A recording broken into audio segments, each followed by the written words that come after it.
A Marquis for Marianne, Book 2 in the Blushing Bride series, by Catherine Bilson. Narrated by Catherine Bilson. Chapter 1. A private ball at Temple Grove Manor, near Cambridge, March, 1810. Your most persistent suitor is back, Miss Abingdon. Marianne permitted only a slight smile to touch her lips as Amelia Temple spoke. The other girl's tone held just the slightest hint of jealousy, as the tall young man approaching the pair was easily the handsomest in the room, especially in a lieutenant's scarlet regimentals. "I've been acquainted with Mr. Rotherhithe since we were both children, Miss Temple." Marianne attempted to defray Amelia's envy.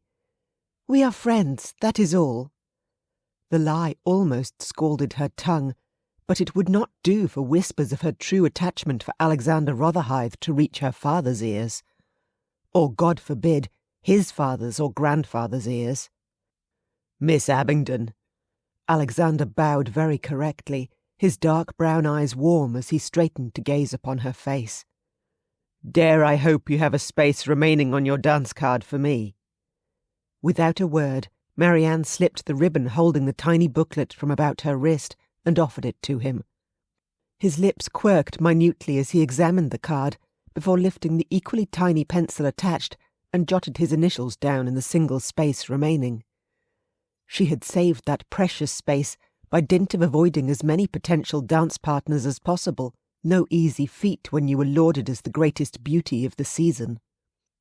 "I shall consider myself exceptionally fortunate, Miss Abingdon. Until our dance, then." He bowed once again and left them alone. Amelia sighed wistfully as she watched the lieutenant depart and muttered, "I wish he'd asked me to dance." "Since your card is full already, it would do you no good if he had," Marianne pointed out dryly. "As the daughter of the house, your dances have all been reserved since the house party began." "True, but still, he could have asked." Amelia sighed again before linking her arm through Marianne's. "I hear the orchestra tuning up. We should go into the ballroom. The first set will begin shortly." Marianne did not care in the slightest for the first set, or any set other than the one she would dance with Alexander. Nevertheless, she painted a false smile on her lips and allowed herself to be led onto the floor. He hated every man who dared approach her. She was his, had always been his. Ever since he'd laid eyes on her years ago, her auburn-haired perfection had drawn him like a moth to a flame.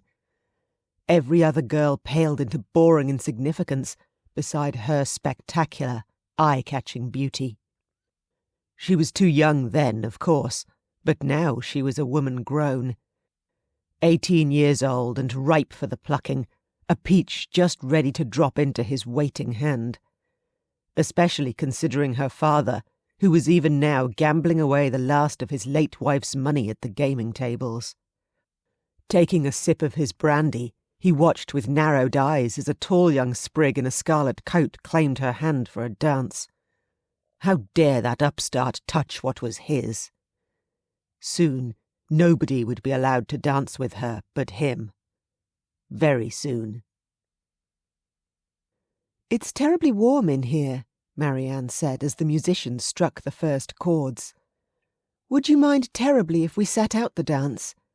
I think perhaps I should get some air." "Of course," Alexander said with a secret little smile, promptly escorting her from the floor. "I would not for a moment have you distress yourself for the sake of a mere dance, Miss Abingdon. Pray, retire to refresh yourself." "Thank you for your understanding, Lieutenant." Marianne curtsied gracefully before making her way out of the room. Once out of the ballroom, she did not turn left to ascend the stairs to the retiring rooms.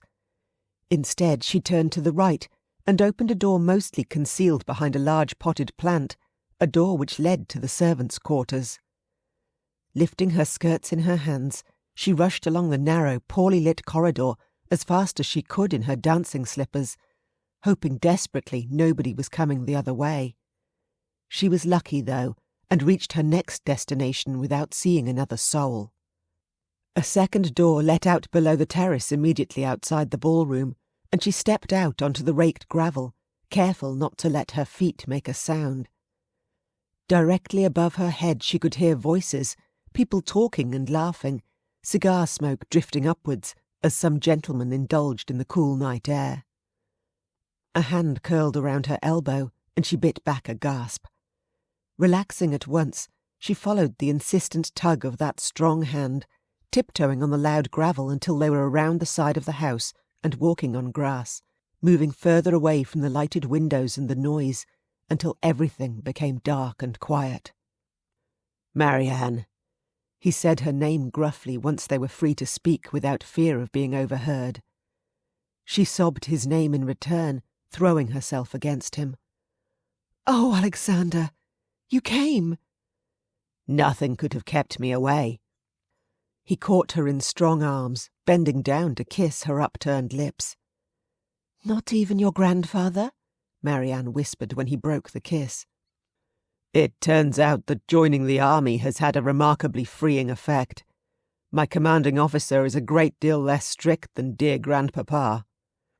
She could not see his wry smile in the darkness, but she could hear it in his voice. Smiling herself, she rested her head against his chest, heedless to the disarray of her curls. His warm hand came up to rest at the back of her neck, and for a long moment they remained thus, in a close and loving embrace. "I wish I could ask you to come away with me now," Alexander murmured, "but my regiment is bound for Spain next week. Even if we were to marry, I have no safe haven to provide you." "It doesn't matter," Marianne said fiercely. "Just promise me you'll be careful, Alex. Promise you'll come back to me."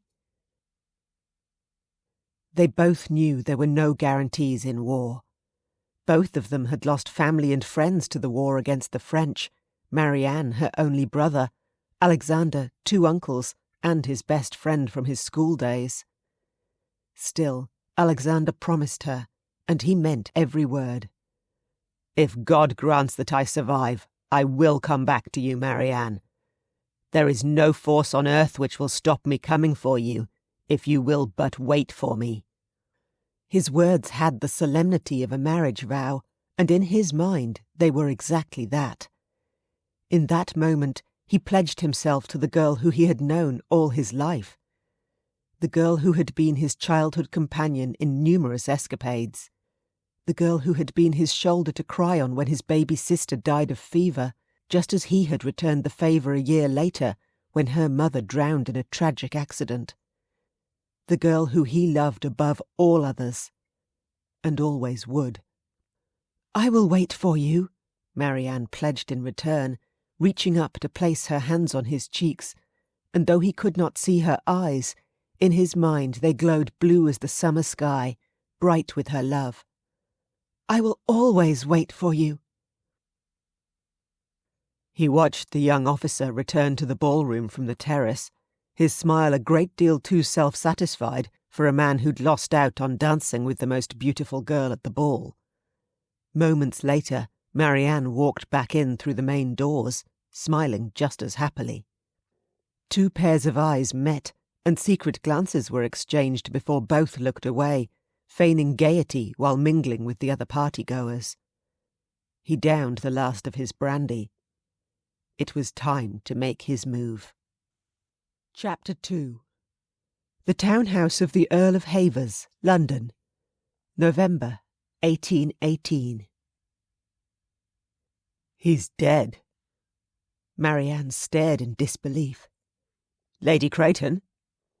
Behind her the whispers began. "Poor thing." "She's in shock." "So sudden." "Lady Creighton, I think you'd best sit down." A strong hand touched her elbow, guided her away from her husband's body. Out of the room entirely, to a smaller, empty parlour, and a couch where she was pressed to sit down. "Marianne," her friend Ellen said, taking a seat beside her, looking and sounding desperately concerned. "Are you all right? Please say something. Should we fetch a doctor?" "I think it's rather too late for that," Marianne said, and then had to suppress a totally inappropriate giggle.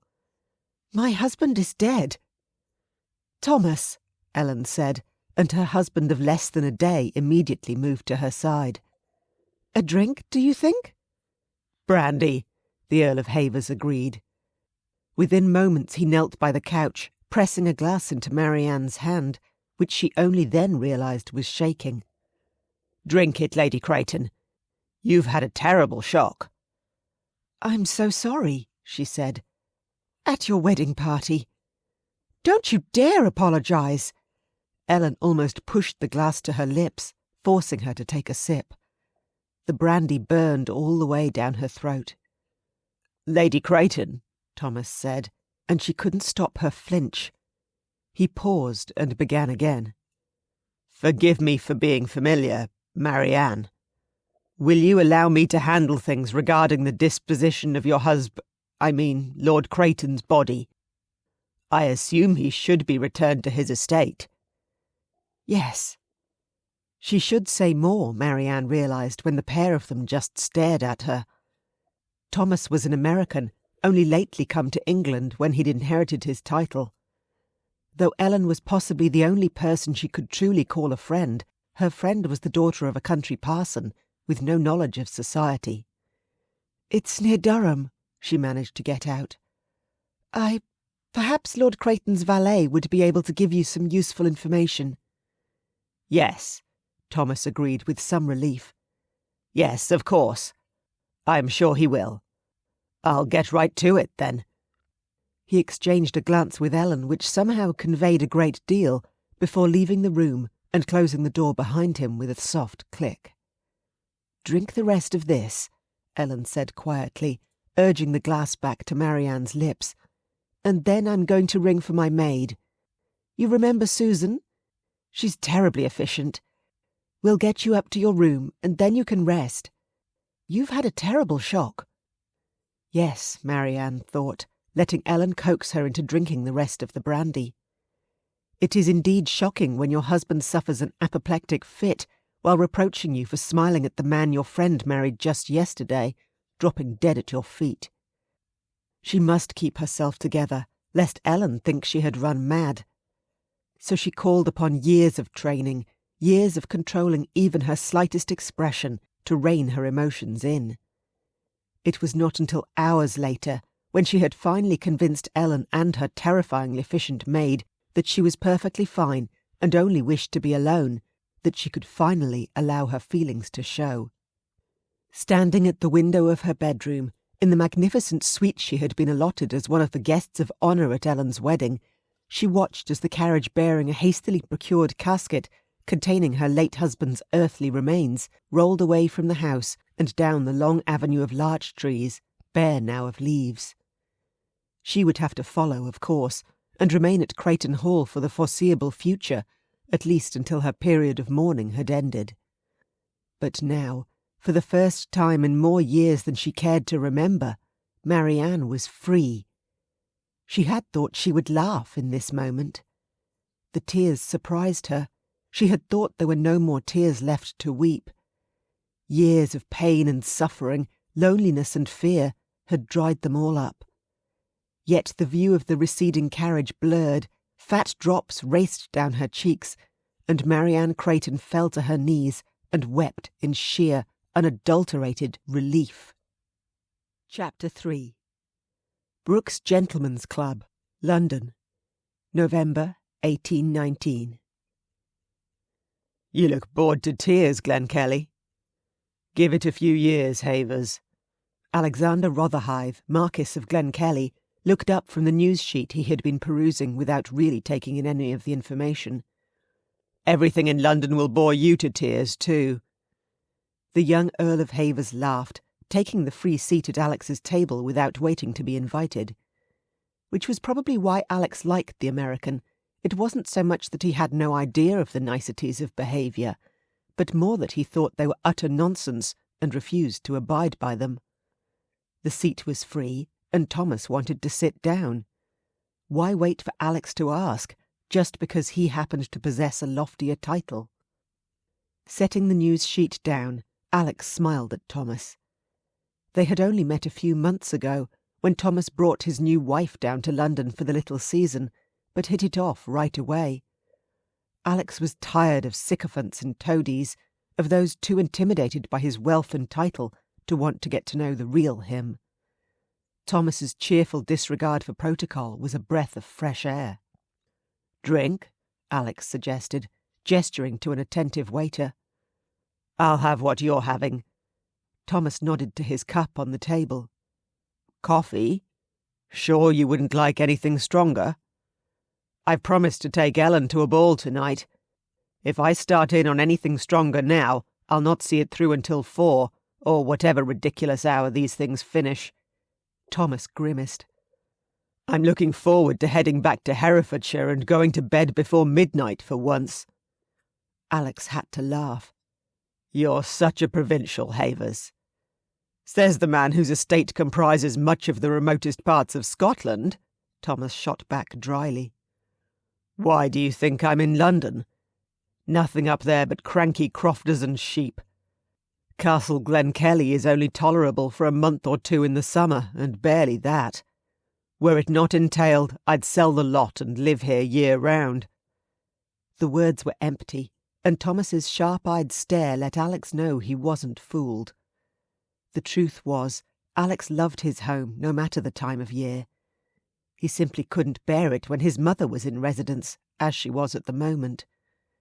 God willing, she'd take it into her head to tour Greece or Italy or some such place soon, and he'd be able to go home without fear of her producing a bride for him out of thin air. Thomas's coffee arrived, and he sat back in his chair, relaxing as he took a sip of the hot, fragrant brew. "Rather you than me," he said, and it took Alex a moment to realise Thomas was talking about living in London. "In fact, we're heading home sooner than planned.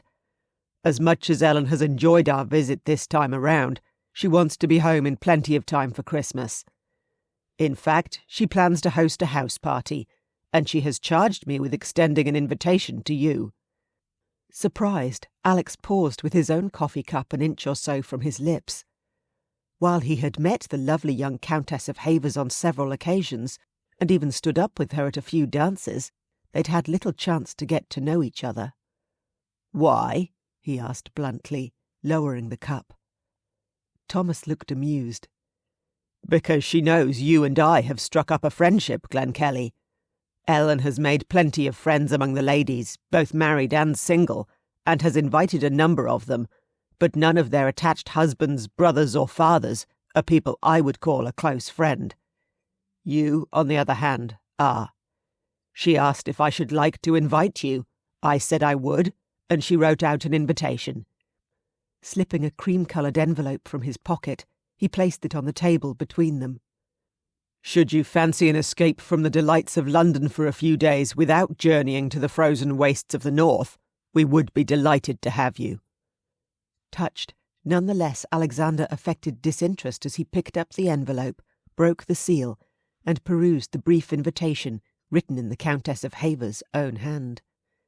Ellen had been raised a country parson's daughter, and her handwriting bore none of the flourishes and curlicues the daughters of the aristocracy were wont to affect. It was plain, neat, and very readable. "How kind," Alexander murmured distantly. "Perhaps I will join you for a few days. It might be diverting." Thomas smirked into his coffee, and Alex knew he hadn't fooled the American in the slightest. The truth was, he'd already received and rejected more than a dozen invitations to Christmas house parties, many of them at homes both more magnificent and more conveniently situated to London than Havers Hall, a good 3 days' journey away in Herefordshire, near the Welsh border. All those invitations, however, had been extended by families with marriageable daughters looking to snag a marquis to hang on their family tree. Thomas and Ellen had no such ulterior motive. No, they had invited him quite simply for the pleasure of his company, and therefore he made up his mind then and there to accept the offer. "Has Lady Havers invited many single ladies?" he asked, in a last-ditch effort to talk himself out of it. "Only a couple, I believe, and they're rather of the blue-stocking variety, who definitely wouldn't be likely to set their caps for you, never fear. There's also a widowed friend of hers who we hope to persuade to come. Ah, merry widows. Those I appreciate. Alex grinned wickedly. Thomas shook his head, laughing in his good-natured way. Don't play the rake with me, Glenkellie. I've seen you roll your eyes when ladies of the demi-rep make eyes at you. You've no more interest in them than I do, and have not even the good reason of a wife you adore. You haven't known me all that long, Havers. For the right bird of paradise, I can be very accommodating indeed. I don't think Lady Creighton will be falling into your arms, charming as I'm sure you can be if you make the effort, Thomas said dryly. Alex froze in the act of setting down his coffee cup. Lady Creighton, the former Countess. Thomas's brow wrinkled. Correct, though I think she's technically still a Countess. Ellen says Marianne, Lady Creighton, is the correct address now, however. Since she's not the mother of the current Earl, she's not a dowager. He looked exasperated. Have I the right of that, or do I need to consult the Bretts again? I swear, the whole English system of titles and honorifics has the most abstruse rules. It's worse than conjugating Latin verb tenses. Sometimes I think Lady Jersey just makes them up as she goes along. Alex burst out laughing, entertained as always by Thomas's irreverent wit. It's quite possible you're correct, he said between guffaws, but it's almost certainly not the done thing to talk about it. Thomas grinned unrepentantly. Oh, I don't know. I'm sure Lady Jersey would be highly entertained if she found out I'd said it. Only because she likes your wife so much. His chuckles subsiding, Alex picked up his coffee cup and drained the last of it. Very well, Havers. Please tell Lady Havers I shall be delighted to accept your invitation to spend the Christmas season with you at Havers Hall. You can tell her yourself, Thomas said, finishing off his own coffee. She also told me to invite you to dinner tonight if you're not otherwise engaged. Well, I'd planned to dine here, but the chance to spend an evening being amused by you and charmed by your lovely lady is far too tempting to pass up. Excellent. We'll see you around 7, then. I must take my leave, I'm sorry. Tomorrow is our first wedding anniversary, and I have to stop by Garrard's to collect Ellen's gift. Until this evening, then. Alex nodded in farewell, and watched as Thomas collected his hat and coat and left the club, speaking cheerfully to several gentlemen as he passed. Havers was possibly the most likeable man he'd ever met, Alex mused, and he wondered whatever he had done to attract as a friend a man who could befriend literally anyone. Lifting one hand, he fingered the long, livid scar down his cheek, where a Frenchman's bayonet had nearly skewered him at Waterloo. The tip of the blade had missed his eye by less than a quarter inch, scraping downwards and flaying his cheek to the bone, ripping a long gash all the way to his chin. The infection afterwards had nearly cost Alex his life. The jagged scar, still red almost 4 years later, was ugly enough that several young women of less than robust constitutions had been sickened by it. One had even swooned from the horror. He hadn't yet met one who could look him in the eyes and not stare at his scar with a horrified fascination, riveted by its ugliness. Alexander Rotherhithe was no longer the perfectly handsome young man a diamond of the ton had sworn her heart to. The scar pulled as he smiled tightly, hitching one corner of his mouth up into a grimace. Marianne Abingdon hadn't waited for him as she had promised. She hadn't even done him the courtesy of sending him a letter, telling him she'd chosen another. The first he'd known of her betrayal was when a brother officer had wordly handed him a copy of a month-old newspaper, folded open to the announcements of marriages, and the bottom had fallen out of his world. Alex remembered little of the next few months. He'd drowned his sorrows in liquor whenever he could find any, and in leading suicidal charges in every damned battle across the Iberian Peninsula. Or so it seemed later, when he'd finally come out of his haze to realise he'd been promoted, twice, and decorated with more medals and mentions in dispatches than any one soldier should earn in a lifetime of war, never mind only 2 years of it. How he'd escaped death, he had no idea. But somehow he had. Because of it, he'd drawn around him a cadre of devoted soldiers who had convinced themselves he was some sort of god of war, unbeatable on the battlefield. An officer who could inspire that sort of loyalty was far too valuable to the War Office to have anywhere else but on the battlefield. Even during Bonaparte's exile on Elba, Alex hadn't been permitted to return to England. Only when he was finally, shockingly, wounded at Waterloo, proving himself mortal after all, was he allowed to leave the field. He recuperated in Brussels, and as soon as he was fit to sit a horse, he was set to be sent straight back out again to mop up stray pockets of French resistance. Perhaps he'd have carried on fighting England's wars until he grew old and grey, or a bullet proved he was only mortal in the most final way possible, but for a freak accident of succession. Once fourth in line to the marquisate, he'd suddenly become the heir apparent when his uncle, cousin and father were all killed in a flood, which swept away their hunting party as they descended a narrow gully. His grandfather had summoned Alex home peremptorily, and not even the lords at the War Office were inclined to deny the old man his only living heir, no matter how useful a soldier.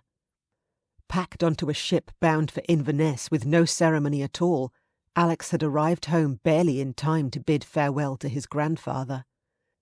Broken-hearted by the death of both his sons and the grandson he'd raised from birth to be his successor, Duncan Rotherhithe had cast one disparaging look over Alex and declared, "You'll have to do, I suppose," before drawing his final breath. He'd been living down to his grandfather's expectations ever since. Chapter 4. Creighton Hall, Cumbria, early December, 1819. "Another letter for you, Aunt Marianne." Her nephew Arthur, the new Earl of Creighton, passed the letter to her from the stack a footman had just delivered to the breakfast table on a silver salver. "Thank you," Marianne said sedately, taking the letter and putting it into her pocket. "You will not read it now?" Her successor as Countess, Lavinia, peered at her from watery blue eyes.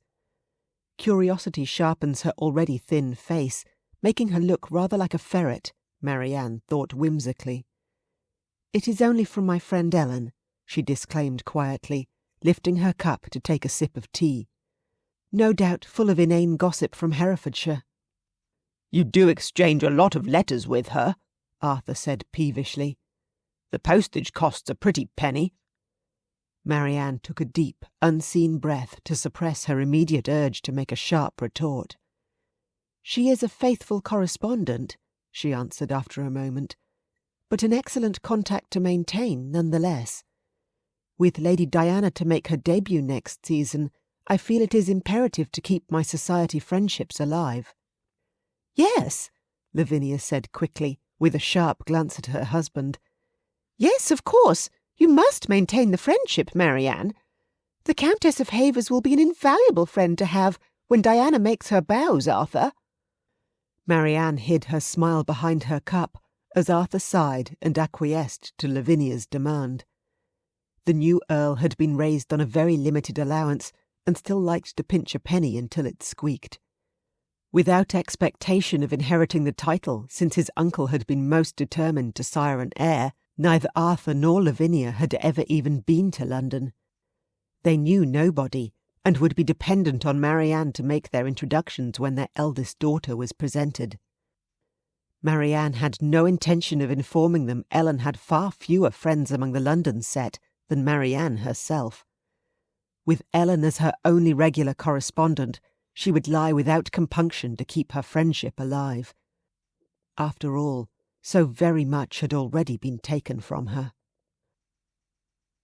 Much later that day, as she walked back to the small cottage grandiosely named the Creighton Estate Dower House, Marianne slipped the letter from her pocket and broke the seal.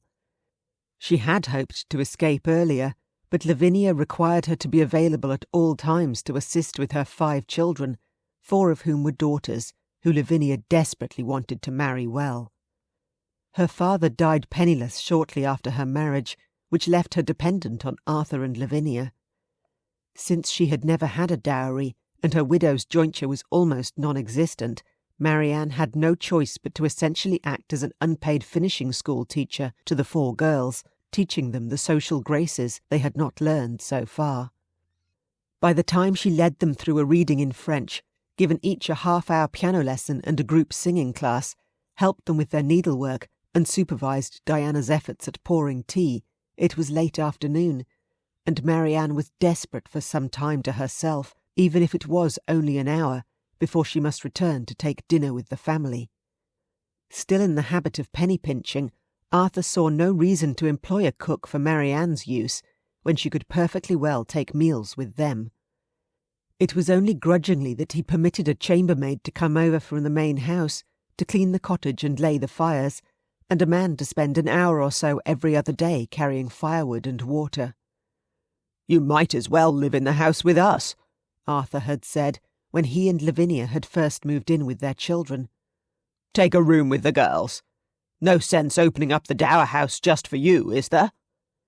Lavinia had proved a surprising ally when Marianne insisted she needed her own space. Marianne suspected it was because Lavinia liked to escape over to visit her now and then, taking a break from her noisy, demanding family. Lavinia always brought some biscuits, and they would share a quiet cup of tea before returning to the chaos of the main house. Marianne doubted she and Lavinia would ever be friends. It had to be hard on the new Countess to have a predecessor 10 years her junior still hanging around, and Lavinia was certainly not above using Marianne's dependence on them for her own ends. Still, Marianne would not say she was unhappy. Not as unhappy as she had been, anyway, even if she no longer wore bright, expensive silk gowns and drank champagne at the most exclusive events in London. Now she wore heavy gowns in the black or grey of mourning, despite her official period ending a month past. Since her husband had preferred to reside in London for most of the year, she had nothing else to wear which was suitable for Creighton's cold winters, and with 6 dozen gowns in her wardrobe already, Arthur would not spend another penny on clothing for her.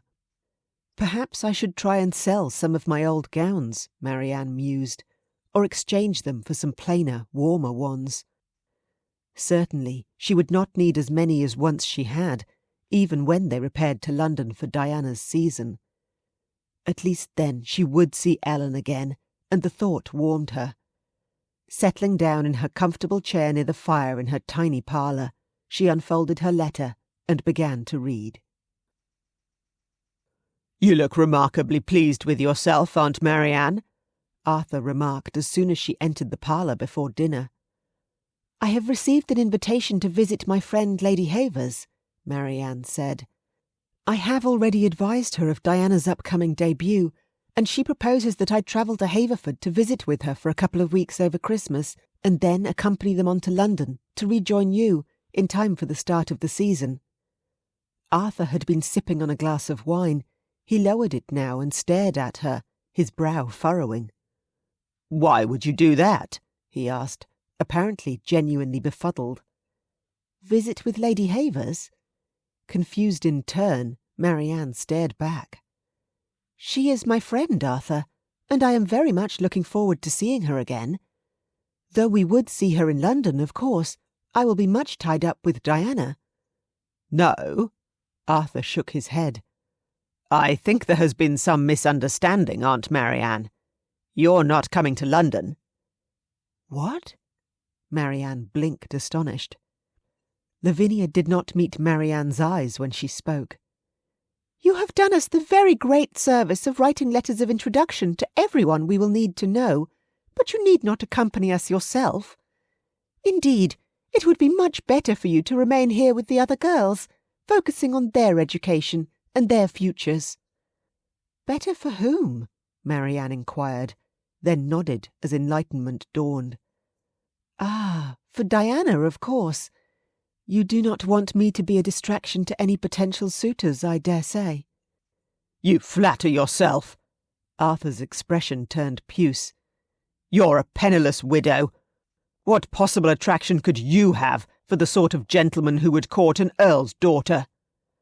"I have never cared for false modesty," Marianne informed him. "So I will merely say that even when I was an earl's wife, there were never any shortage of gentlemen who should have been courting earls' daughters who preferred to seek my company instead, though I was never permitted to so much as smile in their direction, much less dance with them." She saw exactly how it was, and in truth she could not blame Arthur and Lavinia. Diana was a pretty enough girl, and pleasant-natured in a quiet way, but in a room with Marianne she would pale into the background, and they all knew it. "Very well," Marianne said, after a few moments of taut silence. "If I am not to join you in London, so be it. May I at least visit with my friend beforehand, and return here when they depart for London?" "No," Arthur said, and she knew he would not be moved. He stared at her, his lips thinned. "I will not permit it." "How fortunate, then, that you are not my husband, or my father or brother, and therefore are not in a position of authority to permit or deny me anything." Marianne's temper flared. She had thought she was done with being controlled by men when Creighton died. She would not tolerate it from a man not even related to her by blood. "Perhaps not." Arthur's smile was unpleasant. "But I will certainly not permit your use of our carriage to travel, and as for money—" "Arthur," Lavinia said quietly, "enough." It's probably a good thing Lavinia stepped in, Marianne thought as she turned and stormed from the parlour, her fists clenched at her sides. If Arthur had said one more word about my complete lack of funds, I would have slapped him, and goodness knows where that would have ended. In the hallway, she almost collided with Diana and her next-in-age sister Clarissa, who both jumped out of her way with startled gasps. She did not even stop to acknowledge them, striding straight back out through the side door she always used, and down the short path to her cottage. "I've traded in one prison for another," she thought, stamping her feet as she strode back and forth in her small bedroom. She was still not free to live her life as she chose, and she very likely never would be. By the following morning her stomach was grumbling, but Marianne could not bring herself to go up to the house for breakfast and pretend nothing had happened the night prior. She had spent a sleepless night tossing and turning, trying to find a way out of her dilemma and failing. It all came down to money, something of which she had none, and no way to get any. Even if she could find a position as a paid governess or companion, that would be better than working for free for Arthur and Lavinia. But who would hire her? It wasn't as though she had any references. While there might be some rich merchant families who would hire her for the sheer novelty of having a countess work for them, she shied away from the notion. How would she even go about finding such a position anyway? She had not the faintest idea how such things were done. A knock at the front door surprised her, and she sighed and went to answer it.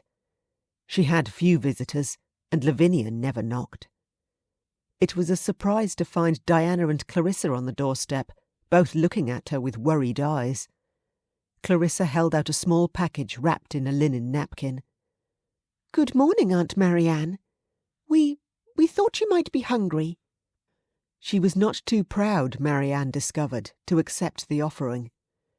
Inside there was a half loaf of fresh bread, a chunk of cheese, and several slices of ham. "Thank you," she managed past a lump in her throat. "That's very kind of you girls. Would you like to come in?" Neither of the girls had ever been inside the cottage, and they stepped in shyly, looking about with wide eyes. She gestured them into her tiny parlour, and they sat down together on the little couch, shoulders almost touching. "Will you excuse me a moment?" She didn't wait for their acquiescence before heading for the kitchen. When she returned after gulping down a few mouthfuls of the bread, a chunk of cheese, and a slice of ham, she felt a great deal more composed. Taking her usual chair by the fire, she considered the sisters. There was only a little more than a year between the two girls in age, Marianne knew, and they were very close. Clarissa had more than once expressed distress over Diana's going to London for the upcoming season, but Marianne had always assumed, incorrectly she now realised, the whole family would be going. Clarissa being left behind would be upsetting for both girls, and not helpful for Diana's nerves at all. "Thank you for bringing me something to eat," Marianne said finally, when neither of the girls seemed inclined to break the silence. "I appreciate your thoughtfulness." Diana looked at Clarissa, and it was the younger of the sisters who spoke. "I want to go to London too, Aunt Marianne." "Of course you do," Marianne said understandingly, "but I do not see what you think I can do about it." Clarissa and Diana must have heard everything last night when they listened in the hallway as Arthur humiliated Marianne. It must be obvious to them exactly how little influence Marianne had. "If you weren't here, Mamma and Papa would have to take us all." Diana leaned forward. "If you went to visit Lady Havers and then joined us in London, or maybe stayed with the Havers there and just met up with us sometimes." "I know you both overheard the scene last night, Diana, so you already know it's not a possibility." "What if you had the money to go, though?" Diana took something from the pocket of her dress. "We both think Papa is very mean to you, and after last night, it's obvious he just wants to keep you here to be, well, a governess, and he's too much of a skinflint even to pay you." Marianne bit her lip. She would not speak ill of Arthur to his daughters, but it seemed they saw him quite clearly all the same. "Mamma is generous with our allowance, however, and we are not in the habit of spending it. I told Papa this morning I wanted to go to Durham tomorrow and purchase some trinkets before we go to London, and he said we could take the carriage, and even gave me some more money." Diana extended the purse she held. "It's not nearly as much as you should have been paid, but we think it should be enough to buy tickets on stagecoaches and rooms at inns to sleep in along the way to Herefordshire." Marianne hesitated. Whose idea was this? "Mine," Clarissa said firmly. Though she was the younger of the two, she was definitely the leader. "But we are both in agreement this is the right thing to do." Diana nodded in agreement and tried to press the purse into Marianne's hand. "Please take it. Papa will not think twice of your accompanying us to Durham tomorrow to go shopping, and though you cannot take more than one bag—" "I could not carry more than one anyway." Coming to a decision, Marianne accepted the purse. "Thank you," she said sincerely. "Come with me, if you will." Diana and Clarissa followed her up the narrow stairs to her bedroom and the second, smaller room beyond it, which was meant for a maid. Without a maid of her own, however, Marianne used it for her wardrobe. All the beautiful dresses she no longer had occasion to wear were stored there. "Oh!" Diana whispered, amazement on her face as she gazed at the colourful spectacle before her. "Oh, how spectacular!" "Most of these are not suitable for a debutante, I'm afraid," Marianne said regretfully, brushing her fingers over a wine-red silk gown with a gold lace overdress. "However, there are a few here in lighter colours, and you are very much the same size as me, Diana. They would require minimal alterations for you to wear." Moving confidently among the hanging gowns, she selected one in palest rose, another in spring green with a tiny pink silk flower print, and a silver satin gown which she had never cared for, but would look stunning with Diana's dark brown hair and eyes. "Here." She heaped them into Diana's arms before opening drawers in a dresser and gesturing to Clarissa. "You are not out yet, so I'm afraid none of the gowns would be suitable for you, but there are ribbons and lace aplenty here. Take whatever you wish. It is yours." "We can't take your lovely things, Aunt Marianne," Clarissa protested. "Call it an exchange." Marianne hefted the purse in her hands. "What we gave you wouldn't buy a single one of these gowns," Diana exclaimed, trying to hand them back, but Marianne refused to accept. "You are incorrect, my dear girls. You have given me my freedom.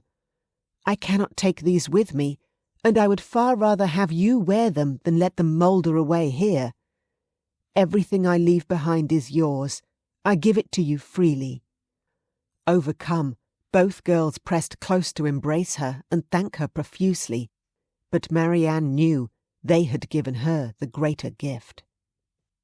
Chapter 5. Havers Hall, Herefordshire, mid-December 1819. 5 days later, Marianne walked slowly up the long tree-lined carriageway to Havers Hall, her bag weighing heavily on her weary arm. It had been a long, cold, exhausting trip from Creighton, and the last leg had been the worst. She had paid a farmer returning from Worcester to Haverford to give her a ride, but he had dropped her at the end of the carriageway with a remark in an accent so thick she hadn't understood more than one word in two. Two of the words had been Havers Hall, though, and combined with his pointing finger and cheerful smile, she had taken it to mean the end of her journey was finally approaching. A half-mile walk was the last thing she wanted, but she had little choice. Summoning the last of her internal fortitude, and praying Ellen and Thomas were at home, she trudged up the long gravelled way, almost too weary to appreciate the beautiful house coming into view. Havers Hall was a large building of golden stone, which would have likely glowed in the sunshine on a summer's day, but still managed to look magnificent even on a grey December day with rain clouds threatening. The closer she got, the more intimidating the house looked, and Marianne found herself nervous of her reception as she climbed the wide, shallow steps to the huge double doors at the main entryway. "Maybe they'll tell me to go around the back, to the servants' entrance," she thought with a small giggle to herself. She was wearing one of her plainest gowns, a dark grey wool, practical for travelling, but hardly glamorous. The door opened promptly to her knock, and an imperious-looking butler inspected her from head to toe before saying, "May I assist you, madam?" "Marianne, Lady Creighton." She tried for her best imperious tone in return, and must have achieved it in some measure at least, because the butler looked slightly surprised, and immediately stepped aside to welcome her into the house. "I do beg your pardon, my lady. I understood you were not expected for another week or so, but Lord and Lady Havers will undoubtedly be delighted to welcome you." "Thank you," Marianne murmured, relieved. "I am Alsop, the butler. May I take your bag? The rest of your luggage?" "Later, Alsop," she murmured, allowing him to slip the bag from her frozen fingers with a sense of relief. He stepped aside with it and tugged on a bell cord, and moments later a footman entered the grand hallway. "Matthew, please advise her ladyship that her guest, Lady Creighton, has arrived ahead of schedule." The order became redundant a moment later, as Ellen, Lady Havers, descended the stairs, dressed in a blue gown one would think far too simple for a lady of her rank, if one was not acquainted with Ellen herself. A smile came to Marianne's weary face at the sight of her friend. It seemed Ellen had not changed in essentials, even though she was now a countess. "Marianne?" Ellen said disbelievingly. I must look a fright, Marianne thought, pale, weary, and dirty with road dust. Ellen's delight at seeing her was genuine, however, and she found herself drawn into a close embrace. "Dear Marianne, you didn't send word you'd be arriving early. In fact, we haven't received any letter from you at all. I hoped you would accept the invitation. Why, you're shaking with cold. Come into the library. It's lovely and warm in there. Have some hot tea sent in immediately, Alsop, and whatever cook can rustle up quickly to warm Lady Creighton, please." "At once, my lady," Alsop said to their backs, as Ellen put her arm around Marianne and led her through a door into a beautiful library, light and airy, quite unlike the dark-panelled, musty room at Creighton Hall. A fire crackled merrily in the grate. Marianne soon found herself pressed to sit down in a comfortable chair, Ellen scooping up a shawl from the back of another chair close by and settling it around her shoulders. "There, we'll soon have you warm," I'm so glad to see you." Marianne felt quite ridiculous for being brought to tears by Ellen's joyous welcome, but she could not prevent the fat drops which threatened to spill. Perceptive and kind, Ellen saw her distress, and immediately pressed a handkerchief into her hands. "Hush now! You're tired and overset. We'll have some hot tea, and you can tell me everything later." Grateful when Ellen didn't press her, Marianne slowly regained her composure over tea and scones, warm from the oven and dripping with butter and jam. She took the time to survey her friend, thinking that marriage very clearly suited Ellen. The young countess fairly glowed, and though the cut of her gown was simple, Marianne noticed now the quality of the fabric, and the delicate embroidery, one shade darker than the fine wool, which decorated the bodice. Her brown hair was beautifully curled and arranged, braids looping around her head in a coronet, while her changeable, sea-coloured eyes were bright with happiness. Envy twisted in Marianne's gut, and she looked down at her teacup, silently chiding herself. Ellen deserved her happiness. She'd lost her parents, her home, everything. If Thomas hadn't inherited the earldom almost by sheer luck, and fallen in love with his distant cousin, who knew what circumstances Ellen might have been reduced to? At least Marianne had never had to worry about having a roof over her head, even now. "My housekeeper will have your suite aired and warm by now," Ellen said as they finished their tea. "So let me take you up, and you can refresh yourself. Will you come down to dinner tonight, or take a tray in your room? It is only Thomas and me at present, since our other guests aren't expected to arrive until next week, but we should be delighted to have your company. And then, perhaps, you might wish to tell us what has you arriving on our doorstep in such a state, alone, with only one small bag." Ellen's words were gentle, but they caused another surge of guilt in Marianne. "Yes," she agreed, looking up to meet her friend's kind smile. "Yes, I'd love to join you both for dinner, and I'll tell you everything then." Marianne had brought one nice gown with her, a lavender silk which rolled up surprisingly small. The lady's maid Ellen had sent to attend her pressed it, while Marianne luxuriated in a copper tub filled with steaming water and aromatic soap, soaking off the grime of travel and allowing her strained nerves to unwind. She had barely slept since leaving Creighton, and the feeling of finally being safe and warm had her eyelids drooping with weariness. "My lady," the maid said quietly, "shall I rinse your hair now? Else there will be too little time to dry it before dinner." "Yes, thank you," Marianne said, pushing herself to sit forward a little reluctantly. "I'm sorry, I didn't catch your name earlier." "Jean, my lady." She had good hands, gentle as she washed out Marianne's long, wavy auburn hair and combed out the tangles, squeezing it firmly in a thick piece of linen to squeeze out as much water as possible before helping Marianne from the tub and swathing her in a beautiful silk dressing-gown, which had certainly not been in Marianne's small bag.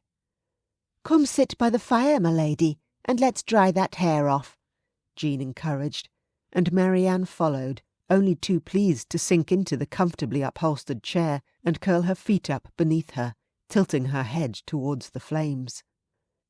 She must have drowsed off while Jean went back to pressing her gown and dealing with her other clothes, all of which needed laundering, because the next thing she knew, Jean was gently waking her, and her hair was quite dry.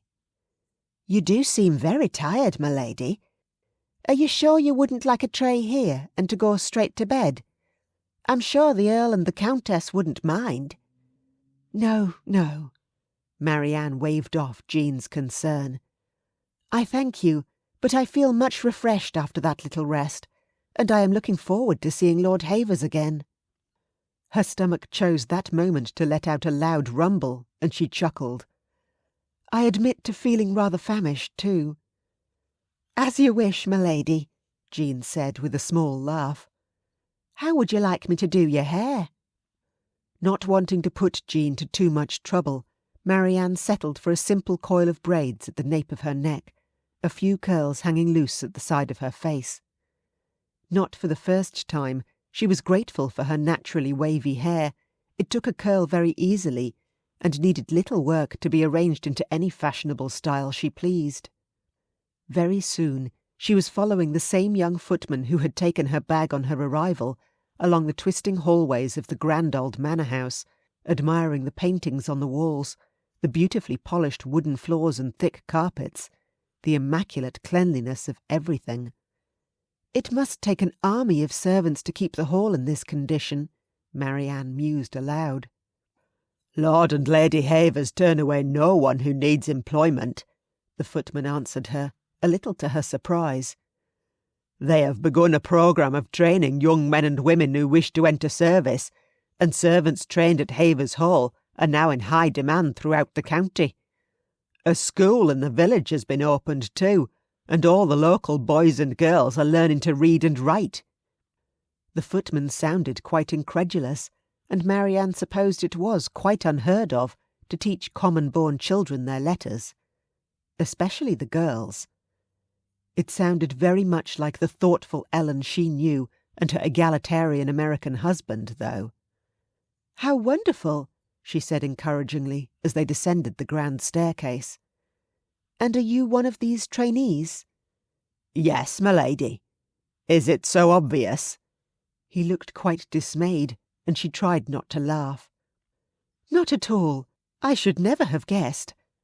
I was merely curious," she said kindly, though in truth most footmen would not have spoken to her unless she asked them a direct question. Undoubtedly, the young man would learn that rule as he completed his training, though she found his relaxed, informative attitude quite refreshing. Alsop, the butler, was in the hall at the foot of the stairs, and he bowed low to her as she descended the last step. "Good evening, Lady Creighton. Lord and Lady Havers await you in the parlour." He gestured for her to follow him. Thomas and Ellen stood by the fire, deep in conversation, but they at once broke off with welcoming smiles as Alsop conducted Marianne into the parlour and formally announced her. "Lady Creighton, it is a delight to see you again." Thomas bowed formally over her hand. "Ellen is overjoyed you were able to come so soon." Marianne smiled at him. "I am overjoyed to be here, and please call me Marianne. Since I am imposing on your hospitality without notice, it seems rather ridiculous to insist on the formalities." Thomas chuckled and nodded. "I'm sure you know formal address doesn't come easily to me anyway," he said frankly. "So I'm very happy to hear you say that, Marianne. You must call me Thomas, of course." "Of course," she echoed, and let Ellen take her hand and draw her closer to the fire, while Thomas poured her a glass of sherry to save her before dinner. With the warmth of their welcome and an excellent dinner set before her, Marianne felt comfortable and safe enough to slowly reveal what had led her to depart Creighton with such haste and secrecy. Ellen was vocally outraged on her behalf, proclaiming herself disgusted with Arthur and Lavinia for attempting to ban Marianne from London. "Your nieces sound like dear girls, though," Ellen declared as Marianne explained how Diana and Clarissa had made her escape possible. "I look forward to meeting them in London, and of course you must accompany us there, and remain with us for the season. You are welcome to stay with us for as long as you wish, dearest, for life if need be. And please believe me when I say that I certainly do not expect you to act as an unpaid governess or companion. In fact, if you would be interested," she cast a glance at Thomas, who nodded benignly, "there are a number of young women in Haverford who would definitely benefit from exposure to a lady of your quality and talents. I have no doubt we could find some paying work for you, if you wished it." "I would very much appreciate that," Marianne said stoutly, though she had never worked a day in her life. Thomas gave her a perceptive look, but said nothing as Ellen went on. "In fact, if you would be willing, I would greatly appreciate your advice myself. I have never hosted a house party, and there are 1,001 ways I could make a spectacular social misstep. Your assistance would be invaluable. Thomas, dear, could you find out the going rate for a paid companion? I want to make sure I am not taking advantage of Marianne." "Certainly not," Marianne said, at the same time as Thomas said, "Of course, my love." "I could not accept payment for helping you, Ellen," Marianne continued. "Please consider it my thanks for your most generous hospitality. Anything I can do to assist you, please, you need only ask." "I most certainly will." Ellen's smile was a little cheeky. "You may regret such a generous offer." "Never." Grateful beyond measure for Ellen's kindness and understanding, Marianne reached out to clasp her hands. "Thank you," she said softly, glancing from Ellen to Thomas and back again. "Thank you both so much." "You're very welcome." Thomas spoke for both of them, and Ellen squeezed Marianne's hand in return. What are friends for, after all? Chapter 6. "I am lucky beyond belief to have such friends," Marianne mused as she let Jean dress her hair the following morning. Though she had only a plain gown to wear, it had been freshly washed, pressed, and returned to her that morning, looking like new. She thanked Jean profusely, but the maid merely looked surprised, before advising her Havers Hall had a positive surfeit of laundry maids, who were more than happy to assist her. "Will the rest of your wardrobe be arriving soon, my lady?" Jean inquired delicately, as she inserted the last hairpin to support the arrangement of braids she had deftly woven from Marianne's thick auburn hair. "I'm afraid not," Marianne admitted. Jean pursed her lips thoughtfully. "You're taller than Lady Havers, but more of a size with Lady Louisa, the last Earl's daughter," she said. "Caused a dreadful scandal last year, she did, running off with a footman from the London house. Left quite a wardrobe behind. Perhaps you might speak to Lady Havers about adjusting some of the things for your use." "I couldn't possibly," Marianne disclaimed, but she thought wistfully of the stunning gowns Lady Louisa Havers had been wont to wear. Thomas's cousin, Louisa had hoped to become the next Countess of Havers by marriage to Thomas, but he had chosen Ellen instead, and Louisa had disappeared in a scandal which had been the talk of London, at least until Marianne's husband dropped dead the day after Thomas and Ellen's wedding. Jean looked thoughtful rather than accepting of Marianne's refusal, and Marianne suspected the maid intended to approach the topic through a roundabout method, quite possibly via Ellen's personal maid. Well, so be it. Marianne certainly could not ask herself, even though she would like something more elegant to wear. Another young footman waited outside her door to escort her to the breakfast room, a completely different room from the one where they had eaten dinner last night, which Marianne learned now was called the oak dining room on account of the oak-panelled walls. There was also the grand dining room for when more than 20 were expected to dine. "And are more than 20 expected at the house party?" Marianne inquired of the chatty young man. She had not attended such a large gathering since leaving London last year in the wake of her husband's death.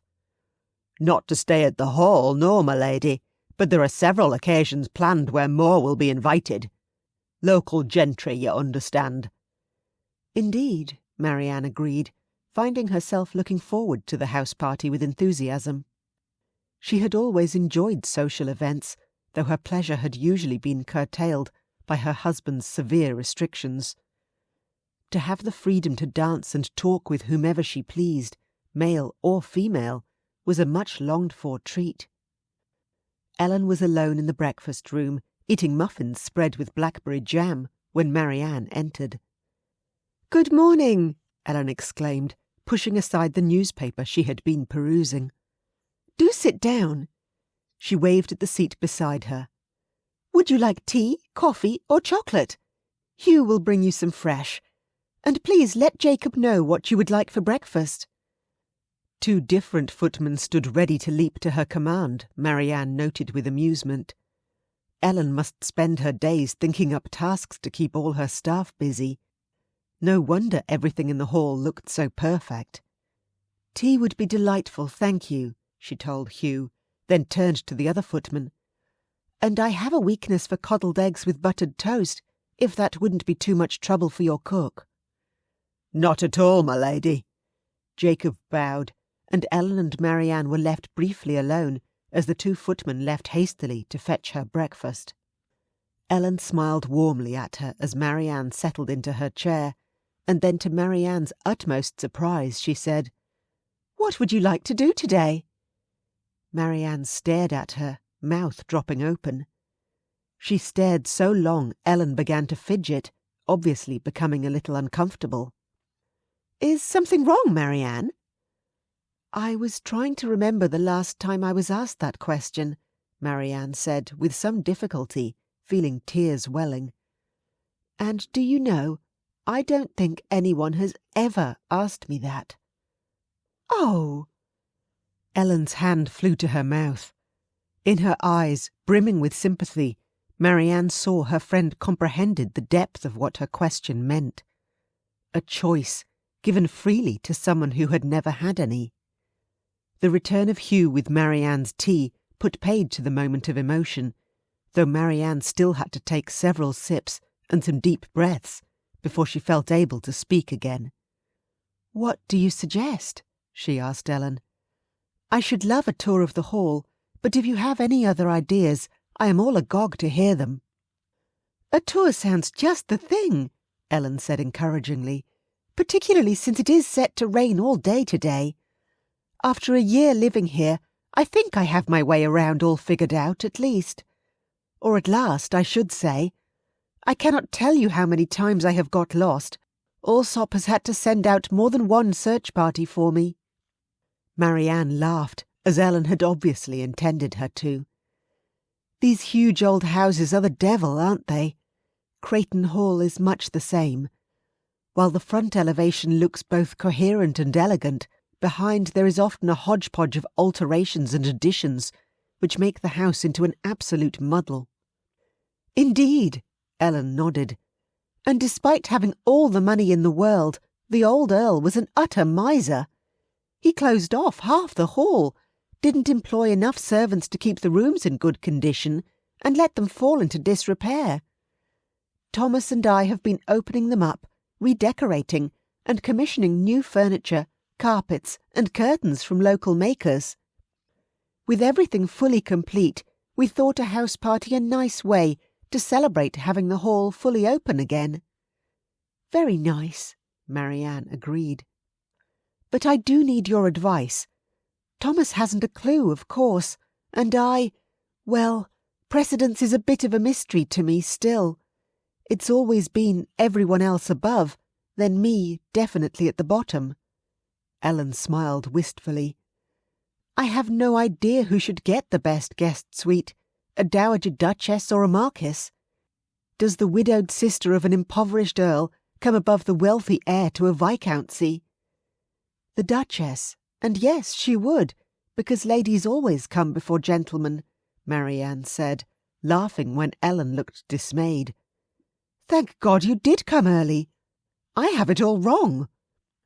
"We'll soon have it all sorted out," Marianne promised, as her breakfast was set before her with great ceremony. "As soon as I've done justice to this marvellous breakfast, you can go fetch whatever notes you have, and we'll get to work."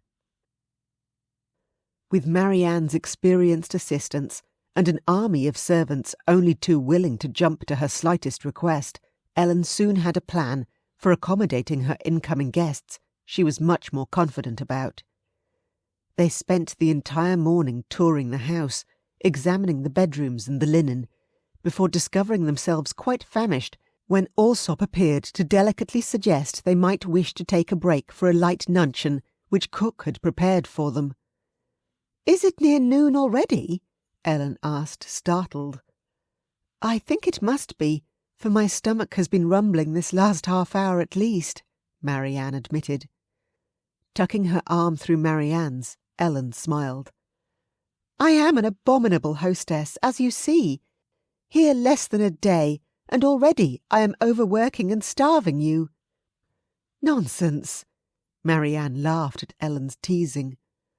"I am delighted to be of use, I promise, and I find myself looking forward to meeting your guests. Well, we will be an eclectic gathering." Ellen led her back through the confusing maze of corridors to the central part of the house and to the pretty parlour where they had taken breakfast. "I hope to make it something of a tradition to gather at Havers Hall for a Christmas house party."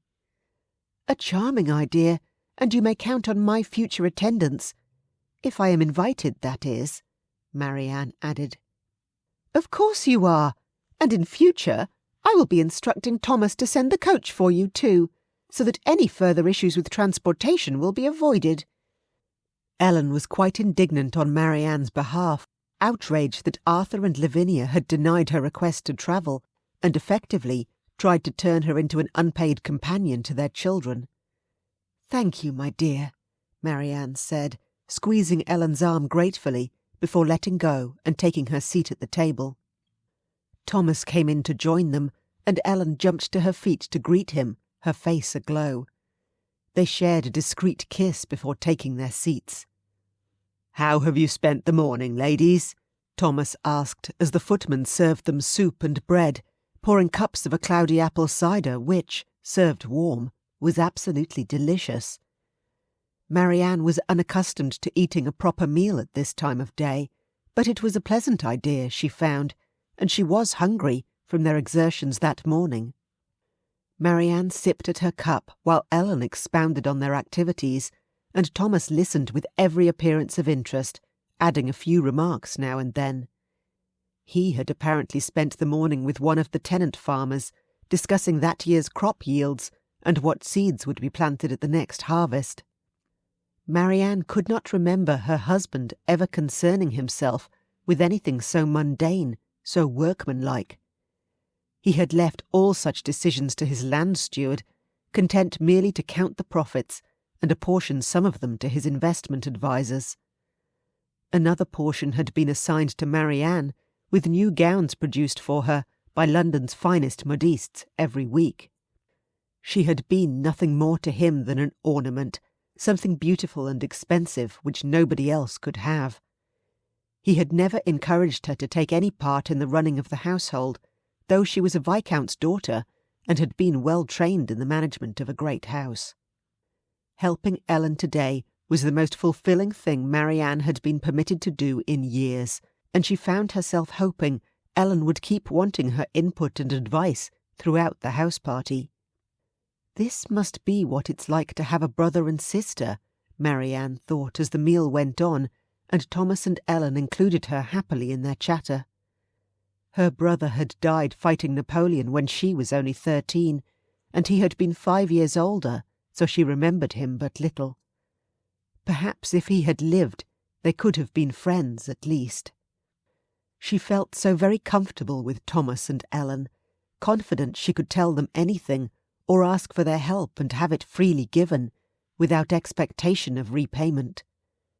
When Thomas offhandedly advised her he had sent 2 servants and a coach to collect her wardrobe from Cumbria, and they should return before the house party began in earnest, Marianne was hard put to keep the tears from flowing. It turned out you didn't need to ask sometimes. Chapter 7. A week later, Marianne felt as though she had been living at Havers Hall for half her life. On first-name terms with every member of the very extensive staff, she now knew her way around the beautiful old house as well as Thomas and Ellen did. If she didn't quite recall the name of every Havers ancestor in the portrait gallery, well, they weren't her ancestors. Marianne sat with Ellen in the large, beautifully appointed front parlour where guests were usually received. The first guests for the house party were expected today, but at the moment, since Thomas was out and about the estate, it was just the 2 of them waiting, both settled in comfortable chairs by the fire with books in hand. Reading was another joy Marianne had rediscovered. Creighton had all but forbidden it to her, not permitting her to purchase any books or join a lending library, and refusing her access to his own library. Ellen, however, was a dedicated bookworm, as was Thomas, and they both liked to spend at least an hour or two a day comfortably ensconced with a book. Ellen had encouraged her to select anything she fancied from their eclectic collection, and Marianne had soon found herself enjoying that quiet hour spent between the pages, discovering the wondrous worlds which lived within the imagination. The sound of hooves and carriage wheels caused both women to look up, and Marianne slipped a ribbon between the pages and closed her book regretfully. "You can finish it later," Ellen said with a smile, obviously seeing her regret. "I'm enjoying it very much, I must admit. Turning down 2 suitors. Elizabeth Bennet was lucky indeed to have a supportive father who did not make her marry Mr. Collins, but I do hope her mother does not find out she turned Mr. Darcy down as well." Ellen laughed. "I will not spoil the plot for you, but I'm very glad you are enjoying it. I thought you would appreciate a story where the heroine gets the opportunity to say no, and to tell her unsuitable suitors precisely what she thinks of them." "Indeed, I do." Marianne sighed happily. "I shall be honest. The greatest pleasure I am deriving from it is the certain knowledge that Creighton would have flown into a rage at the mere suggestion I should be permitted to read it." Ellen snickered. Over the last few days they had become close enough that Marianne felt safe confiding in Ellen how much she had hated her husband, despised and feared him. There were some things about her marriage she doubted she would ever be able to talk about, but in a way, telling Ellen what she could had been cathartic. As they walked down the stairs to the front hall, Marianne thought again how glad she was that Ellen had sat down beside her in the wallflowers corner, where Marianne had been hiding from her husband at the ball where they'd first met. Allsop was opening the doors, with 2 footmen at the ready to hurry down the steps and assist the guests from the carriage drawing to a stop. 4 handsome bay horses drew a carriage of superior quality, obviously very new, but with no family crest upon the doors. New money, Marianne assessed. Not that she cared. Creighton's money was very old, and she despised every adult male member of that bloodline.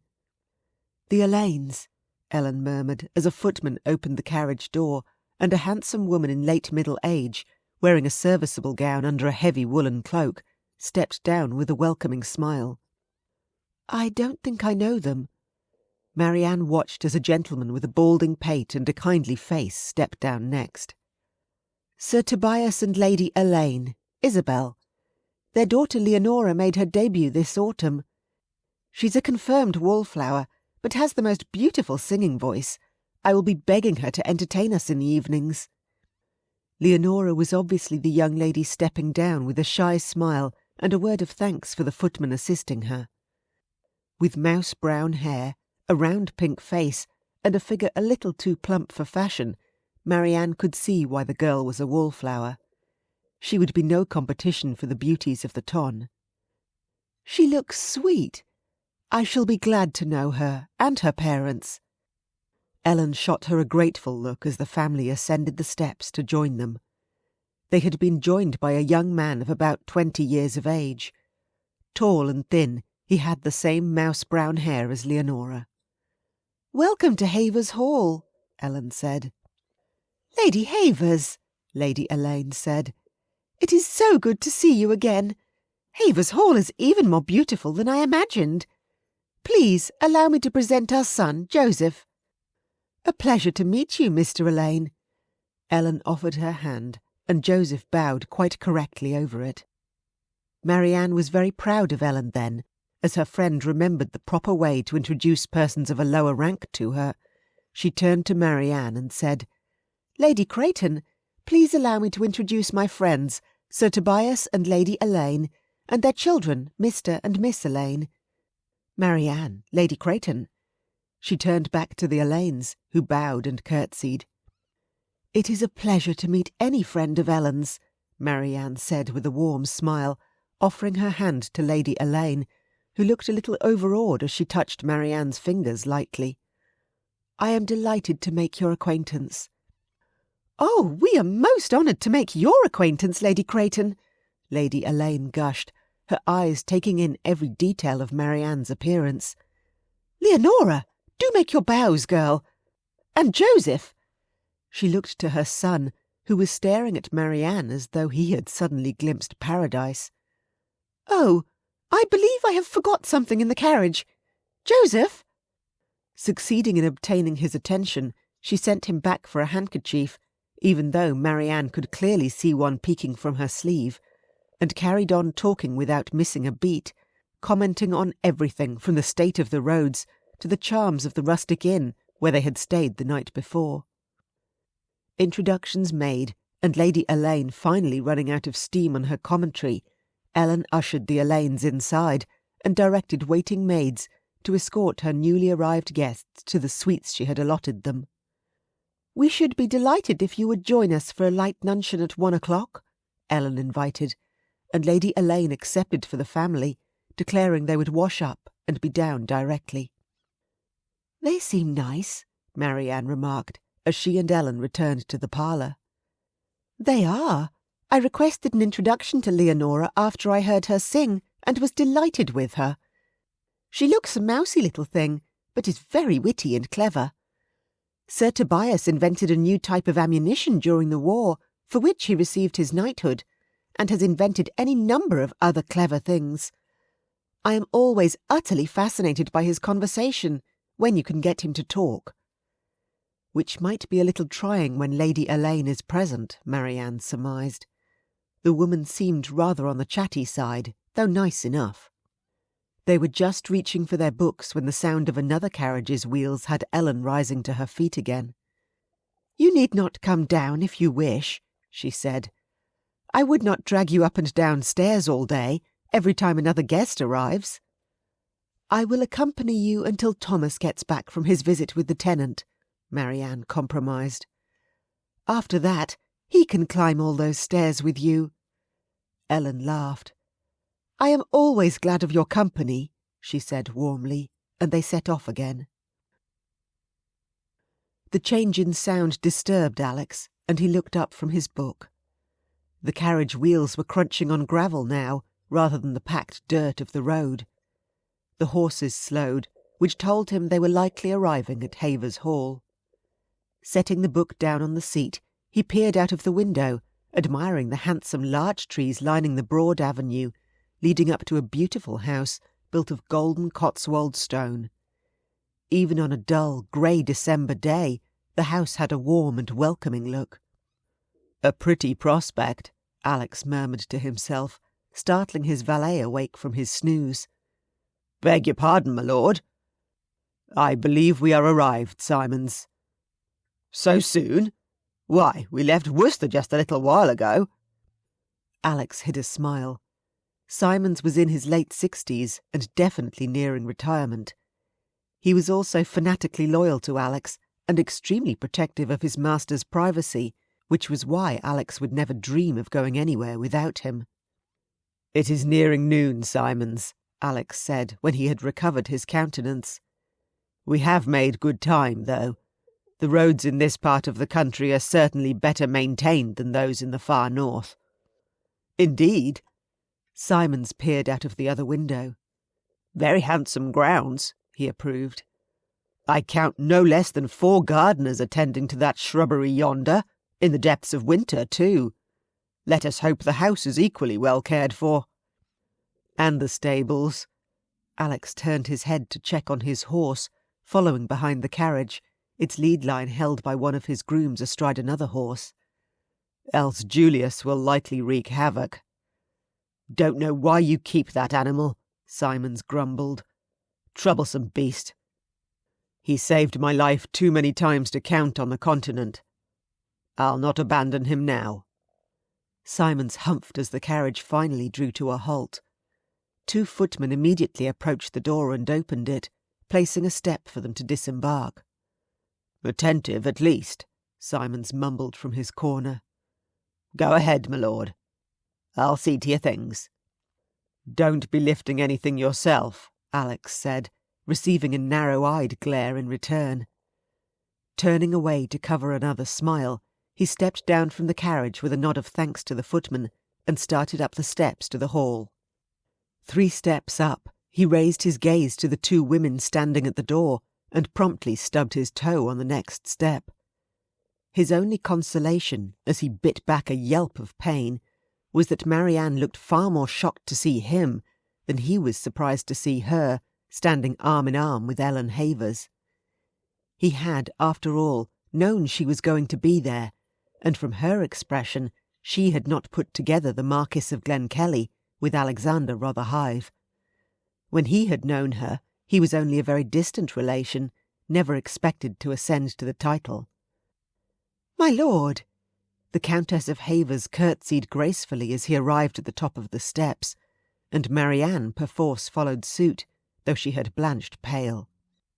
"Lady Havers." Alex bowed deep in return. "Lady Creighton." "Oh, you are acquainted with Marianne? How silly of me! Of course you are. With you not in London this year, I forgot you lived there for several years and know everyone." Ellen turned to Marianne with a friendly smile, placing her hand on Marianne's arm. "It has been many years since Lady Creighton and I last met," Alex said, after a full minute of awkward silence. "Indeed, she was then merely Miss Abingdon, daughter of a viscount, and I, nobody of consequence at all." He had not thought it possible Marianne could turn any paler, but her skin took on the hue of ash, and she swayed a little. Kind, thoughtful Ellen noticed at once, of course, and urged her friend inside, back into the warmth. Alex found himself delegated to the care of a very proper butler, who promptly escorted him to a handsome guest suite on the 2nd floor, with sweeping views across a valley to the west of the house, a winding river at the bottom, and thick woods on the hill beyond. It was quite lovely, and he was still standing at the window admiring the vista when Simons arrived with 4 sturdy footmen carrying Alex's trunks. Simons looked quite in his element as he directed the men, and a moment later extended his sway to 2 more, who arrived bearing jugs of hot water for Alex to wash. "A nuncheon will be served at noon, my lord," one of the footmen advised, "and Lord Havers is expected back in time for it." "Indeed," Alex murmured. "I believe I see him now." A horse had entered the picturesque view outside, cantering along the river to a crossing point. The rider was still a little too far away to make out his identity, but his coat and hat were clearly those of a gentleman. Perhaps a half-mile distant, the horse and rider would reach the house in no time at all, and therefore Alex should also waste little time in changing his clothes and washing off the dust of travel. He wondered if Marianne would attend the nuncheon, or if she would cry off, after obviously having been surprised by his arrival. Perhaps she would plead illness. His jaw tightened as he turned away from the prospect beyond the window. She could not avoid him indefinitely, not at a house party expected to last a full fortnight. Sooner rather than later, they would have the conversation which had been postponed for too many years, and he would have his answer as to why she had lied to his face and broken his youthful heart. Chapter 8. Claiming a sudden sick headache, Marianne retreated immediately to her rooms, grateful for Ellen's kindly disposition. She was quite certain Ellen suspected her illness coming upon her at the same time as the Marquis of Glenkellie's arrival was no coincidence, but Marianne was in no way ready to explain her prior connection with Alexander Rotherhithe. Lying down, she allowed Jean to place a damp cloth over her brow, and then pleaded to be left alone. She needed to think. Jean retreated only as far as her dressing-room, leaving the door cracked open so she would hear if Marianne called for her, but that was far enough. In silence and blissful solitude, Marianne tried to come up with a method by which she might somehow avoid being in a room with Alexander Rotherhithe for the next 2 weeks. A headache was coming on in earnest as she tried to find a way out of her dilemma. If only she still had access to the Creighton fortune. But even if she wrote a letter to Arthur, she doubted he would send for her. and she could not possibly ask Ellen and Thomas to convey her back to Cumbria. She had friends who would take her in, at least she hoped she did, but getting to them without funds was another matter. Running away was not an option open to her, even if her pride would permit it. Ellen would be convinced something dreadful had happened to her besides, and that was no way for Marianne to repay Ellen's kindness. Somehow she was going to have to face Alexander and live with his contempt. She'd seen the disgust in his eyes as he looked at her. So far as he knew, she'd broken their secret engagement a mere 3 weeks after he sailed for Spain to marry another man, a much older, much wealthier, titled man. It was a cruel twist of fate that Alexander was now both wealthier and better titled than her husband had ever been. If only her father had known. He might have let her throw herself away on a mere mister, after all. If the last 8 years had taught her anything, it was that there was no use crying over spilt milk. Lying still and silent, Marianne reconciled herself to facing Alexander and being civil to him. She was no longer the naive girl he had cared for. She was a grown woman, married and widowed. She would not be intimidated by contemptuous stares, even though Alexander Rotherhithe had grown up into a very impressive man indeed. Tall and slender as a young man, maturity and his years as a soldier had added muscle and breadth to that long frame. And the scar on his cheek only added to his dark, wickedly handsome looks, as far as she was concerned. Unconsciously, Marianne lifted her hand to her own cheek, wondering how exactly Alex had received the scar. Though it had faded to pink now, it must have been a terrible wound when he'd first received it, flaying his cheek open to the bone and barely missing his eye. It was hardly something she could ask him, especially as she planned to avoid being in his company as much as she could possibly manage. The sound of carriage wheels outside again brought a smile to her face. With more than 20 guests to stay at the hall, and more coming from the local area each day for activities and dinners, surely there would be enough people around that she need never find herself alone with Alexander. She could hide behind a shield of politeness and sociability, much as she had hidden her feelings behind a polished social facade when Creighton paraded her around London as his trophy bride. She could do this. What choice did she have, after all? The Earl of Havers grinned as Alex entered the drawing-room. "Glenkellie, glad you decided to come." "So am I," Alex said honestly, shaking Thomas's offered hand. "Havers Hall is beautiful.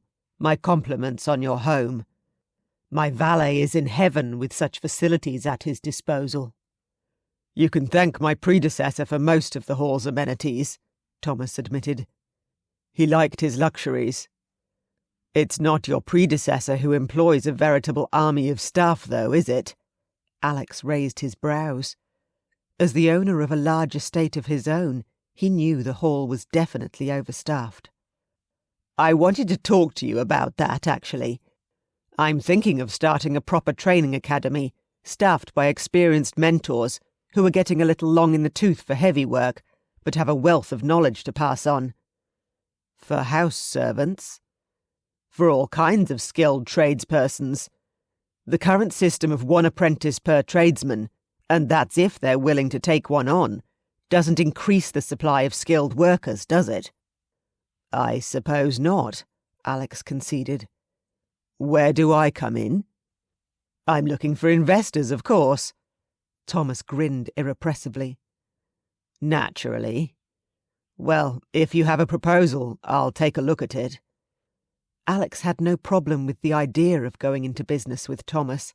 There were few people he could say that about, but the American Earl had proved himself both financially astute and compassionate towards those of lesser consequence to himself.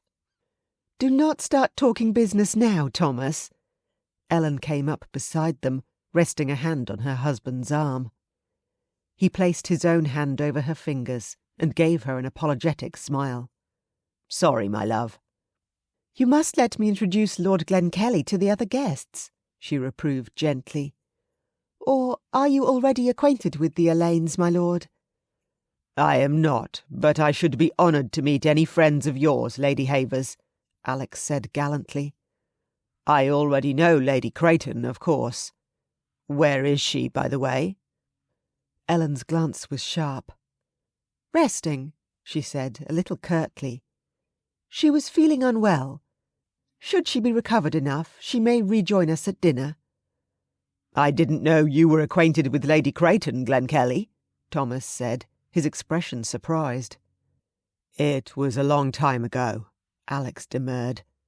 I dare say I don't know the person she is now at all. Had he ever known her? He had to wonder, even as one part of his mind remained focused on remaining polite, as Ellen introduced him to the Alain family. Miss Alain looked quite overawed and said not a word, which at least meant she was unlikely to pursue him, though her mother positively fawned over him. He was used to that, and tuned it out by thinking of Marianne, of the look on her face as she'd recognised him. He'd changed from the young boy she'd known when they were children playing together, before he was sent away to school, even from the stripling lad she'd led on that fatal summer. He was grown up now, hardened by war and life. Of course, she'd changed too.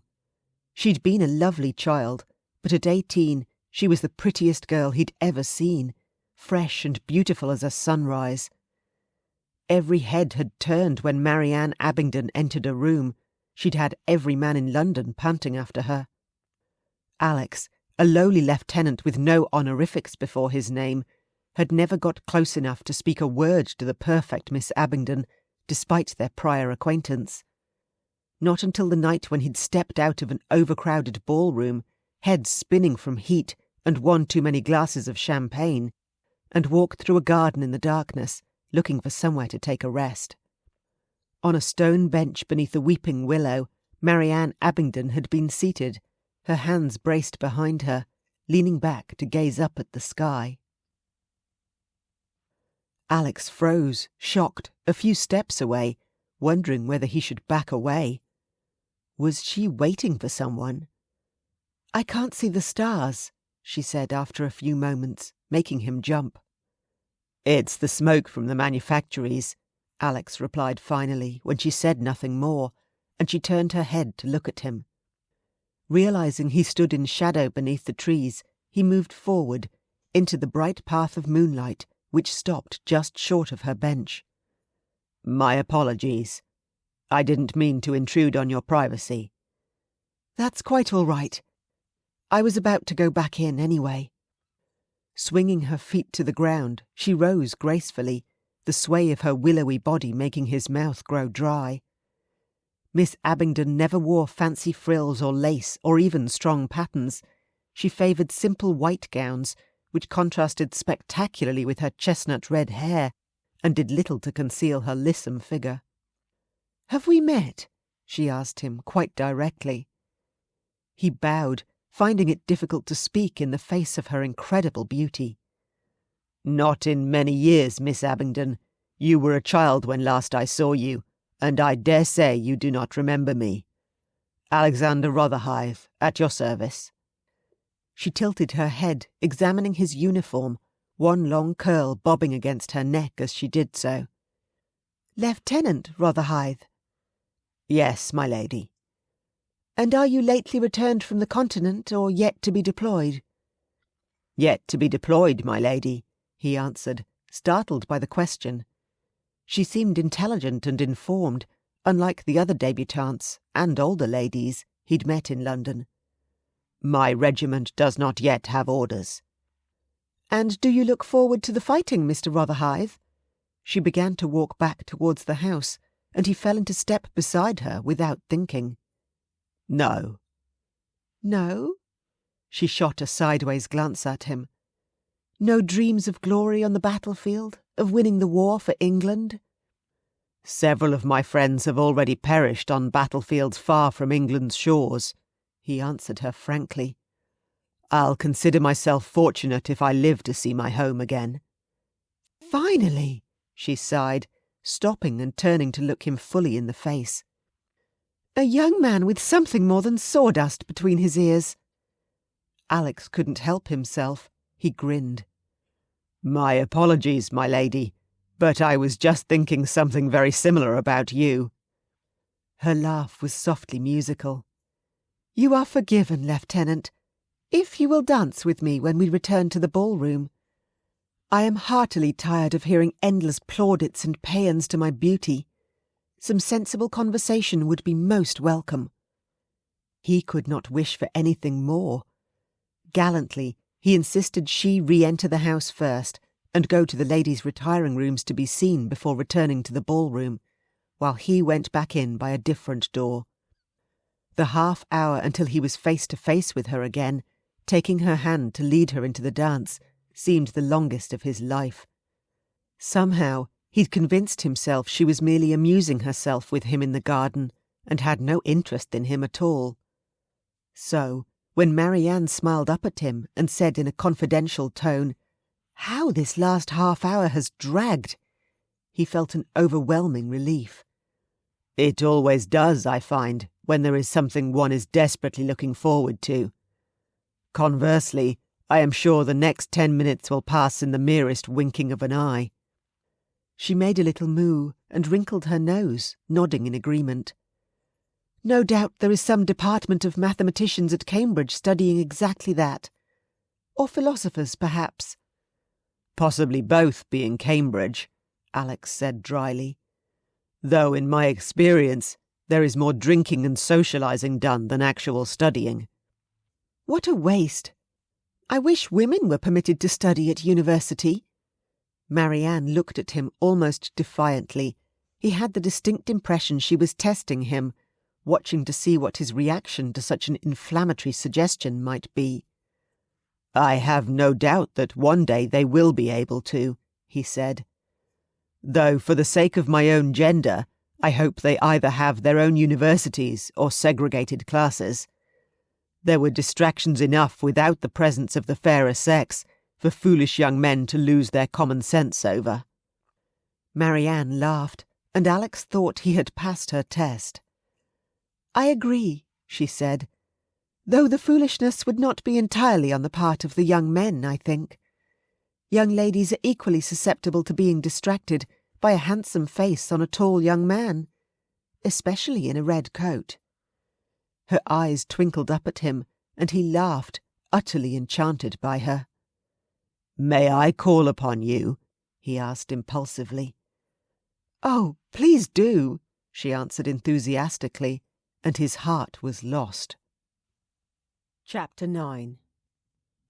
Marianne wished, quite desperately, for the armour of a fine gown in which to clad herself to face Alex, but the servants Thomas had sent to Cumbria had not yet returned with her wardrobe. She had to content herself with the lavender silk gown she had worn every evening since her arrival at Havers Hall. At least Jean was doing a wonderful job in keeping it clean and pressed, ready for her to dress in each evening, but she was definitely coming to despise the colour. Apparently divining that her mistress was self-conscious about only having the one evening gown, Jean had been producing different accessories every night to dress it up from some store of things somewhere in the hall. Tonight she had a wide sash of golden silk, some gold ribbons for Marianne's hair, and a long string of creamy pearls. "They're fakes, my lady," Jean said, the moment Marianne opened her mouth to protest she couldn't borrow valuable pearls from Ellen. "See, they don't even have a proper catch." "Where did you find them?" Marianne inspected the pearls with interest. She'd never seen fake jewels before. "Lady Havers has been cleaning out the attics," Jean admitted. "There's all sorts of things up there in old trunks, gowns which must be 100 years old, bits and pieces of rusty armour, children's sewing samplers, and broken old toys. I don't think anything's been thrown away in the hall since it was built." "Quite likely," Marianne conceded, seating herself to let Jean put up her hair. "Is Lady Havers throwing it away, though?" "Oh, no, she don't believe in throwing things away much. Finds a use for near everything, she does. I asked if I could take a few bits and pieces to dress up your things a touch, and she said I could take whatever I wanted." Jean beamed proudly. "These gold ribbons will look very well in your hair, my lady, and the sash brightens the dress up a treat." "They do," Marianne said warmly. "Thank you, Jean. You've been so thoughtful."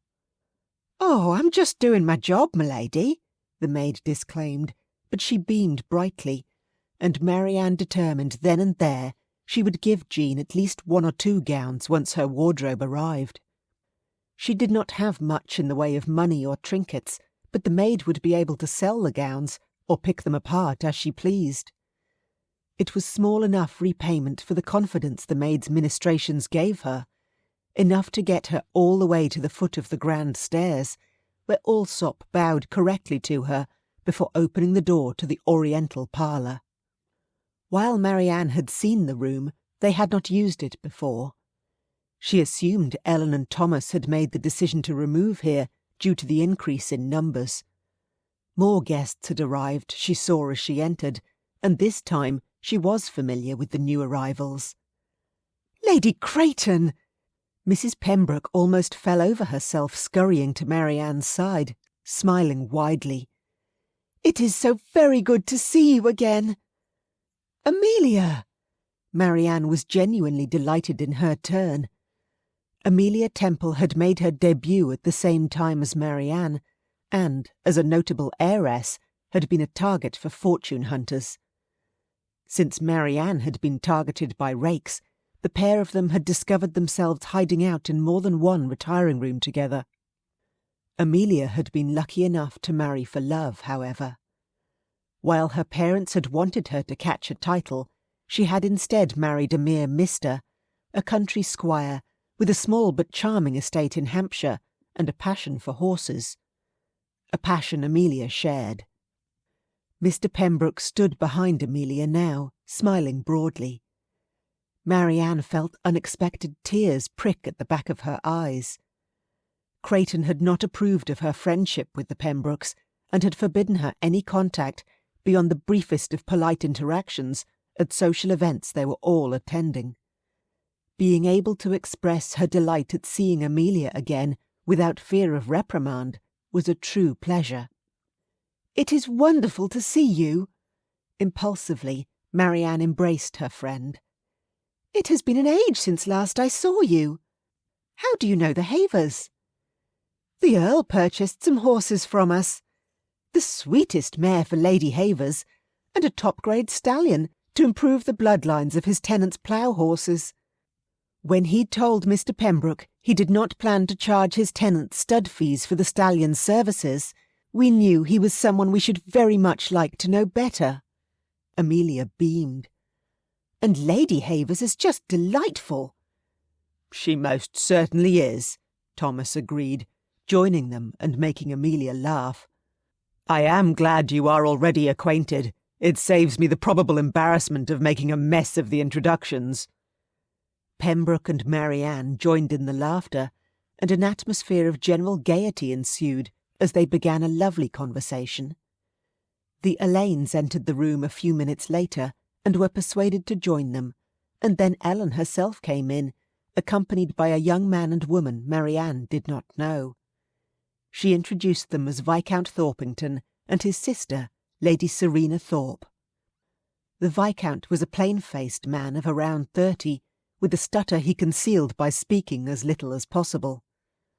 Lady Serena was around 22 by Marianne's estimation, and handsome rather than conventionally pretty, tall and sturdy, with a thick mane of black hair barely constrained by her pins. With an unfashionable tan, she looked to be the outdoorsy sort, who would have no patience with the languid pace of high society life. Marianne liked Lady Serena immediately, but she could see why she hadn't been a success in London. The Ton matrons wouldn't have approved of her at all, and her brother's speech issues would have made it difficult for him to make many friends too. "The Marquis of Glenkellie," Allsop announced from the door, and a hush fell over the room. Miss Leonora Alain squealed a little, hand over her mouth, and her eyes wide, until her brother nudged her with a frown. "Hush, you goose!"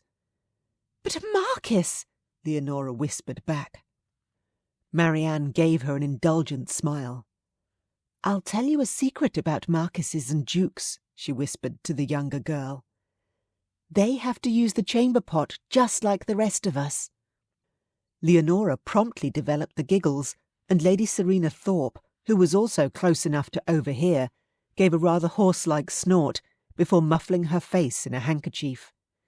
Blue eyes sparkled as she glanced sideways at Marianne, and Marianne gave her a conspiratorial grin, inwardly thankful for the distraction, which meant she didn't have to look at Alexander. Of course, her reprieve was short-lived, as Ellen escorted Alexander around the room to make introductions.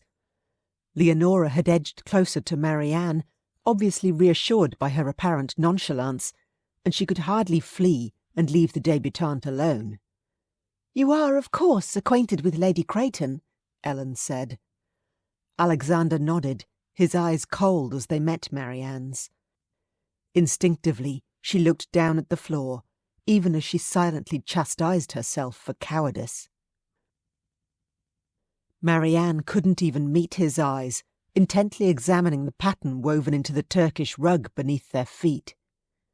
Gritting his teeth and ordering himself to be patient, Alex forced a smile as Lady Havers presented a blushing debutante. "Miss Elaine." Bowing correctly over the girl's hand, Alex resigned himself to social niceties for the time being. He was acquainted with only one other of the guests, Viscount Thorpington, and for Thomas and Ellen's sake he must at least try to be agreeable. He would not for the world spoil their first house party, no matter how much he wanted to shake the truth out of Marianne. He watched her from the corner of his eye all evening. As the highest-ranking lady present, she went into dinner on Thomas's arm and was seated at his right hand, at the other end of the table from where Alex, as the highest-ranking gentleman present, was seated at Ellen's right. Young Mr. Elaine was seated on Marianne's other side and watched her in wide-eyed awe, the kind which could well turn into infatuated puppy love, Alex thought grimly, determined to nip that in the bud if Marianne should take it into her head to break another young man's heart for her amusement. At least Thomas Havers was infatuated with his own wife, and not likely to be susceptible to Marianne's charms, laugh and smile though she might. Reluctantly, Alex had to admit Marianne was even lovelier now than she had been at 18. Maturity had only refined her beauty. If he didn't already know how heartless she could be, he'd likely be crawling after her himself. As it was, he found it difficult to look away. Dressed in a muted lavender gown trimmed with gold ribbon, her auburn hair shone like fire, the perfection of her features outlined by the candlelight. Again and again, her softly musical laugh came to his ear, and he only realized he was staring at her in utter absorption when Ellen Havers touched his hand lightly, making him start. "My apologies, Lord Glenkellie. I was wondering if the soup is not to your liking." Her brow was creased. Looking down, Alexander saw he'd taken up his soup spoon in his hand, and then failed to even taste from the dish in front of him. "I beg your pardon, my lady," he said contritely. "I was distracted." "So I see," Ellen murmured, and her eyes flickered as she glanced to the other end of the table. "I do hope you will try it, but if there is anything you particularly wish to have prepared, I pray you will let us know." Ashamed of his poor manners, Alexander tasted the soup and pronounced it excellent, and resolved to pay closer attention to both his dinner and his dinner companions. Ellen had been carrying the entire conversation, with quiet Thorpington on her other side, and he should speak as well with Mrs. Pembroke on his other side. Turning to that lady now, he offered a smile, only to be met with an uncomfortably appraising stare. "I dare say you do not remember me, my lord," Mrs. Pembroke said almost immediately.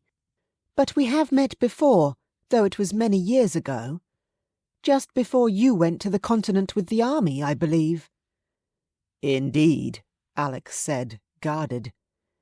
Mrs. Pembroke looked to be almost exactly Marianne's age, but had none of her mesmerising beauty.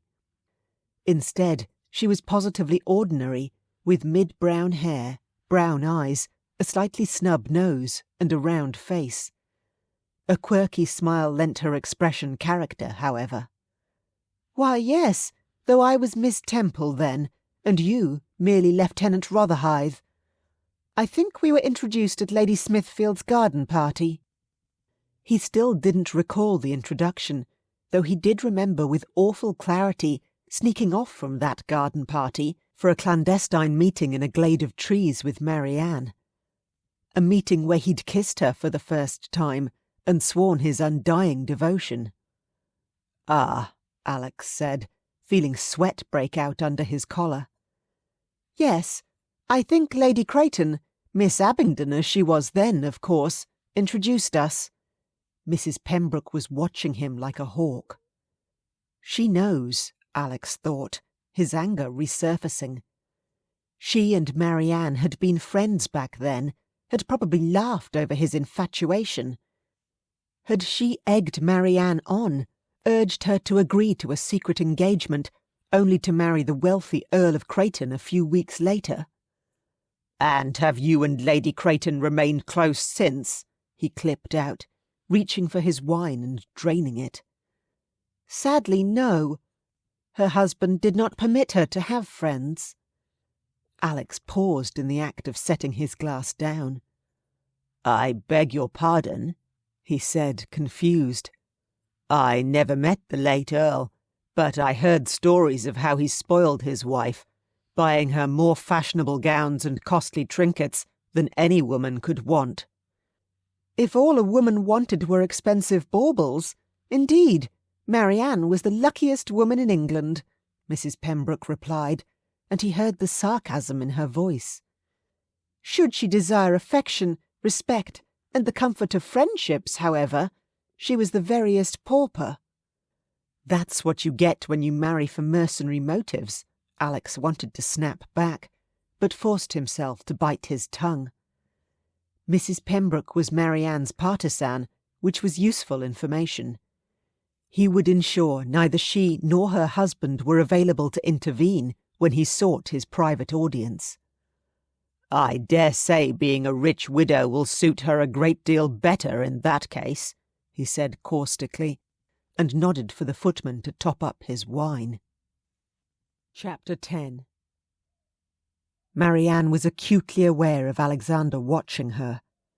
Her hand shook as she tried to eat, and her voice sounded high and thin to her ears, her laugh forced and artificial.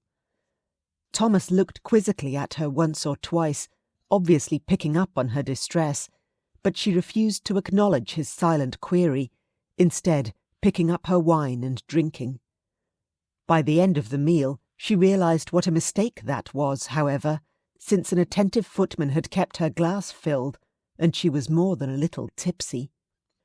When Ellen invited the ladies to her parlour, it was more than enough reason to make her excuses and retire to bed. "I have become unaccustomed to wine," she said quite truthfully, "and it has brought on my headache again. Please forgive me for retiring early. I promise I shall be more sociable tomorrow." "You are forgiven already, though we shall miss your company. Sleep well and feel better, dearest, and please do not hesitate to have Jean or another maid bring you anything you might wish for your relief." Marianne felt guilty about deceiving Ellen, but she lost no time in hurrying up the stairs, nervous all the while that Alexander might choose to leave the other men to their brandy and port and come looking for her. What he might have to say to her after all this time she could not imagine, but she knew she did not want to hear whatever it was. Merely looking on his face, only grown more handsome with the passage of years, was painful, especially since she'd had to listen to Lady Elaine eagerly quizzing Lord Havers about Alexander's marriage prospects. He would need to marry, and soon. Marquisates required heirs, and undoubtedly he would be choosing from among London's latest crop of débutantes. Perhaps he even had someone in mind already. Miss Elaine was a sweet creature with a hefty dowry. Perhaps she might suit him. Or Lady Serena Thorpe. She would look very well on Alexander's arm, and she had a strong character and a sense of humour too. Marianne did not realise she was crying until she tripped, blinded by the tears in her eyes, and almost fell. Catching herself with a hand against the wall, she stumbled on until she found her room at last, pushing the door open with a sob of frustration when the knob stuck briefly. "My lady!" Jean rose from where she had been seated by the fire mending a stocking, an expression of shock on her face as the sewing fell to the floor. "Are you unwell?" "I feel sick," Marianne choked out, and Jean managed to get a pot under her nose just in time. "That will teach me to drink too much wine," Marianne groaned a few minutes later, as Jean helped her to lie down and placed a cool, damp cloth over her brow. "Maybe my husband was right to insist I should only ever be permitted one glass." "Well, it can be powerful stuff if you're not used to it," Jean agreed. "Especially if you don't eat nothing." Marianne's guilty silence made the maid sigh. But she hadn't been able to choke down more than a couple of spoonfuls of soup, not with the anger in Alexander's gaze scorching her from the other end of the table. "I dare say you won't make the same mistake again, my lady," Jean said, removing Marianne's slippers. "Let's get you comfortable for bed now, and I'll make a herbal tisane up for your head. A good night's sleep, and you'll be right as rain in the morning." Privately, Marianne doubted she would sleep at all, but the tea Jean persuaded her to sip, after helping her change into her night rail, must have had some soothing herbs in it. Her eyelids soon began to feel heavy, and she lay back against her pillows without complaint, allowing her eyes to close. "That's it, my lady," Jean encouraged softly, and Marianne heard her moving quietly about the room, setting things to rights and putting the noxious pot out for someone to take away and wash. "Sleep. You'll feel better in the morning." Rejoining the ladies to discover Marianne had already retired infuriated Alexander to the point where he pleaded weariness from travelling and retired himself, ignoring Thomas's expression of disbelief. He was in no mood to be polite to anyone, and with no possible opportunity to corner Marianne tonight, he might as well retire rather than manage to offend one of the Havers' guests with his ill temper. At the top of the stairs he paused, considering briefly whether it might be worth trying to locate Marianne's room. His valet Simons would probably know exactly where everyone had been accommodated by now, and have opinions on whether Lady Havers had correctly placed them according to precedence too. But asking Simons where he might find Lady Creighton's rooms, and then going to look for the lady, would create a scandal. Alex did not care in the slightest if a scandal affected him, and Marianne deserved no consideration, but he would not see the Havers' first-ever house-party marred in such a way, if he could help it. No, far better to bide his time and confront Marianne privately. One way or another, he would manage it. And while he might not feel like company tonight, he had a good book to read, and undoubtedly Simons would be able to procure some of Havers' excellent brandy for him to drink while he did so. Perhaps Simons might have some interesting gossip from below stairs he could be convinced to share as well. Marianne appeared to be well settled here at Havers' Hall. Knowing how long she had been in residence and who was attending her could be useful information. Making his way to the comfortable room he had been allotted on the second floor, Alex nodded to Simons as he entered. "I'm going to retire early, Simons. I'm in no mood for company." "When are you ever, sir?" Simons rejoined smartly.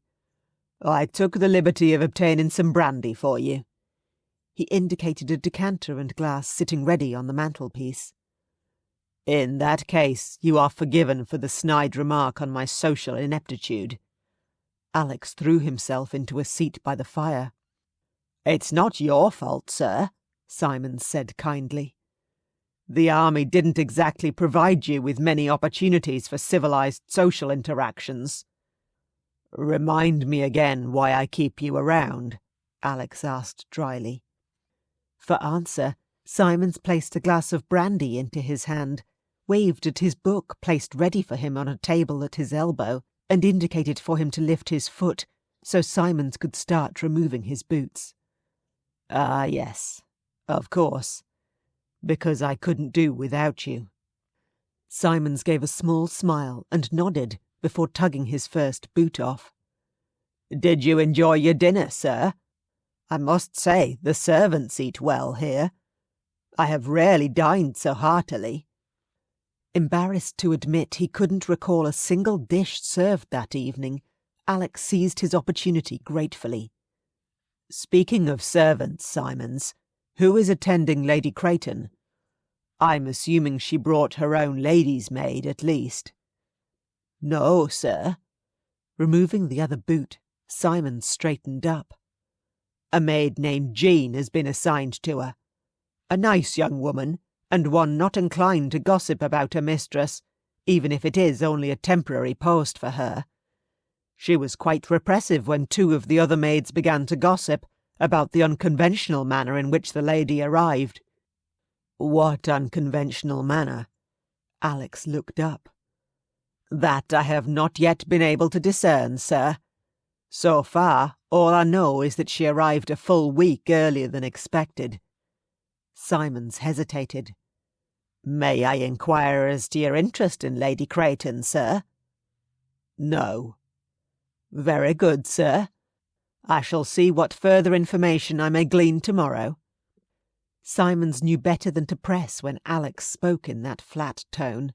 The valet removed himself, taking Alex's boots through to his adjoining chamber, where he would polish them to a high shine. Left alone, Alex brooded over his brandy, staring into the glowing coals of the fire. Why had Marianne come a week early, and under what unconventional circumstances? Perhaps she had been escorted by a man, he thought suddenly. That would certainly be unconventional. She was a very beautiful widow, after all. Perhaps a lover had brought her here, cast her off? That would explain her arrival a week early, too. By the time he'd finished the second glass of brandy, Alex had convinced himself his theory was correct. Which meant Marianne would be looking for a new lover. A wolfish smile curved his lips as he drained the glass and set it down. That was a role he'd gladly fulfill for her. Waking early the following morning, Alex could not remember the last time he'd slept so well. He could not recall the last time he retired so early either. Perhaps that had something to do with getting a good night's sleep, he acknowledged with a grin at his own foolishness. Simons bustled about importantly, bringing him riding clothes and suggesting he might wish to go for an early ride, as rain was expected later in the day. "Julius will want to run," Alex agreed, accepting his gloves from the valet. "And I dare say breakfast will be served throughout the morning, at the convenience of guests." "Indeed, sir. There is a morning room in the east wing where a buffet will be kept ready until noon, I understand. Any of the house servants can escort you there." "Perhaps I'll catch Marianne there. Or perhaps she will be out riding herself," Alex thought, as he headed downstairs and out to the stables, spying a lady by the mounting block, being assisted up onto a pretty dappled grey mare. As he drew closer, however, he recognised Ellen, Thomas waiting to one side, already mounted on a leggy chestnut gelding. "Good morning," Ellen called to him in delight as she saw him approaching. "It is a lovely morning for a ride. Would you care to accompany us?" Alex acknowledged it was indeed a fine morning, especially for December.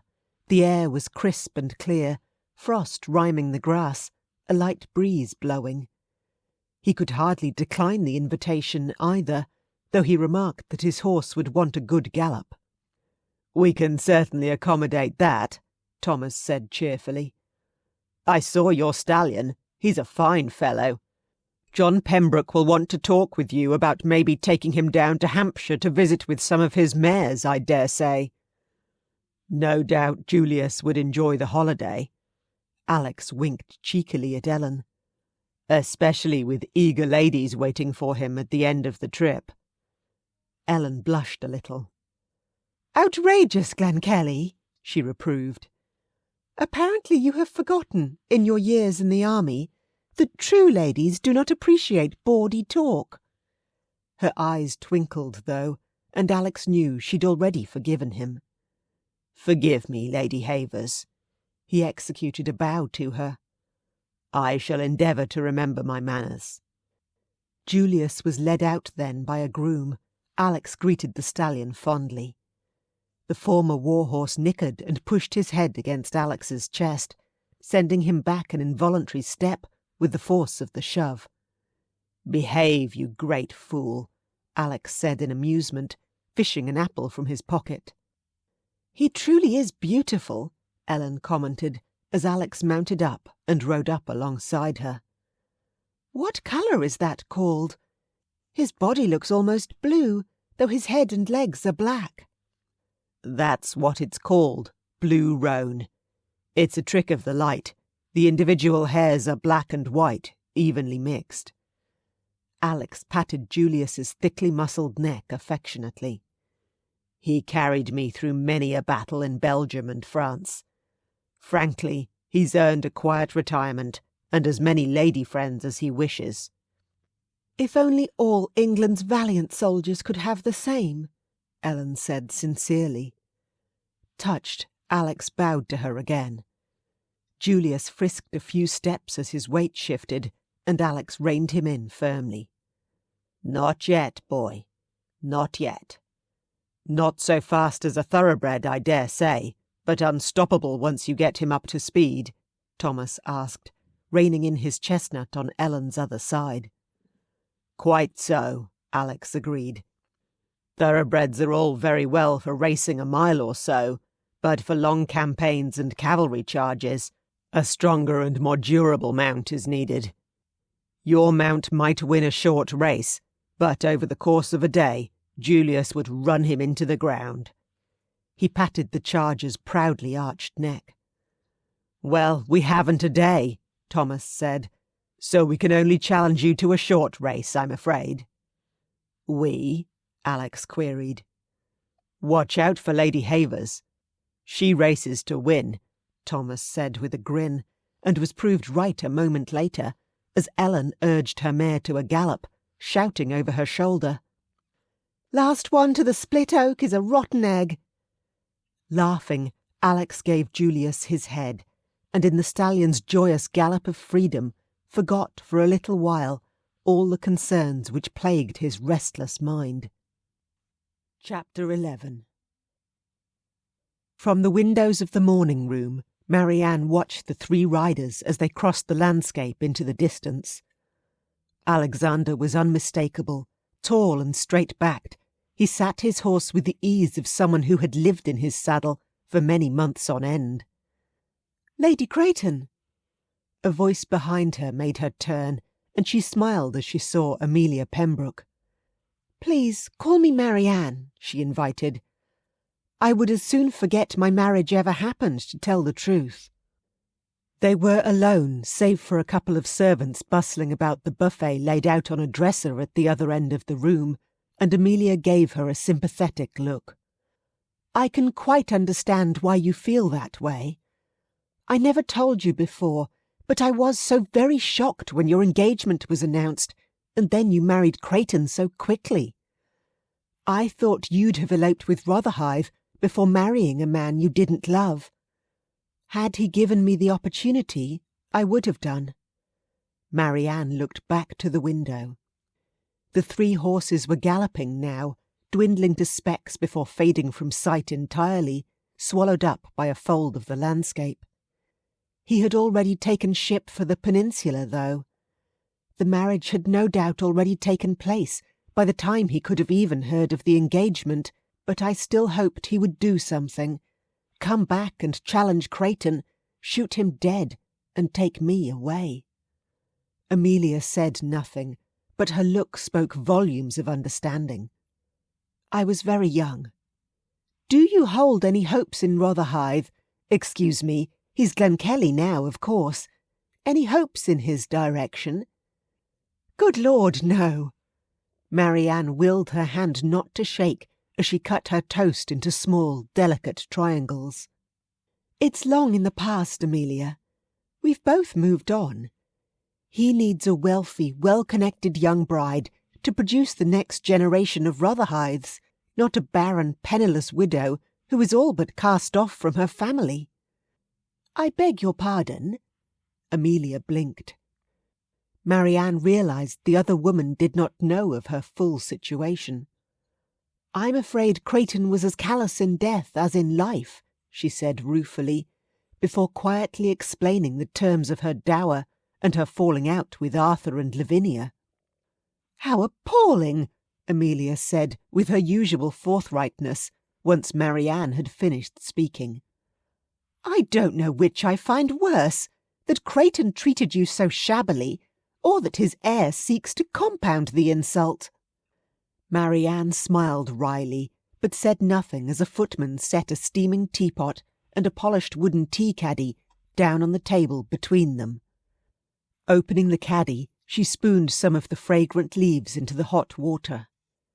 Considering my husband's character, I should have expected no less, she said finally.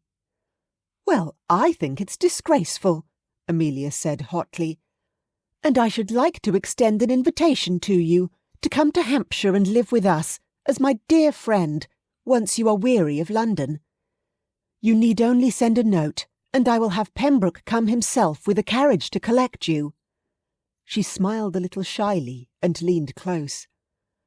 I shall want a friend close by in a few months, she confided. I am in Sainty at last.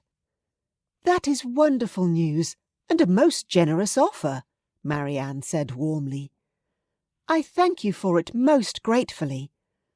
I dare say I will spend the rest of my days imposing on all of my friends in turn until they are all heartily sick of me darkening their doors. Never, Amelia disclaimed loyally. They were joined then by the Elaine family, who came in en masse, exclaiming excitedly over how well they had slept, how comfortable the beds were, and how attentive the servants of Havers Hall. Marianne was not displeased to end her conversation with Amelia. Discussing her future prospects was a depressing topic indeed, though it warmed her heart to know she still had Amelia's friendship. They were still at table when the riders returned. Amelia's husband had met up with the others out in the countryside somewhere, and the four entered the morning room with broad smiles and hearty appetites. Tempted to excuse herself immediately, Marianne realised it would be rather rude, as Mr. Pembroke took a seat by his wife and leaned across her to bid Marianne a cheerful good morning. It is indeed, sir. Did you enjoy your ride? Very much so. It is a fine morning for a hearty gallop. He turned to his wife. I am sorry you were not feeling well enough to join me, my heart, he said in an undertone, picking up Amelia's hand and kissing it. Are you quite recovered? I am. Amelia smiled fondly at him. I have invited Marianne to come stay with us, perhaps in early May or so. Ah. Mr. Pembroke glanced at Marianne before looking back at his wife, who nodded at him. Lady Creighton would be most welcome at any time, but if you would like her with you then, I shall move heaven and earth to find some way to persuade her. Such efforts will not be required, I promise. Marianne gave him a warm smile. I am delighted to accept the invitation, and may only need to impose on you for some transport, probably from London. It is not the slightest imposition, my lady. Pembroke dismissed her concerns with a wave of his hand. Boots on the polished wooden floorboards heralded another arrival, and Marianne glanced up, only to meet Alexander's eyes as he entered the room. All the breath seemed to rush out of her body, and she clenched her hands tightly in her lap, digging her nails into her palms. Steady, steady, she ordered herself. It was all a long time ago. Alexander is nothing to you now. The pounding of her heart told her she was a liar, and the look of scorn on Alexander's face told her there was nothing she could do to turn back the clock anyway. Lowering her eyes, she tried to take slow, calming breaths and regain her composure. Breakfast seemed to last an unconscionably long time, with everyone chatting sociably about their plans for the day. Though he'd worked up a hearty appetite on the ride, the food tasted like ashes to Alexander. Look at her, sitting among decent folk, acting as though she hasn't a care in the world. Every smile Marianne offered someone else was like a dagger to his chest. Viscount Thorpington, seated directly opposite her, kept missing his mouth with his fork as he gazed at her, utterly entranced, and young Joseph Elaine was no better. Alexander's hand clenched around his knife until his knuckles turned white. He didn't notice how tight his grip was until his fingers began to cramp painfully. "Is your beefsteak not to your liking, Glenkellie?" Thomas inquired politely, as Alex dropped the knife with a clatter. "It's fine, thank you," Alex muttered, massaging his stiff fingers. "A sudden cramp, that's all." Thomas gave him a sceptical look before his gaze moved to where Marianne sat. "Is that what you call it?" A dull flush suffused Alex's cheeks, and he looked away, picking his knife up and cutting into his steak again. Fortunately, Sir Tobias Elaine leaned over to speak to Thomas, saving Alex from having to think up a response to the awkward question. The ladies began to drift away from the table first, Ellen announcing they would be gathering in the front parlour to converse.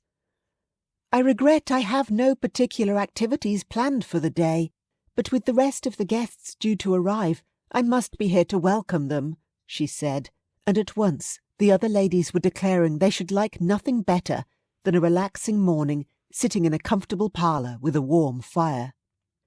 "Don't forget your embroidery, dear," Lady Elaine told her daughter, who sighed. Marianne sympathised.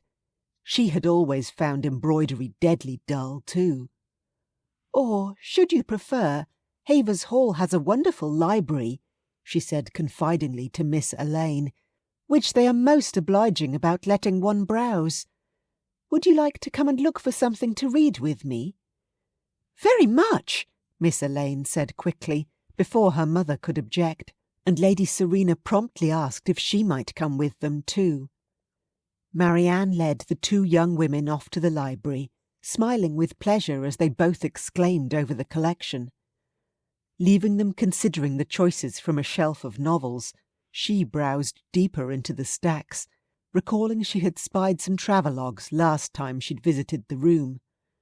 Stories of exotic land and adventurous, if probably highly fictionalized, derring-do might be just the thing to keep her mind occupied.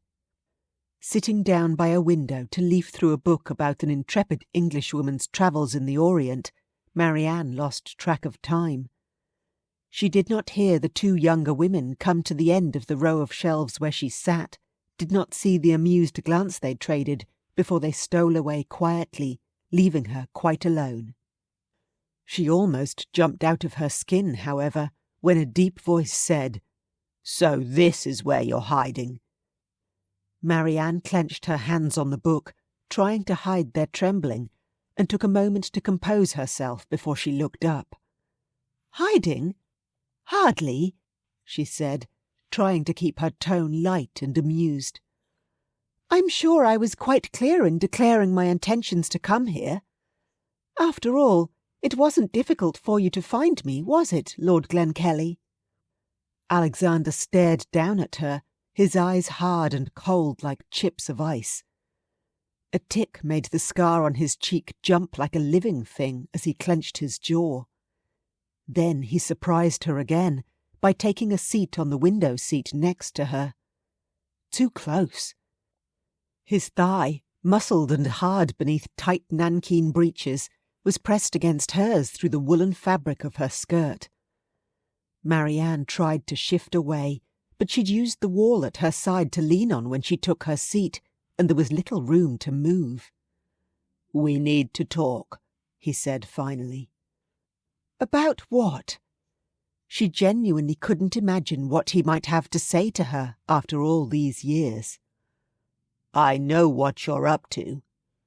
Marianne blinked, confused, and stopped trying to avoid Alexander's eyes. "I beg your pardon?" "Leave Thorpington and Elaine out of your schemes. They're nice young men who deserve better than to have their hearts broken just because you're bored." "I beg your pardon!" Her mouth fell open with shock. "You're repeating yourself, and you understand me quite well, I believe. Don't encourage those two boys, or you'll answer to me." Marianne's cheeks flushed with sudden fury. "I do not care for your insinuations, and allow me to make it clear that I do not answer to you on any matter, Lord Glenkellie." She made to rise, but a powerful hand closed around her wrist, holding her firmly in place. "Not so fast, my lady." His deep voice put a mocking inflection on her title. "Unhand me at once!" Her gaze spat daggers as she looked at him, her voice cold and brittle as ice. She was still surprised when he let go, his large fingers opening quickly. "Your pardon," he mumbled, flushing darkly. "I did not intend. I have never laid hand to a woman in anger before." "Then what in heaven's name possessed you to do so now?" Marianne demanded, her anger fueling her tongue. "What have I ever done to you, that you should raise your hand to me?" Alexander stared at her in silence. Disgusted, she rose and tried to leave, but as she reached the end of the row of shelves, 4 quiet words stopped her in her tracks. "You broke my heart." Chapter 12. Alexander didn't know what made him confess it. Perhaps it had been Marianne's righteous fury after he grabbed her arm, tried to force her to listen. He was still shocked at himself for behaving that way. He had been raised to believe violence against women was utterly beyond the bounds of civilized behaviour. Marianne's face, as she turned slowly back to face him, was hard to read. She had paled from her flushed rage, but he realized when she spoke that she was no less furious. "Do you think I willingly married a man more than 3 times my age?" Opening his mouth to answer in the affirmative, Alex saw the glint of fury in her eyes and closed it again. "Oh, I see." Her voice softened, and she looked truly disappointed. "You never knew me at all, did you? What did you think? That I led you on for my own amusement, and then married the richest man I could catch?" He couldn't remember feeling so small since he was 6 years old and summoned to meet his grandfather for the first time. The old man's piercing gaze had stripped him to the bone, and he felt just as flayed by the beautiful woman standing in front of him now, shaking her head slowly over his arrogant assumptions. To his surprise, Marianne returned to sit down, though she moved to the other side of the window seat, leaving a full foot of space between them. "For the sake of the affection we once held each other in," she said, "and because I believe you when you say I broke your heart, I pray you will allow me to tell you the truth about my marriage to Creighton." Childishly, he didn't want to hear it. If she was telling the truth, it meant his resentment of her, his unkind thoughts about her, were wrong. That he was wrong. It was an unpalatable truth for any man to bear, but particularly one of his rank and his military experience. In all those years on the battlefield, his instincts had never led him astray. Yet now... I hated him. Marianne's voice made him look up at her and meet her eyes, despite the guilt which made him want to study his shoes. If she was willing to speak of something which must have been deeply unpleasant, at the very least he owed her the courtesy of listening. From the moment I first laid eyes on Creighton, I disliked him. He licked his lips when he spoke to me, and looked on me as though I was a possession to be owned, a thing he coveted. My father's gambling debts made it an easy transaction. I was bought and sold with the handing over of a bank draft, like a piece of livestock or an ornamental vase. Alex felt vaguely sick. Marianne showed no emotion as she spoke, merely reciting the facts in a flat tone, despite the ugliness of the circumstances she related. Though I objected vociferously when the engagement announcement appeared in the newspapers, my opinion was not sought, and my consent not required. Indeed, when I was summoned to my father's study one morning, I had not the slightest idea I was going to my own wedding. With a special licence in hand, and a vicar who did not care in the slightest about my protestations, Creighton made me his countess. "Marianne," Alex said, his voice choked. "Please, don't." "Don't what?" Her tone hardened, her fists clenching against her skirts. "Don't tell you about the way 2 of his footmen forced me upstairs to a guest suite in my own home, where my husband of but half an hour raped me, with my father's full approval. Of the many indignities I suffered at Creighton's hands, most particularly every month when my courses came, and he would beat me for not conceiving an heir." There were tears in her eyes, and Alexander hated himself for making her relive the memories which obviously caused her such pain. "Christ!" Alex couldn't sit still any longer. Erupting to his feet, he ran his hands through his hair, tugging at the strands in frustration.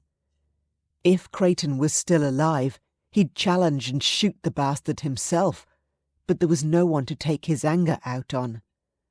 "Marianne, I'm sorry. I'm sorry that happened to you, and I'm sorry I thought the worst of you. I'm sorry." She sat with her hands folded primly in her lap now, gazing up at him from her blue eyes, looking like a perfect porcelain doll. Finally, she inclined her head a fraction. "We have both been at war," she said, her voice softer now. One delicate hand lifted, gesturing towards his face. "You merely have a more visible scar than I, that is all." An hour ago, he would have become enraged hearing anyone claim any experience might compare to the battles he had endured, the awful things he had seen in the war. Now, after hearing Marianne's unemotional recital, he knew better. "At least I had days and even weeks where there was quiet and peace," he said. "Your battles were fought every night." "And every day," she corrected with a twisted little smile. "I was constantly on display as Creighton's most prized possession, you see, and God help me if I allowed so much as a hair to stray out of place." His head shook as he asked, "Did he beat you?" He had no right to the answer, and said so immediately after he asked the question, wishing he could take it back. He'd made her suffer enough, reliving the memories she'd already shared with him. "Yes," she answered him anyway.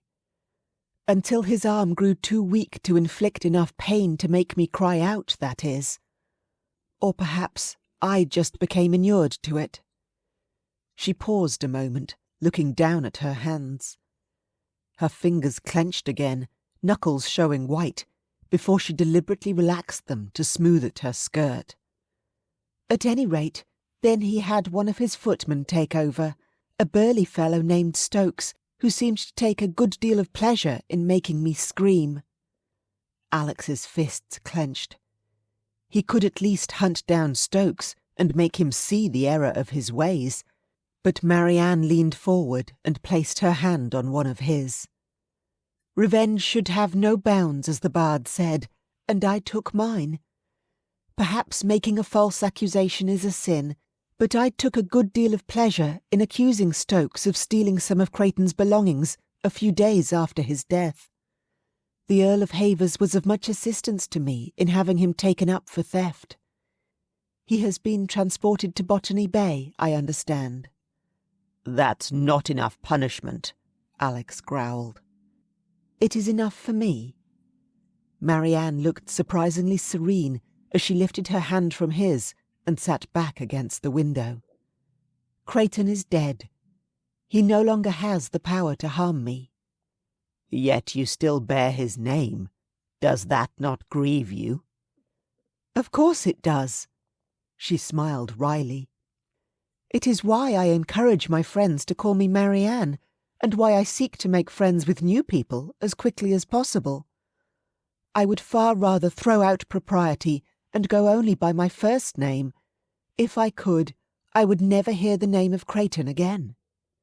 You could remarry, Alex suggested, suddenly wondering what her opinion was on the subject. She laughed, throaty and full. You jest? Willingly put myself once again under the power of a man who can do whatever he wishes to me and never suffer the slightest consequence for it? No, thank you. Standing, she smoothed her skirts. Thank you for hearing me out, Lord Glenkellie. I once held you in a good deal of affection, and though you had every right to despise me for jilting you without warning, it grieved me to discover you held such a low opinion of me. I hope you understand me a little better now. You have held up a mirror and shown me the ugliness in my own soul, Alex said. And I hope you will call me Alexander or merely Glenkellie, and permit me the use of your given name should we again have occasion to converse privately. In any case, I vow the name your husband inflicted on you against your will shall never pass my lips again in your hearing. Henceforth in public you shall be Lady Marianne to me. I am not entitled to that, I'm afraid. I am only a viscount's daughter, after all. Alex found a small smile despite his inner turmoil, hoping to amuse her with his next remark. One benefit of being a marquis, I have found, is that very few people dare to correct you. I need only declare I am confusing you with the current countess, and you will soon find half London is giving you the honorary elevation. Her lips twitched, and he thought she might, indeed, be slightly amused. As you please, Glenkellie. I learned well the advantages of high rank in setting trends among the ton. If you wish to use yours to my benefit, I shall not protest. It's the least I can do. He executed a deep bow, far deeper than mere courtesy called for. If I may be of service in any other way, I hope you will not hesitate to call on me. Thank you. She curtsied in return, and then said, It is possible I may take you up on that offer, Glenkellie. It would be my honour to assist, Lady Marianne. Inclining her head, she turned and walked away, leaving Alex pacing, furious with himself. What a pig he'd been, making assumptions of the basest kind, with not the slightest evidence to support them. And what poor Marianne had suffered. Watching her leave, the skirts of her plain dark grey woolen gown swaying slightly as she moved, he realised she was almost certainly wearing such a plain garment to avoid attracting the attention of men. Perhaps, because of the way Creighton had demanded she display herself, garbed in the finest gowns and jewels, always a perfect fashion plate, wearing such a dowdy dress now was a form of rebellion. Eventually, his anger at himself cooled somewhat. Alex left the library and proceeded downstairs. Lord Glenkellie. The butler, Allsop, intercepted him in the front hall. May I direct you anywhere? The other gentlemen are in the billiard-room. Thank you, Allsop, he said gruffly, but I am in no mood for company. I might take a walk down to the stables, see that my horse is behaving himself for the grooms here." "Very good, my lord," Alsop said, unruffled. "Allow me to fetch your hat and greatcoat." Impatient with the delay, Alex nonetheless stayed long enough to don the coat and hat which were swiftly produced. It was getting cold outside, and he thought the forecasted rain was likely to begin soon. Walking briskly to the stables, the chill air helped to cool the rage still boiling in his blood. By the time he found Julius, settled in a large, comfortable stable, with knee-deep straw to lie down in, a manger full of hay, and a bucket full of fresh water, he felt almost normal again. Rubbing the stallion's ears, he murmured nonsense to him, and was glad the sensitive horse did not pick up on his mood. "The Havers stable is exceptional," Alex noted, as he looked around at contented horses in their stalls, and stable lads busily polishing tack or scrubbing out used feed buckets. He need have no concerns for his horses here. A coach rolled into the yard as he exited the stable, and he sighed. "More new arrivals. Who are these?" he asked the head stableman, who came out to look. "Oh no, not this coach, my lord. This is the one my Lord Havers sent to Cumbria to collect the Lady Creighton's belongings."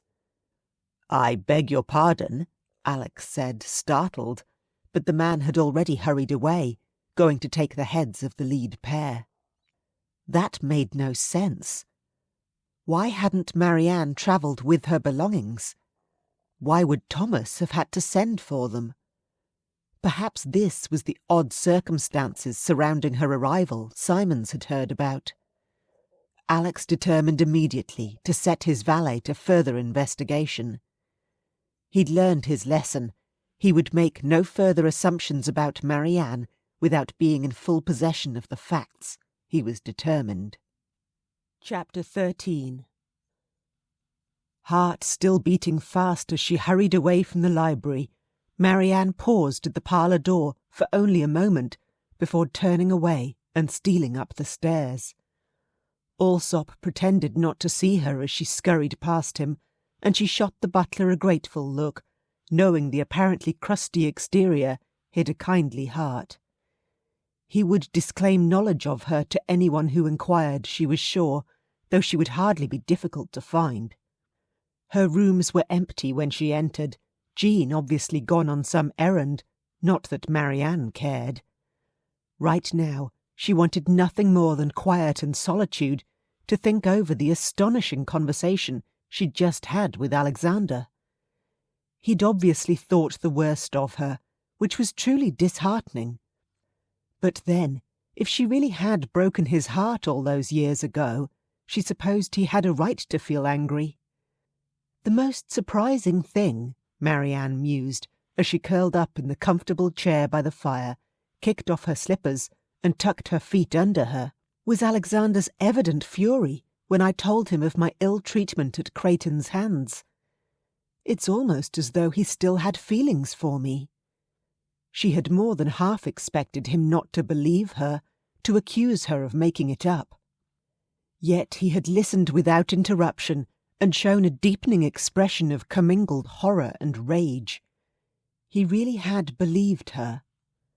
Marianne could not quite comprehend what on earth had made her tell Alexander so much. She had never spoken the whole sordid truth of her marriage to anyone, had never planned to do so. But when she'd discovered he'd thought she had married Creighton willingly, the words had just exploded out of her, and once she started, she could not seem to stop until she had told him the worst of it, though not all. That would have taken days to tell, and she did not care to dwell on all she had suffered. Now she felt curiously light, as though by sharing the truth with Alexander, she had purged a dark weight from herself. Knowing Alexander condemned Creighton's actions was pleasing, too, even if his suggestion she should marry again was laughable. Men who showed a kindly face to the outside world could be monsters behind closed doors. Creighton had publicly played a devoted husband who enjoyed showering his beautiful young wife with gifts, after all. How many ladies had expressed their envy, declared their wishes their husbands would be so generous. Shuddering at the memory of the price she had paid for Creighton's generosity, Marianne's attention was caught by the sound of hooves on the avenue's gravel-strewn path. Peering from her window, she saw a plain dark coach rolling towards the house, drawn by 4 horses, unmatched in colour but sturdy-looking. Wondering if she should go down to join Ellen and the others to greet new arrivals, she frowned curiously as the coach did not pull up at the front door, but rolled around the side of the house beyond her view. Perhaps some servants arriving ahead of their employers, she finally guessed, and returned to her own musings. Alexander's offer of help, if she should ever require it, had been most unexpected, but not unwelcome. Indeed, she honestly believed he meant it, and considering the uncertainty of her future, it was very possible she might one day need to ask for his aid in some manner. She would never ask for financial assistance, of course, but as a Marquis, there were many things he could accomplish with a mere snap of his fingers, which would be utterly impossible for her to achieve. Hasty footsteps outside her room made her look up, and then the door opened. "Oh, my lady!" Startled, Jean dropped a curtsy. "I do beg your pardon. I thought you were downstairs with the other ladies." "It's quite all right, Jean. I just wanted a little solitude, that's all." No, it's fine. Do come on in." Slipping her feet from under her, Marianne rose. "It's just that your things have arrived, my lady," Jean exclaimed. "All the way from Cumbria." "Oh."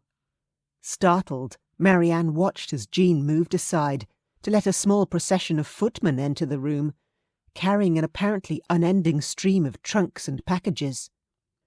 "Did they bring my whole wardrobe?" she asked, startled. "My Lord Earl sent his steward with instructions that anything which belonged to you must be packed," one of the footmen said, with a bow in her direction. "Sent all Lady Havers' trunks for them to be packed in too." "Oh, how very kind." It would have been of no consequence to Thomas, she knew, but it made all the difference to her to have all her own gowns and belongings. 2 more maids arrived to help Jean unpack as the footman filed out. Marianne joined her maids, exclaiming with pleasure as the trunks were thrown open to reveal silks and satins in every colour of the rainbow. "There's a letter in this one, my lady," one of the maids said, holding out a folded paper. Marianne accepted it, moving out of the way as the maids continued unpacking efficiently. Aunt Marianne was written on the outside in a neat, precise hand, and she smiled as she returned to her chair to open it. Either Diana or Clarissa, she guessed, had written the note. "Dear Aunt Marianne, I kept the 2 dresses you gave to me, and Clarissa entirely filled her work-box with ribbons and lace, but we helped the maids pack everything else from your wardrobe. Papa did not want to open his strong-box to hand over the jewels the previous Earl brought you, but Lord Havers' steward was quite insistent. We hope you are well and enjoying your stay with your friends, and anticipate eagerly seeing you in London in the new year, as Mamma and Papa are now quite resigned the whole family must go. With love, Diana." A knock on the door startled Marianne, and Jean left the unpacking to scurry over and open it. "My Lord Havers for you, my lady," she advised Marianne. "Thank you." Tucking the note into her pocket, Marianne pushed her feet into her slippers and went to the door. "My lady." Thomas tipped his head respectfully. "I wonder if you would grant me a few minutes of your time, in my study perhaps." "Certainly." Nodding to Jean to continue her work, Marianne left her room and fell into step beside Thomas. He offered his arm gallantly, and she accepted with a smile. "Jean is taking care of you to your satisfaction, I hope?" he inquired. "She is by far the most obliging maid I have ever had," Marianne said honestly, "and I would be delighted to write her an excellent reference at any time in the future, should she require one." I think she was rather hoping you might offer her a permanent post in your service, actually," Thomas remarked. "I only wish I could. Without a fixed income, though, I fear I could not guarantee her long-term employment, and it would be quite unfair to Jean." "As to that," Thomas said, as they turned to descend the stairs together, "I have some ideas which could provide quite a nice little income for you, with a small initial investment." "Yet I have no money to invest, Thomas." She cast the despairing look up at him. "Have you forgotten already how I arrived on your doorstep? Surely not, since your men have just returned from collecting the belongings I was unable to bring with me, for which I cannot thank you enough." Thomas made a negating gesture. "Do not think on it. You befriended Ellen in London when she was a wallflower, and I can never sufficiently express to you my gratitude for that kindness." "I have never been more glad of the impulse which drove me to speak to her that night," Marianne insisted, "for I have found the sister I always wished I had." "She says the same of you, and I consider you my own sister as well," Thomas said, "which is why I am happy to perform any service within my power." They had arrived at the study, and Thomas opened the door to usher Marianne inside. A large wooden box was sitting in the middle of the desk, a sheaf of paper beside it. "Please." Thomas showed Marianne to a chair, and she sat down, looking curiously at Thomas as he gathered the papers up. "Apparently, your late husband kept records of all the jewellery pieces he purchased for you." "Well, yes, but I understood they were all estate property and had now passed to the new Lady Creighton," Marianne said, startled. "Had he recorded the purchases differently, perhaps they might have, but when his solicitors visited the bank while probating the estate, the jewels were each stored with the purchase receipts, copies of which you see here." Thomas offered her the sheaf of papers. Each of them has a handwritten note at the bottom which reads, "Purchased for Marianne." Even the sight of her former husband's handwriting, large and spiky, the pen almost stabbing through the page, sent a shiver down Marianne's spine. She glanced only at the top sheet before asking, "I don't understand what that means, I'm sorry. Surely if they were purchased with Creighton money, they still belong to the estate." "Under the law, they belong to you. I suspected such was the case. On the last occasion I spoke with the former Earl, he showed me a pearl brooch he had ordered for you, and I saw the receipt with that exact note on it. When I wrote to the current Earl requesting he send your belongings back with my men, I noted it would be simpler for him to send the jewels with my steward, rather than me having to contact his solicitors to request their return on your behalf." She remembered that pearl brooch.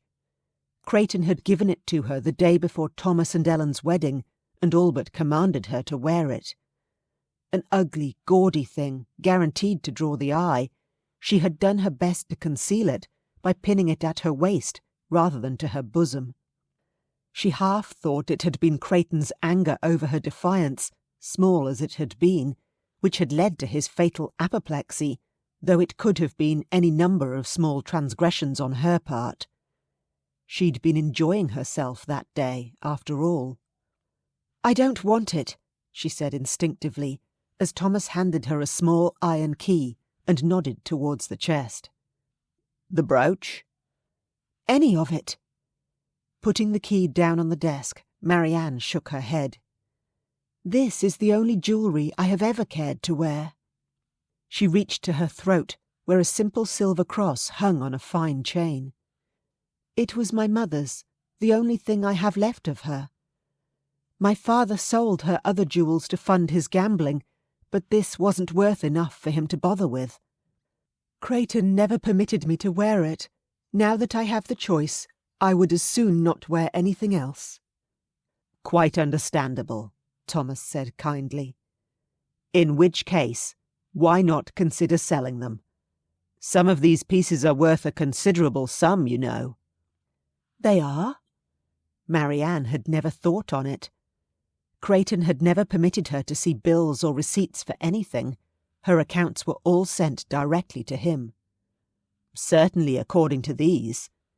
£375 for a ruby necklace and earbobs, for example. Marianne frowned.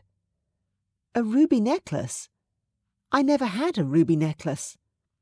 Purchased from Garrard's a few days before his passing. It's possible he never got the chance to present it to you. Picking up the key she had rejected, Thomas opened the box, checked a number on one of the papers, and took out a flat jewel case with a number written in chalk on the lid. Ugh! Marianne grumbled when Thomas opened the box. The necklace was gaudy in the extreme, the earbobs heavy-looking. I would have hated to wear that. Well, if I were going to spend several £100 at Garrard's, I don't think that's what I'd have chosen, Thomas said diplomatically. Reaching out to close the box, Marianne shook her head. Even if he had better taste, I should still not wish to wear jewels he chose for me. At least I was permitted to choose my own gowns, even if they always had to be in the first stare of fashion. These were a demonstration of his power over me, nothing more. I don't want them. So let us arrange to sell them, Thomas said practically. If we are able to achieve prices even half what Creighton paid, you will have a nice little nest egg. Look on it as a proper widow's jointure, if you will. I shall indeed, she decided, pleased at the notion of disposing of the jewels and gaining a measure of financial independence at the same time. Would you assist me with the sale, Thomas? I would not know where to begin. Neither do I, but I will investigate on your behalf how to achieve the best prices, I promise you. Perhaps Lord Glenkellie might assist, she offered tentatively, knowing Alexander knew far more people in London than Thomas. Thomas gave her a curious look. I was under the impression you and Glenkellie weren't on the best of terms, he said carefully. A misunderstanding, Marianne prevaricated, and one which is now in the past. I believe he would be amenable to providing some contacts, at least. Then I shall ask his assistance. In the meantime, would you like me to have the box placed in your room? No, she said immediately. Just lock it up somewhere safe, if you please. Whatever you wish. She blessed Thomas for not asking any more questions. He had a very good idea how miserable her marriage had been, she suspected, though she had shared far fewer details with him and Ellen than with Alexander.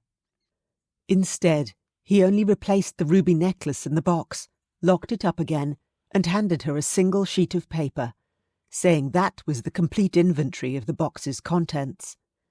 Written by his steward, it had been countersigned by Arthur, certifying all the jewels belonged to her, Marianne, and were not the property of the Creighton estate. There were far more than she'd realised, and the total at the bottom of the sheet made her eyes pop. Thomas was quite right. If they were able to achieve prices even half the new sale value of the jewels, financial independence truly would be within her grasp. Chapter 14. The jewels could be the answer to my money problems, Marianne thought, as she folded the paper and put it in her pocket alongside Diana's note. Climbing the stairs to return to her room, she mused on the possibilities. She would be able to offer Jean a position. She could buy a cottage somewhere for the two of them, but retiring to a country cottage didn't appeal. Better to invest the money, with Thomas's advice, and stick with her original plan of spending most of the year staying with friends. At least she would be able to pay her own way now, without being entirely dependent on the generosity of others, which was a huge relief. "My lady!" Jean turned to her, face aglow, when Marianne re-entered her room. "I have never seen such gowns." The maid was holding a gown in her hands, one Marianne vaguely recalled ordering and not yet wearing. Made of a dark emerald silk, it had delicate gold embroidery all over the bodice and around the hem and cuffs. Such fabric, Jean said, almost reverently. It isn't even crushed. That's good silk for you, Marianne said with a nod. I'd forgotten how beautiful this was. Fingering the sleeve, she asked, Shall I wear it tonight, do you think? Oh, yes, Jean cried enthusiastically. I cannot imagine any colour better suited to you, my lady. You will be the focus of all eyes. You flatter me, but I am also convinced. Marianne hesitated before saying, I know you already helped me dress once today, Jean, but now that my better gowns are here, I believe I should like to change out of the one I am wearing. I've been rotating the same 2 gowns for almost a fortnight now. Of course, my lady. Reverently laying the emerald silk on the bed, Jean hurried into the dressing-room, where the other 2 maids were still unpacking trunks and hanging gowns. How about this one, my lady? The gown was wool instead of silk, but a fine, soft lamb's wool, dyed to a lovely shade of gentian blue-violet. Beautifully cut, Marianne recalled it to be both warm and comfortable to wear. Perfect, she said, pleased by Jean's choice, and stood still to let her maid help with her buttons. Changed into a fine gown, Marianne began to feel a little of her old confidence returning. She had always moved with ease among the highest of high society, she recalled, uncaring of what any of them thought of her. Their opinions had no power to harm her, after all, and facing very real threats every day of her marriage had inured her to petty insult. Her apparent fearlessness had made her surprisingly popular among the highest sticklers, including the patronesses at Almack's. Recalling how she had faced down a Russian princess and any number of duchesses, countesses, and more without fear, made Marianne smile as she smoothed her hands over her skirts. Her fine gowns were just as much armour as any medieval knight's plate and shield. Oh, you've something in your pocket, my lady. Jean held out the folded sheets of paper she'd discovered in the pocket of the discarded gown. Would you like them with you, or should I put them in the writing desk? Thinking she should write a letter to Diana thanking her and telling her the expected date of the Havers party's arrival in London, Marianne nodded. In the writing desk, thank you, Jean. Very good, my lady. What shoes will you wear? Oh, these slippers will be fine. Marianne glanced down at the tan kid-skinned slippers she had been wearing all morning. Jean looked a little disapproving, but Marianne was unmoved. She'd brought those slippers with her because they were her favourites, snug and comfortable on her feet. It wasn't as though anyone would see more than the tips of her toes below her gown's long skirt. Garbed in a fresh, high-quality gown, Marianne studied herself in the mirror. No more hiding out in my room, she decided. Now that she had made her peace with Alexander, there was nobody else whose opinion she cared for, save Thomas and Ellen, of course, but she already knew she had their loyal support. I'm going down to join the rest of the company, Jean, she advised the maid, who was putting her letters in the pretty little writing desk by one of the windows. Very good, my lady. I'll make sure Anne and Polly put all your things away just so. Jean puffed up a little with pride. We'll spend the afternoon pressing wrinkles out of everything. You needn't do it all in one day, Marianne said, amused and touched by Jean's dedication. Have the emerald silk ready for tonight, and select another day dress for tomorrow, and the rest can wait. Never put off until tomorrow what you can do today, Mamma always says, Jean answered with a smile. You just leave it all to me, my lady. Shaking her head, Marianne left Jean to her work and headed back downstairs. Arriving in the front hall as Ellen came out of the front parlour, she smiled at her friend. I do apologise for abandoning you. No apologies are needed. I heard your wardrobe had arrived. And indeed, I see it. What a beautiful dress. Preening a little, feeling happy to be wearing colours again, Marianne swished her skirts a little. Isn't it pretty? Madame Falloux made it for me. Do you know her shop?" "I'm afraid not." "I shall have to take you there when we get to London. She would love to dress you." "Oh, but I have enough gowns already," Ellen disclaimed. Laughing, Marianne linked her arm through her friend's. "Ellen, my dearest girl, you can never have too many gowns." 3 more groups of guests arrived during the day, completing the roster of those who were to stay at Havers Hall for the house party. They crowded into the house, despite its large size, disturbing the equilibrium and Alexander's peace of mind. Unable to avoid company as he might have in his own home, he forced himself to be sociable with the other gentlemen Thomas had invited, and was agreeably surprised. To a man, they were sensible and intelligent, with conversation which did not bore him to tears. For the first time since leaving the army, Alex found himself among company which did not irritate him. At least, when he was among the gentlemen. While the ladies were obviously intelligent too, almost all of them seemed to be inspecting him, rather as though he were a horse they planned to put to stud. More than once he overheard comments about his fine legs and excellent teeth. Lady Elaine was all but throwing Miss Elaine at his head, and though Lady Serena Thorpe was too well-bred to make a spectacle of herself, she still made sure to put herself in situations where he was unable to avoid her entirely. The one woman he would actually have liked to spend time with was no longer avoiding him, but she did not seem to have a particular desire for his company either. Wearing the brightly coloured, beautifully tailored gowns from her newly delivered wardrobe, Marianne drew the eye everywhere she went, including his. Especially his. Alexander almost swallowed his tongue when she sailed into the drawing-room that evening, wearing the most beautiful green gown, her hair a mass of auburn curls atop her head. From the corner of his eye he saw Viscount Thorpington drop his glass of sherry, gazing open-mouthed at the vision before him. Mr. Elaine was a little less gauche and quick to hurry to Marianne's side, but her glance at the younger man was nothing more than tolerant and amused, Alex saw now. His jealousy had blinded him before, but an evening spent watching Marianne gently fend off both Elaine and Thorpington made it clear his accusation of her leading them on had been both unfounded and insulting.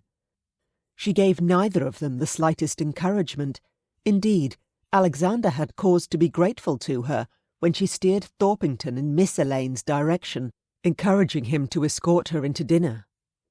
Hoping to be seated beside Marianne at dinner, Alex was disappointed to find himself between Mrs. Pembroke and one of the new arrivals, a Miss Florence Wilson, who had arrived today with her twin sister Miss Fiona and their parents. A pleasant-looking girl, if no great beauty, she was apparently too overwhelmed to speak at all to him or even to kindly Sir Tobias Elaine, seated on her other side. Mrs. Pembroke was friendly enough, though she watched him with wary eyes, and his knowledge that she and Marianne were close kept him from paying too much attention to Marianne during the meal. He was still very aware of her at every moment. Seated on the other side of the table and 2 places down, it was easy enough for him to watch her surreptitiously, admire the way the candlelight gleamed on her fiery curls, drink in her low musical laugh as she conversed comfortably with Mr. Wilson and Mr. Pembroke. Even telling himself he was wasting his time, that Marianne had no interest in marrying again, and he respected her too much to settle for anything less than marriage, he could not make himself look away. He should be trying to draw Miss Wilson out of her shell, discover what Ellen had seen in the girl, or maybe responding to Lady Serena's frequent smiles, or taking the many opportunities Lady Elaine offered to get to know her daughter. None of them appealed to him in the slightest. Marianne drew him to her like gravity, a force as inexorable as it was invisible. "I believe you have an admirer in Lord Glenkellie," Mr. Pembroke murmured to Marianne as the dessert course was served. "But then, if I were not quite so in love with Amelia, I am sure I should join the ranks of your admirers as well," he added when she said nothing. "I do not doubt she has already pressed you to share the secret of your modiste." Marianne smiled and chose to respond only to his latter remarks. "I hope Amelia will not put too much strain on your pocketbook." "At least you've only your wife to spend on, Pembroke," Mr. Wilson grunted. "With twin daughters out at the same time, I swear my banker flinches every time I come to call. Ribbons and bonnets and new dancing slippers every week, and I don't know what all." "You will miss them when they are no longer in your house, I think," Marianne said wisely. Mr. Wilson was a crusty type with a heart of gold, she could already tell. His gaze softened whenever he looked on his wife or either of his daughters. Mr. Wilson muttered, but he nodded. "Have to be a special young man to win either of my girls. Shouldn't like them to be too far apart, too. Very close they are." "They are quite identical. Tell me, do you insist they wear different colours so you can tell them apart?" Marianne teased gently. "Oh, Mrs. Wilson and I always know. We make them do it to save other folks from embarrassment." Mr. Wilson gave her a sly smile. She laughed. Across the table, she caught Alexander's eye for the 20th time and looked away hastily, a slight flush rising to her cheeks. Why was he looking at her so much? She had thought all was settled between them after their conversation that morning. Though some of the men chose to linger in the dining-room after dinner, the younger ones of the party chose to accompany the ladies back to the drawing-room, where Mrs. Wilson pressed her daughters to perform for the company. Alexander had chosen to accompany the ladies, to Marianne's surprise. The previous evening he had lingered over port and cigars for quite some time. Tonight he took a seat and accepted a cup of tea with every appearance of delight. The Mrs. Wilson expressed reluctance, and Marianne sighed inwardly as their mother insisted. Why did some mothers press their daughters to exhibit in public constantly? She hoped the girls were not too uncomfortable. Finally, they exchanged glances and moved to the pianoforte together, where they made a pretty picture in their pastel gowns, Florence in peach and Fiona in pale green. Expecting an average performance, Marianne shot straight upright in her seat as Florence began to play. She was an exceptionally accomplished musician, true feeling showing through in her playing. Then Fiona began to sing, and all conversation in the room stopped as her voice soared. Alexander appeared quite spellbound by the music, and Marianne found sudden envy welling in her breast. She had never shown any particular aptitude for music, plunking her way through required lessons in the pianoforte until her father decided to save the expense. It was the rare one of his economies she had not resented. Now, watching Alexander's rapt face, she wished she had persevered. Perhaps if she had only practised harder, but no, her music teacher had only ever damned her with faint praise. Alexander would never have looked at her like that. The enjoyment she had taken in the evening gone, Marianne sat back in her chair and sipped her tea. It should not matter in the slightest if Alexander took pleasure in the playing and singing of two nice young ladies, she tried to tell herself. "You must get up next, Leonora," a voice hissed behind her. Lady Elaine, Marianne surmised. "'Tis obvious Lord Glenkellie has a fondness for music." "After this performance, I should sound like a cat caterwauling," Miss Elaine replied softly. Marianne hid her smile in her teacup. Miss Elaine was no fool. "I tell you, he is looking for a wife. If you do not put yourself in front of him, some other girl will be his marchioness," Lady Elaine snapped. Though she kept her voice low, Marianne's hearing was excellent, and she heard every word quite clearly. Miss Elaine made no reply, and Marianne found herself examining Alexander's expression again as the Wilson sisters' spectacular performance drew to a close. He rose to applaud with the rest of the gentlemen, the reception a little more raucous than would be considered proper in London salons. But with an earl and a marquis leading the applause, who would reproach them? Florence Wilson retreated back into her shell after the performance, taking a seat close to her mother, but Fiona preened as praise was heaped on her for her singing. Marianne added her compliments to the general praise, but a tiny ember of jealousy burned in her chest as Alexander kissed the girl's hand and declared she had the voice of an angel. "It is wrong for me to be envious," Marianne tried to tell herself firmly. She should be pleased Alexander planned to marry. He deserved happiness after all. And he could do far worse than choosing one of the young ladies at Havers Hall. Ellen was an excellent judge of character. So why did she feel absolutely miserable watching Miss Fiona Wilson smiling up at Alexander? Chapter 15. A very pleasant way to spend an evening, wasn't it, Glenkellie? Excuse me? Jolted from his thoughts, Alexander turned to find Viscount Thorpington addressing him. Yesterday evening. I very much enjoyed it. So did I, Alex agreed. He'd been happily surprised, in truth. He couldn't recall the last time he'd enjoyed himself so much. The only small cloud had been Marianne's quiet mood. She had contributed little to the conversation after dinner, and he had missed the bright wit and pertinent observations she always brought to any gathering. He could only assume it was his presence which had inhibited her. Several times he had glanced up to find her eyes on him, and her delicate brows creased in a frown. "Miss Elaine is rather lovely," Thorpington said, his tone almost questioning. "A nice young lady," Alex agreed, his thoughts full of Marianne, but then he spotted the way the younger man's face fell. Ah, so that was the way the wind blew. "Very sweet," he added. "I understand her dowry is quite substantial if you are considering her, Thorpington.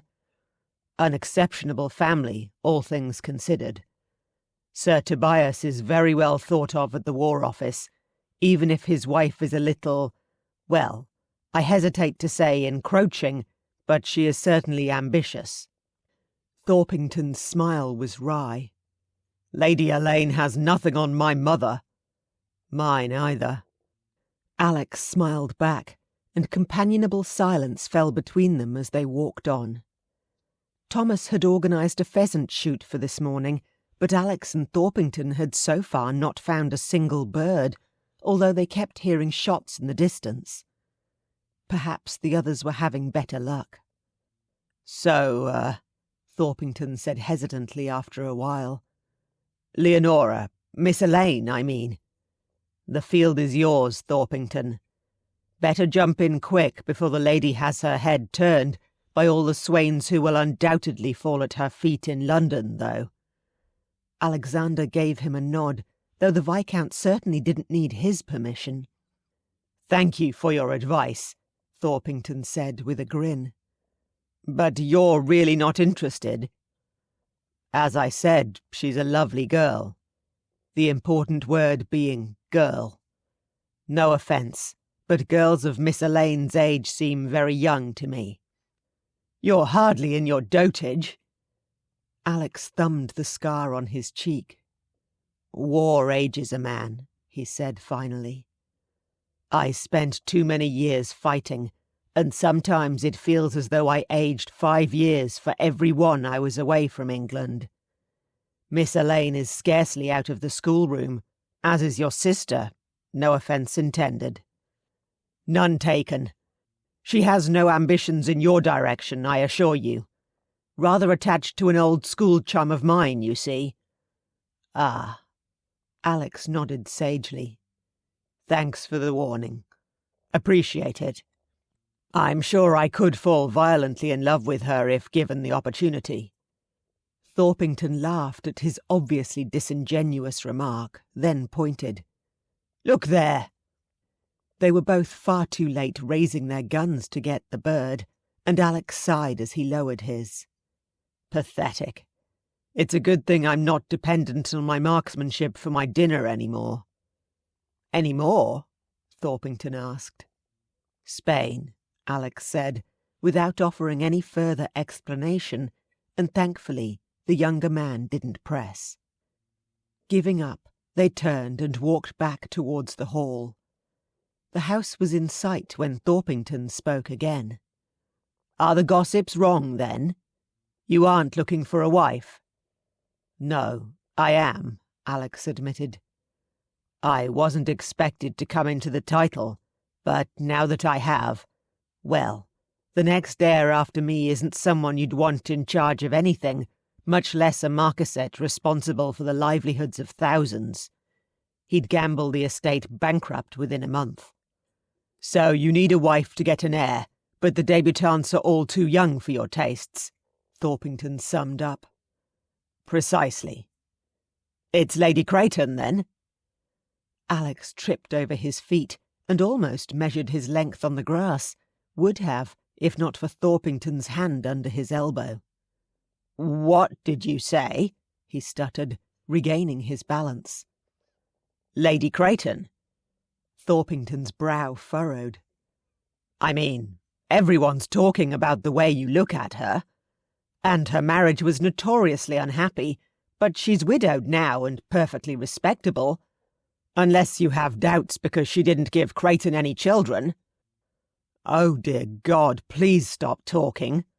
And to think, I thought you were quiet. Alex pressed a hand to his brow. Thorpington flushed. Only in the presence of ladies, he muttered. They make me feel foolish. Ladies make fools of us all, Alex said dryly. Especially if we are foolish enough to repeat gossip associated with them. He gave Thorpington a stern look. Please don't mention Lady Creighton's name in any such gossip again. Yes, my lord. Thorpington had turned bright red with embarrassment. I do beg your pardon, my lord. Too much in turmoil to do more than nod acknowledgement, Alex strode back up the steps into the house, handing off his gun to Simons, who was waiting in the hall for him. No luck today, he said shortly, in response to the valet's querying expression. A shame, my lord. If you would come into the boot-room. He'd been about to storm off up the stairs, but stopped in his tracks at the question. This wasn't his house, and it would be unpardonably rude to leave mud all over Havers Hall's pristine floors. Even if Thomas did employ an army of servants to keep them that way. The other gentlemen had returned to the house, carrying quite a few birds between them, confound it, by the time Alex had his boots off. Unfortunately, he could not think of a graceful way to evade Thomas's invitation to join the others in the billiard-room once he had cleaned up. Simons had wash-water and a change of clothes ready in his room, and he was soon ready to proceed downstairs. "Excuse me, Lord Glenkellie." Alsop intercepted him in the front hall. "A letter just arrived for you." A silver tray was presented. Alex frowned as he picked up the sealed letter.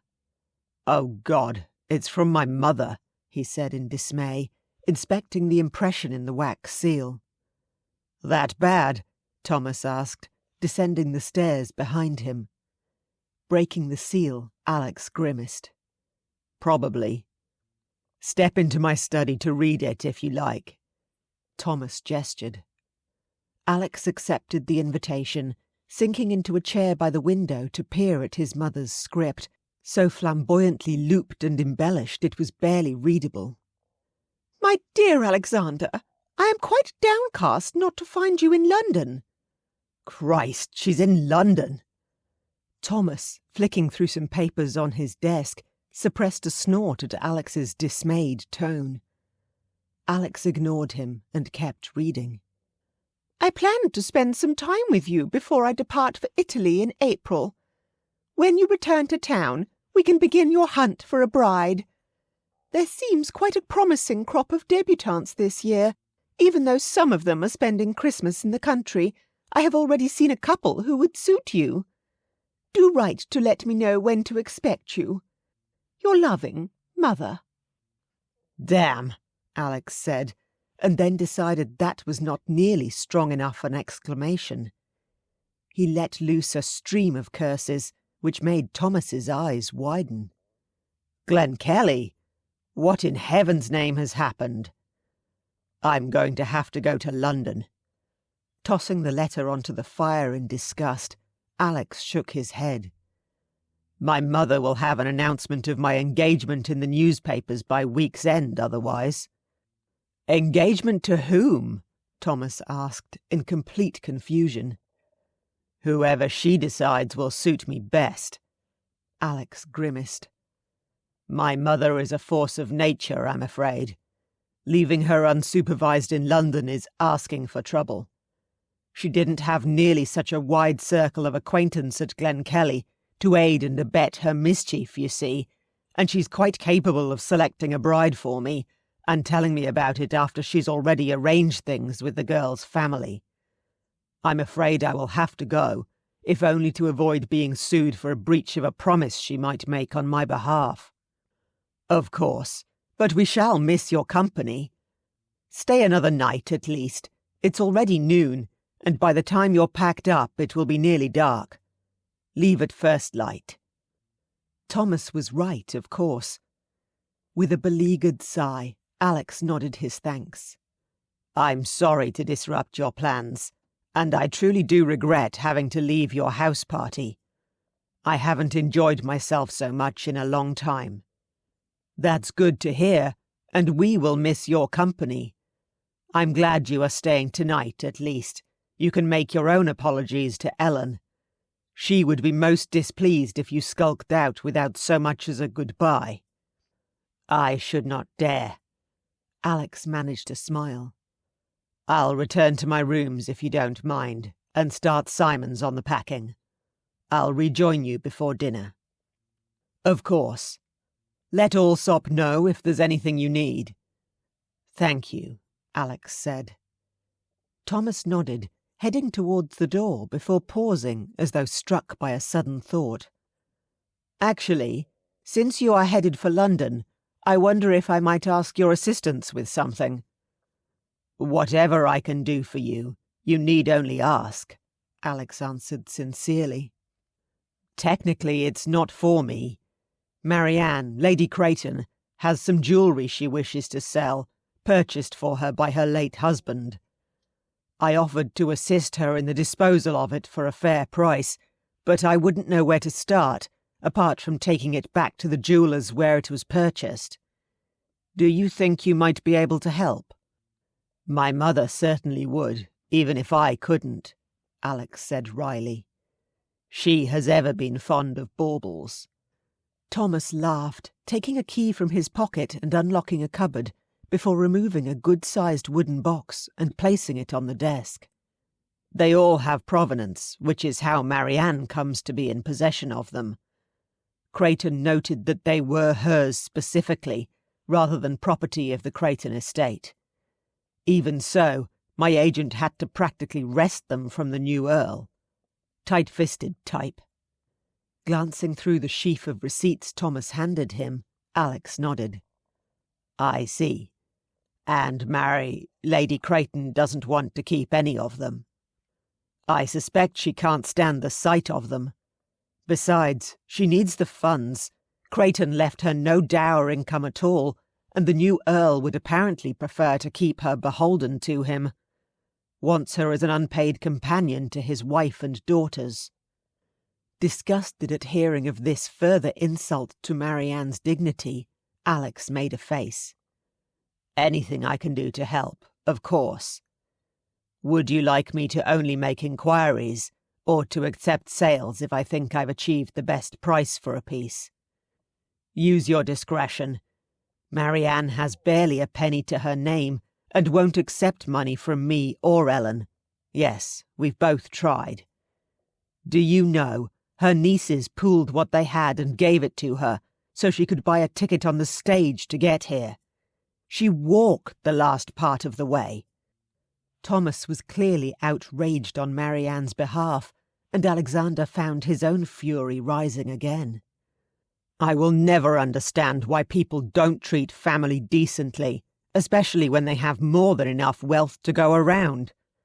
My predecessor was just as bad, refused even to acknowledge Ellen as his distant cousin, and turned her out with nowhere to go when her parents passed away." "Easy." Alex put a hand out to touch Thomas's arm lightly. "You and Ellen are doing God's work, believe in that. Marianne is lucky to have such supportive friends." "I note you call her Marianne as well," Thomas said with a canny sideways glance. "Yet you have only known her a few days." "I knew her much better many years ago. Wanted to marry her, in fact. Her father had other ideas." "And now?" "I beg your pardon?" Alex blinked. "What's stopping you now? She's a respectable widow, and you're looking for a wife. She's not looking for a husband, that's what. Stop matchmaking, Thomas.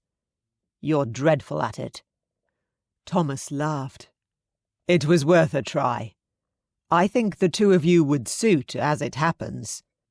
She's not intimidated by you, and you, well, you don't need a wealthy wife. I admit I have heard worse reasons for matching two people together. Undoubtedly, my mother's choices will be worse, much worse, so thank you for at least considering how the match might benefit both of us." Alex smiled, to show Thomas he was not offended. "Still, I think Marianne would value my friendship far more than the other, so please don't encourage any speculation." Picking up the wooden box and tucking the key Thomas offered into his waistcoat pocket, he vowed, "I will achieve the best prices I can for her jewels. A true friend would do no less." Chapter 16. London, mid-January. "Aunt Marianne!" Marianne barely held in her laughter as Diana and Clarissa made to throw themselves on her, before remembering at the last minute they were young ladies now, and meant to act with decorum. They almost tripped over themselves, clutching at each other for support. The girls stumbled to a halt, straightened up, and made graceful curtsies, though the effect was rather ruined by what had preceded them. Lavinia, seated by the fire in the drawing-room of the Creighton townhouse, rolled her eyes to the heavens. "Girls," she said in disgust, "restrain yourselves, please. This is not the country. What if Marianne's friend Lady Havers had accompanied her?" "She did," Ellen said with a smile, stepping into the room behind Marianne. "Do forgive your butler for not introducing us, Lady Creighton. I'm afraid he was dealing with a matter related to one of your younger daughters. Something about a stray dog." Lavinia's mouth tightened, but she rose to her feet. "It is a pleasure to meet you at last, Lady Havers. May I present my daughters, Lady Diana and Lady Clarissa?" "I am delighted to meet you all," Ellen said, with one of her disarmingly friendly smiles. "But please, do not let us be formal with each other. Marianne has told me so much about you, I feel I know you all already. You must call me Ellen, and I shall call you Lavinia." Well, of course." Lavinia looked rather as though she would prefer it otherwise, but the Havers earldom was a very old and wealthy one, even if the current title holder was an American upstart, and Ellen only the daughter of a country parson. Ellen Havers was also widely known to be on excellent terms with at least two of the patronesses of Almack's, which made her someone Lavinia dared not offend. "Wonderful! Let us sit down and have a cose, and get to know each other." Marianne watched with amusement as Ellen took the seat immediately beside Lavinia. The formerly shy parson's daughter had become quite an impressive lady in the last year, confident in her position and her influence. "Would you ring for tea, Clarissa?" Marianne requested, as Lavinia appeared slightly lost. Clarissa hurried to pull the bell, and then the two girls made a point of drawing Marianne to a sofa, rather distant from where Ellen held their mother's attention captive. "How long have you been in London?" Marianne asked. "We only arrived yesterday, and Ellen sent one of her footmen out directly to determine if the knocker was on your door. I was so pleased to hear it was." "1 week tomorrow," Diana reported. "And we have already visited a museum and a library, and spent 2 whole days on Bond Street, being fitted for new gowns." Clarissa made a face at the latter. "I was never so bored in my life, nor stuck so many times with pins." "Because you would not stop fidgeting," Diana smirked. Clarissa narrowed her eyes. Marianne smiled, putting a hand on each girl's wrist to distract them. They are still so very young, she thought, and sisterly rivalry sparked between them often, even though they were also best friends. They had no idea how lucky they were. What she would have given to have a sister she could confide in. "So, we are here to ask if you would join our party at the theatre tomorrow night. Ellen insisted we must come in person to extend the invitation, and I was delighted to agree. I do hope your mother will accept."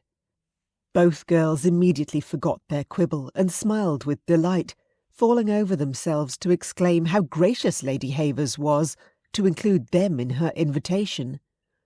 "Do say we may go, Mamma!" Clarissa cried out. Lavinia pursed her lips. "You are not yet out, Clarissa," she said sternly. "Why, this is the opera, not a ball," Ellen said serenely. "It is quite unexceptionable for a girl Clarissa's age not yet out to attend some social events, you know. I consider it excellent practice for her own season. Private dinner parties, public events such as the opera or exhibitions, even picnics when the weather improves. Of course, she cannot be courted yet, but I think it very unfair for younger sisters to be entirely excluded from the fun. How old are your younger children again?" "Our son Charles is 15, Lucinda 14, and Penelope 12, Lavinia said a little ungraciously. "I hope you do not suggest we take them to the opera?" "Of course not." Ellen looked shocked. "Evening events are quite out of the question. Nevertheless, I intend to host a picnic and a few luncheons later in the year, and I do hope you will bring them along." "I was included in many events from the age of 10 or so, when we lived in London," Marianne put in. "With my governess in attendance, of course. Have you found someone suitable yet, Lavinia?" It could not hurt to press the point that she would not be available at Lavinia's convenience. She would not put it past Lavinia to try and fob the younger girls off on her at events, and while she did not mind chaperoning Clarissa and Diana on occasion, she had no intention of sitting at the children's table. "Arthur and I interviewed candidates this week," Lavinia said sulkily. "We offered a suitable candidate the post, and she begins on Monday." "Excellent," Marianne said with a nod, holding Lavinia's eyes until the other woman flushed and looked away. "You intend to remain with the Havers then, Aunt Marianne?" Clarissa murmured as Ellen asked Lavinia another question, ending the awkward silence. "For the time being, at least. Though I miss you girls, I'm afraid living in your parents' household was not a comfortable situation for me." Diana squeezed her hand sympathetically. "We quite understand," she said, her voice soft. "Mamma and Papa have changed since Papa inherited the earldom. We are no longer permitted to associate with our friends, girls we went to school with, because they are not situated high enough in life. Everyone else is now lesser, just because of an accident of birth." Marianne shook her head with an impatient sigh. "Foolish," she muttered. "If your mother treats anyone without a title as lesser, she will quickly make enemies of some of the most powerful people in town." "She's determined Diana must marry an earl at least," Clarissa said. "She has been making lists of all the unmarried peers in London. Some of them are older than Papa." Diana's look of horror was unfeigned. Marianne clasped her niece's hand, shaken to the core at the thought of history repeating. "I won't let you be forced into marriage to any man not of your choosing. Either of you," she declared passionately. "I swear it." "How wonderful this is," Diana whispered, clutching at Marianne's arm as they took their seats in the front row of the Havers box. Lavinia sat on Diana's other side, trying to hide her own wonder as she gazed around the brightly lit theatre and the glittering throng taking their seats. Clarissa sat at the end, hands folded demurely in her lap, but her eyes were bright with interest as she took in everything around her. Ellen had insisted Marianne and her nieces take the front row, while she sat behind with Thomas and Arthur. Only Marianne realised it was no sacrifice for Ellen to sit beside Thomas and hold his hand throughout the performance, rather than sit in the front row under full scrutiny of the interested audience. Marianne had already seen any number of friends, a lot of them waving and smiling. Rather too many men, she hesitated to call them gentlemen, of her acquaintance were eyeing her blue dress with a blue and silver cape, smiling invitingly at her. Sighing, she mentally girded herself for the propositions she would no doubt have to waste far too much of her time rejecting, gently and otherwise. At least staying with the Havers would give her protection from the most importunate, who might be inclined to persist if she had her own household. "Do you know that gentleman, Aunt Marianne?" Diana asked then. "Don't point, dear." Marianne caught Diana's hand on the way up, pressing it back to her lap. "Just direct with your eyes, and describe him." "The box across the way," Diana said, blushing at having almost made a gauche mistake. "The tall, handsome gentleman with a scar, in a blue coat, in a box directly across the theatre. There is an older lady with him wearing a burgundy dress. She has a lot of feathers in her hair." "Oh!" Marianne smiled as she saw Alexander, standing in his box looking directly at her. "That is Alexander Rotherhithe, Marquis of Glenkellie, and though I am not acquainted with her, that must be his mother with him, the Dowager Marchioness." "A Marquis!" Diana looked as though she might faint. Lavinia immediately leaned across her. "And is there a current Marchioness of Glenkellie, Aunt?" "No," Marianne said, and honesty compelled her to admit, "I believe he is in the market for a wife, however. He is but lately come to the title. He spent quite a few years in the army and on the continent." "A war hero, too?" Lavinia looked delighted. "You must introduce us at the interval, Aunt." Marianne was saved from having to answer by Ellen leaning forward and saying, "I must stake a prior claim, Lavinia. I want to introduce you to Sarah Child-Villiers, Lady Jersey. I spy her here tonight, and we must appeal to her for vouchers to Almack's." "Oh yes, that is infinitely more important," Marianne said, relieved Ellen had stepped in to distract Lavinia's attention. "You can meet Glenkellie another time, but you will have only one opportunity to make a good first impression on Lady Jersey." Thankfully, that made Lavinia subside into nervous silence as the curtain opened and the performance began. At the interval, Ellen lost no time in hurrying Lavinia off to meet Lady Jersey, asking Thomas and Arthur to get some refreshments, and Marianne to remain in the box with Diana and Clarissa, a request Marianne was more than happy to honour. Beckoning Clarissa to move one seat closer so they could hear each other over the din of the audience, Marianne asked the girls how they were enjoying the play and listened indulgently to their excited chatter. When the door opened behind her, she glanced around, assuming Thomas and Arthur were returning. The tall figure entering the box, however, accompanied by the lady in the burgundy dress with the mass of feathers in her hair, was Alexander. Chapter 17. Spotting Marianne at the theatre was a stroke of luck. Thomas had sent around a note letting Alex know the Havers party had arrived in London, but he had been fully tied up with business and engagements with his mother, who was utterly determined to see him married before she departed for Italy in April. He hardly dared let her out alone in case she promised him to some bacon-brained chit. Marianne's jewellery had been remarkably easy to dispose of. Garrards had been delighted to assist, telling him the former Earl of Creighton had always wanted their most unusual and collectible pieces for his wife, many of which had now increased in value. They suggested an agent who quickly found buyers for almost all the pieces, in some cases achieving a price a good deal in excess of the original purchase price.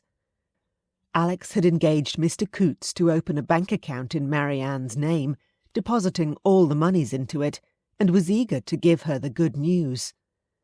Therefore, at the interval, he insisted his mother accompany him to the Havers box. Intrigued by the possibility of meeting the American Earl she'd heard was busy setting Parliament on its ear with his radical ideas, she agreed. Despite seeing Thomas in the passageway, Alex nodded and walked straight on past him. It had just occurred to him that his mother, impossible though she could be, might actually be his best ally in convincing Marianne marriage might suit her. Most especially if Alexander were the groom. If the last 2 weeks of being paraded before every marriageable young woman in London had done anything, it had convinced him Marianne was still the only woman who could possibly make him happy. Whether he could make her so remained to be seen, but he was willing to spend the rest of his life trying. Marianne's startled expression as she rose to her feet and dipped a curtsy immediately had Alex second-guessing whether he should have waited to introduce his mother to her. "Lady Creighton." He bowed formally. "Mother, please allow me to present Marianne, Lady Creighton, to you. Lady Creighton, my mother, Lady Helena, the Dowager Marchioness of Glenkellie." "Lady Glenkellie?" Marianne gave a lower, more respectful curtsy. "Are you the widow or the new one?" Lady Helena Glenkellie asked bluntly. Marianne's lips twitched slightly, and Alex knew she'd bitten back a laugh. "I'm the widow, my lady. My niece the Countess has just stepped out with Lady Havers to go and meet Lady Jersey, I believe." "Ah, Sarah." Alex's mother smirked. "Need vouchers, do you? For these 2 girls, or yourself?" "Lady Jersey is a friend of mine already, my lady. Pray, allow me to make known to you Lady Diana Creighton and Lady Clarissa Creighton," Marianne said, and the 2 girls sank into deep curtsies, expressions of awe on their faces. "I call them my nieces. It is easier than explaining the complexities of our actual relationship. Diana, Clarissa, Lord Glenkellie and Lady Helena Glenkellie." "Both out, are you?" Alex's mother examined the 2 girls with a critical eye. Alex could have told her the answer from their dress, while Diana was wearing a lovely white gown with a faint silver stripe in it, perfect for a debutante. Clarissa's dark blue gown with tiny white spots was much more plain and demure. "Lady Diana is making her come-out this season," Marianne replied. "Clarissa is only just 17 and will wait until next year, though her parents are permitting her to attend some social events to gain experience." "Very wise, too." Lady Glenkellie cast one more glance over Clarissa before obviously dismissing her and turning her full attention to Diana. She seemed to like what she saw because she glanced at Alex and smiled. "Do you attend the Balford Ball on Friday, Lady Diana?" "I don't believe we have been invited, my lady," Diana said in a small voice, looking nervously at Marianne. "I shall ensure you receive an invitation. The Duchess of Balford is a particular friend of mine." Lady Glenkellie nodded imperiously. "That is most generous of you, my lady." Marianne curtsied again, and Diana and Clarissa followed her lead. The Dowager Marchioness looked back at Marianne and blinked, almost as though she had forgotten her presence. "Yes. Well, I dare say we shall see you there, shan't we, Alexander?" "I look forward to it greatly," Alex said, with a smile at Marianne. "You should ask Lady Diana for a dance now. No doubt she will be swarmed with eager young swains before you get a look in, otherwise." Alex gaped at his mother in surprise. "She's got entirely the wrong end of the stick," he thought. Yes," he said, caught out by the unexpected manoeuvre. "Lady Diana, might I request a dance with you at the Balford Ball?" "The first dance?" his mother pushed. Diana looked at Marianne, wide-eyed. Marianne nodded encouragingly. "I should be honoured, Lord Glenkellie," the girl said shyly, blushing scarlet. "Excellent. I take it we will not have the pleasure of your company, Lady Clarissa." "I regret you are correct." Clarissa smiled at him, apparently a little less shy than her older sister. "Balls are quite out of the question for me this year, I'm afraid." "It is society's loss." Alexander bowed his head to her. "In that case, Lady Marianne, might I solicit the honour of your hand for the second dance?" Marianne looked utterly startled. Diana and Clarissa looked quite delighted, and his mother turned to him with her mouth wide open with shock. "Alexander, what are you doing?" she demanded. "I am asking a delightful lady, whom I consider to be a good friend, to reserve me a dance at a ball we will both attend," Alex said, trying to sound calm and placid, as though dancing with Marianne wasn't one of the most desirable things he could imagine. "Well," Marianne said uncertainly, "I had not intended to dance." "But Aunt Marianne, you keep telling us how much you miss dancing," Clarissa said, and Alex shot her a grateful glance. The minx gave him a conspiratorial wink, and he bit back a shout of laughter.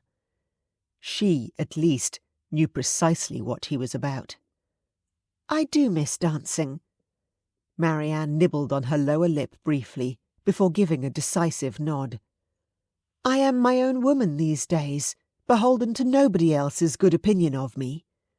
Very well, Lord Glenkellie, I should be delighted to give you the second dance at the Balford Ball." Alex couldn't restrain his smile of triumph. With a kiss to Marianne's hand, he followed his mother from the Havers box and back around to the other side of the theatre, knowing once they were away from prying ears, the interrogation would come. The Dowager Marchioness of Glenkellie missed nothing. "What are you thinking?" his mother hissed, as soon as they were once again seated in their own box. "Wasting your time asking that woman for a dance."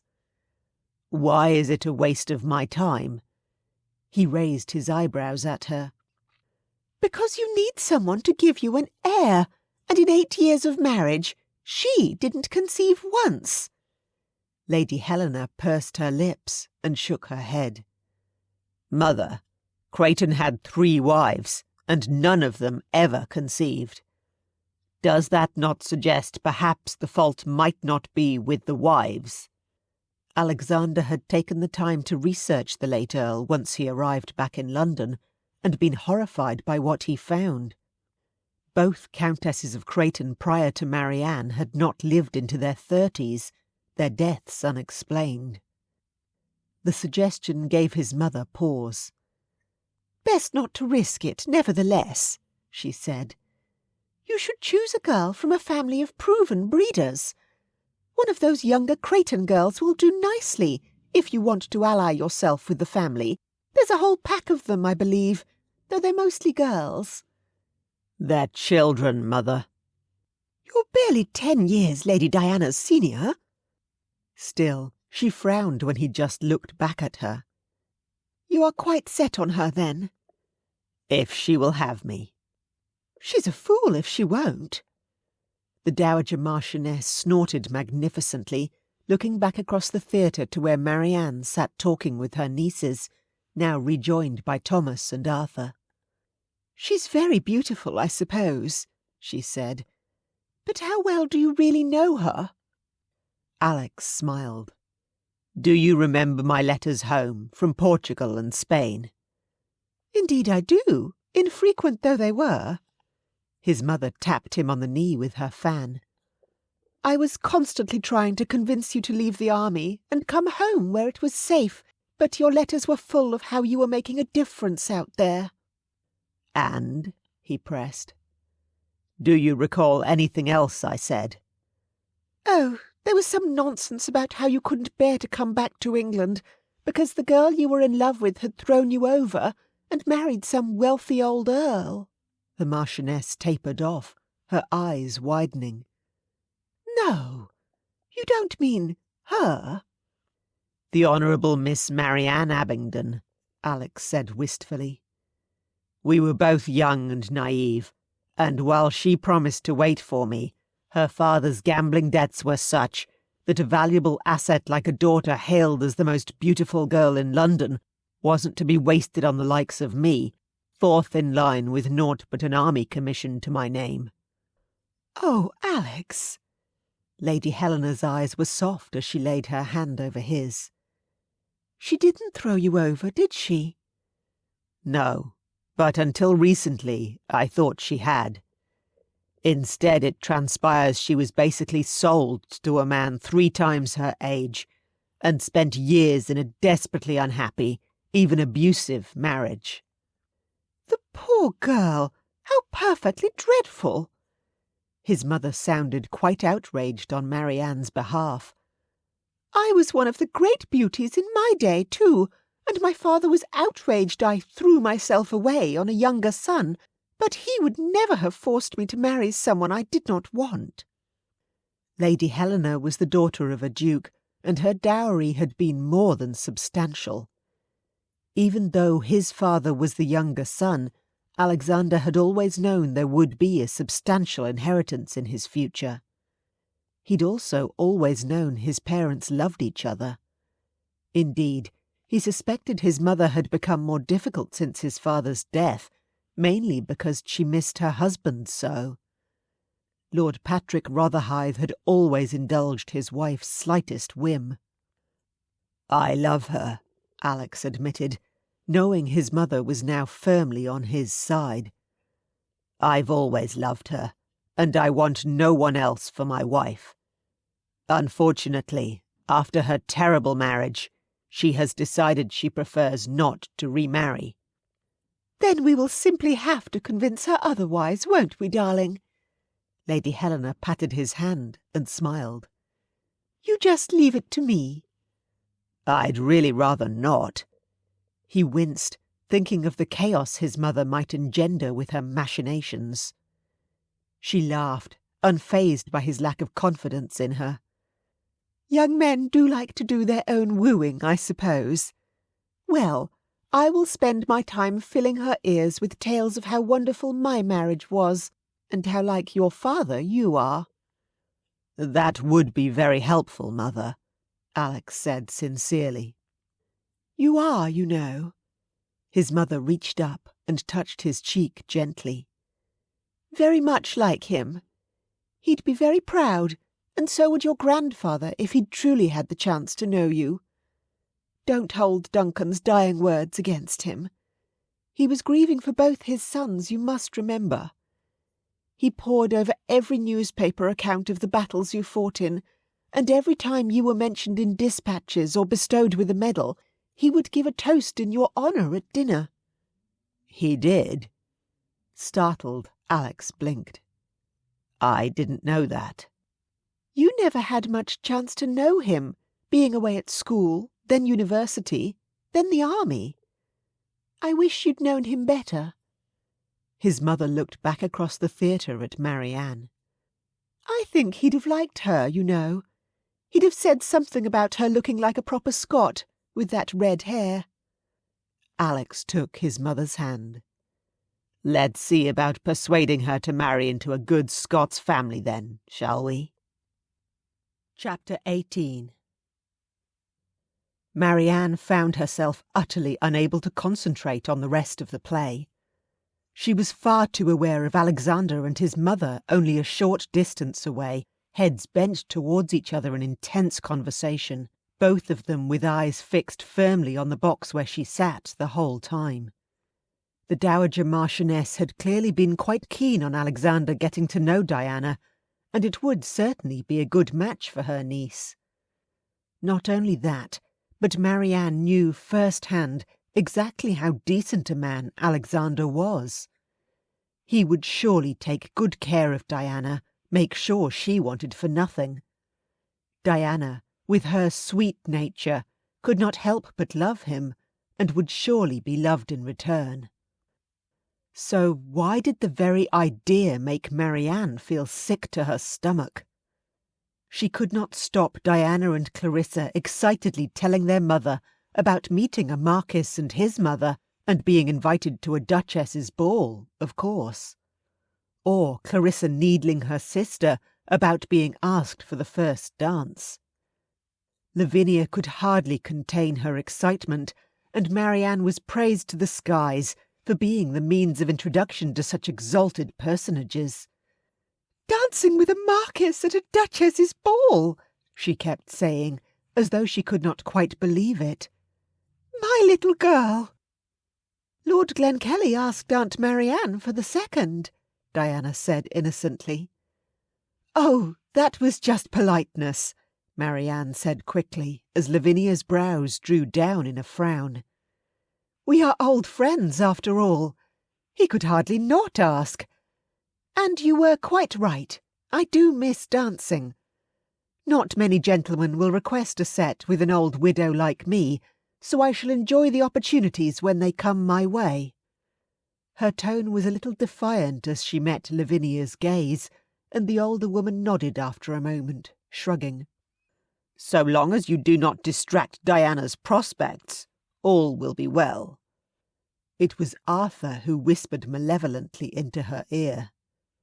Marianne's jaw clenched, but she pretended he had not spoken and stared fixedly at the stage, though in truth she took in little of the rest of the play. The following morning, as Ellen and Marianne took breakfast together, Ellen confided Lady Jersey had not been prepared to offer vouchers without meeting Diana. Thus, Ellen had promised to collect Lavinia and Diana in her carriage and take them to call on Lady Jersey for tea that afternoon. "Lady Jersey insisted I bring you along as well, of course," she said. "I should rather keep Clarissa company," Marianne said quickly. "Perhaps we might take a walk in the park." "Are you avoiding Lady Jersey?" Ellen's gaze was uncomfortably sharp. "It's quite all right if you are, of course. I'll happily assist, though I should like to know why." With a sense of relief that she need not mislead Ellen, Marianne said, "I think she will try and persuade me to marry again. She fancies herself a matchmaker. Only look how many young men she tried to throw in your way, and she barely had any opportunities before Thomas snatched you up." "True," Ellen admitted. She gave Marianne another penetrating look. "And you are quite sure you will never marry again?" "I could never wish to be under any man's control again," Marianne said frankly. "I will fight Arthur to retain what independence I have, and God willing, with good friends like you and Thomas and the Pembrokes, I shall contrive to live well enough to suit me." "You will have a place with us always if you wish it," Ellen promised. "As a valued member of the family, not merely a guest." Tears of emotion choked Marianne's throat, and she reached out to touch Ellen's hand, her expression full of gratitude. The clatter of hooves and wheels just outside broke the moment, and they both looked to the window to see a carriage drawn up at the front door. "That's the Glenkellie crest on the door," Ellen noted. "I think perhaps you have a visitor, Marianne." "It's rather too early for morning calls." Marianne shook her head, regaining her composure. "I am sure he is only here because he has some business with Thomas." Footsteps in the hallway and the sound of the study door opening and closing seemed to confirm her supposition, and the two ladies returned to their toast and tea. Only a few moments later, though, Thomas entered the room. "I do beg your pardon," he said, "but Glenkellie is here to discuss some matters of business with Marianne." "With me?" Marianne looked blank. What business could he have to discuss with me? But Ellen was already getting up and saying she had 100 jobs to do, and she would leave them to it. Marianne had little choice but to set her teacup aside and follow Thomas to his study, a smaller room than the one at Havers Hall, but no less comfortably furnished. Alex was waiting there, smiling as he saw her enter the room. "Lady Marianne." He bowed as Thomas escorted her to a seat, and then both men took their seats as well. "Whatever is this about?" she asked in confusion.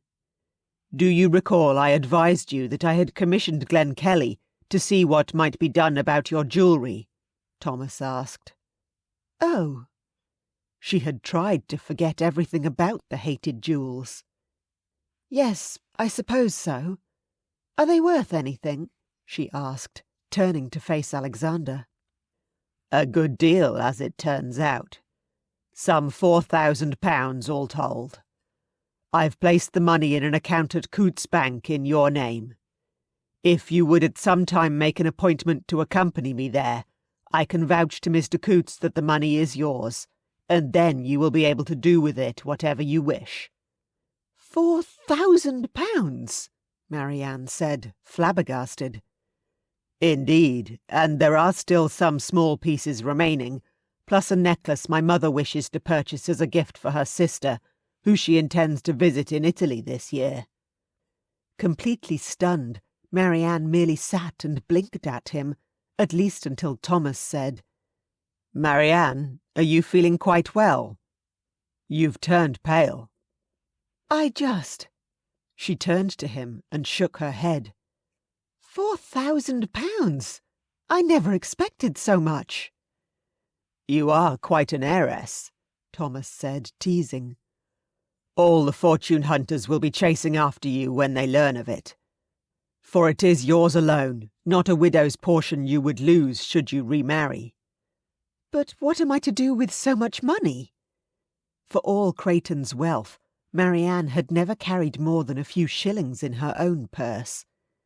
Everything she purchased was sent on account to her husband. "We both stand ready to advise you, should you wish," Alex said, and she looked back at him.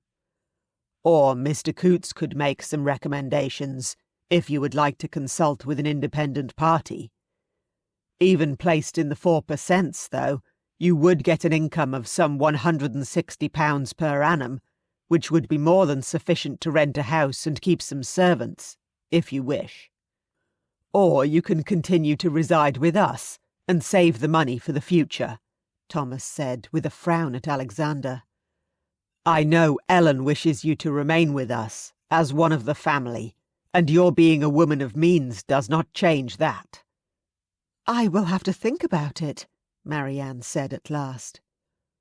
"Whatever you decide to do, I stand ready to assist," Alexander said.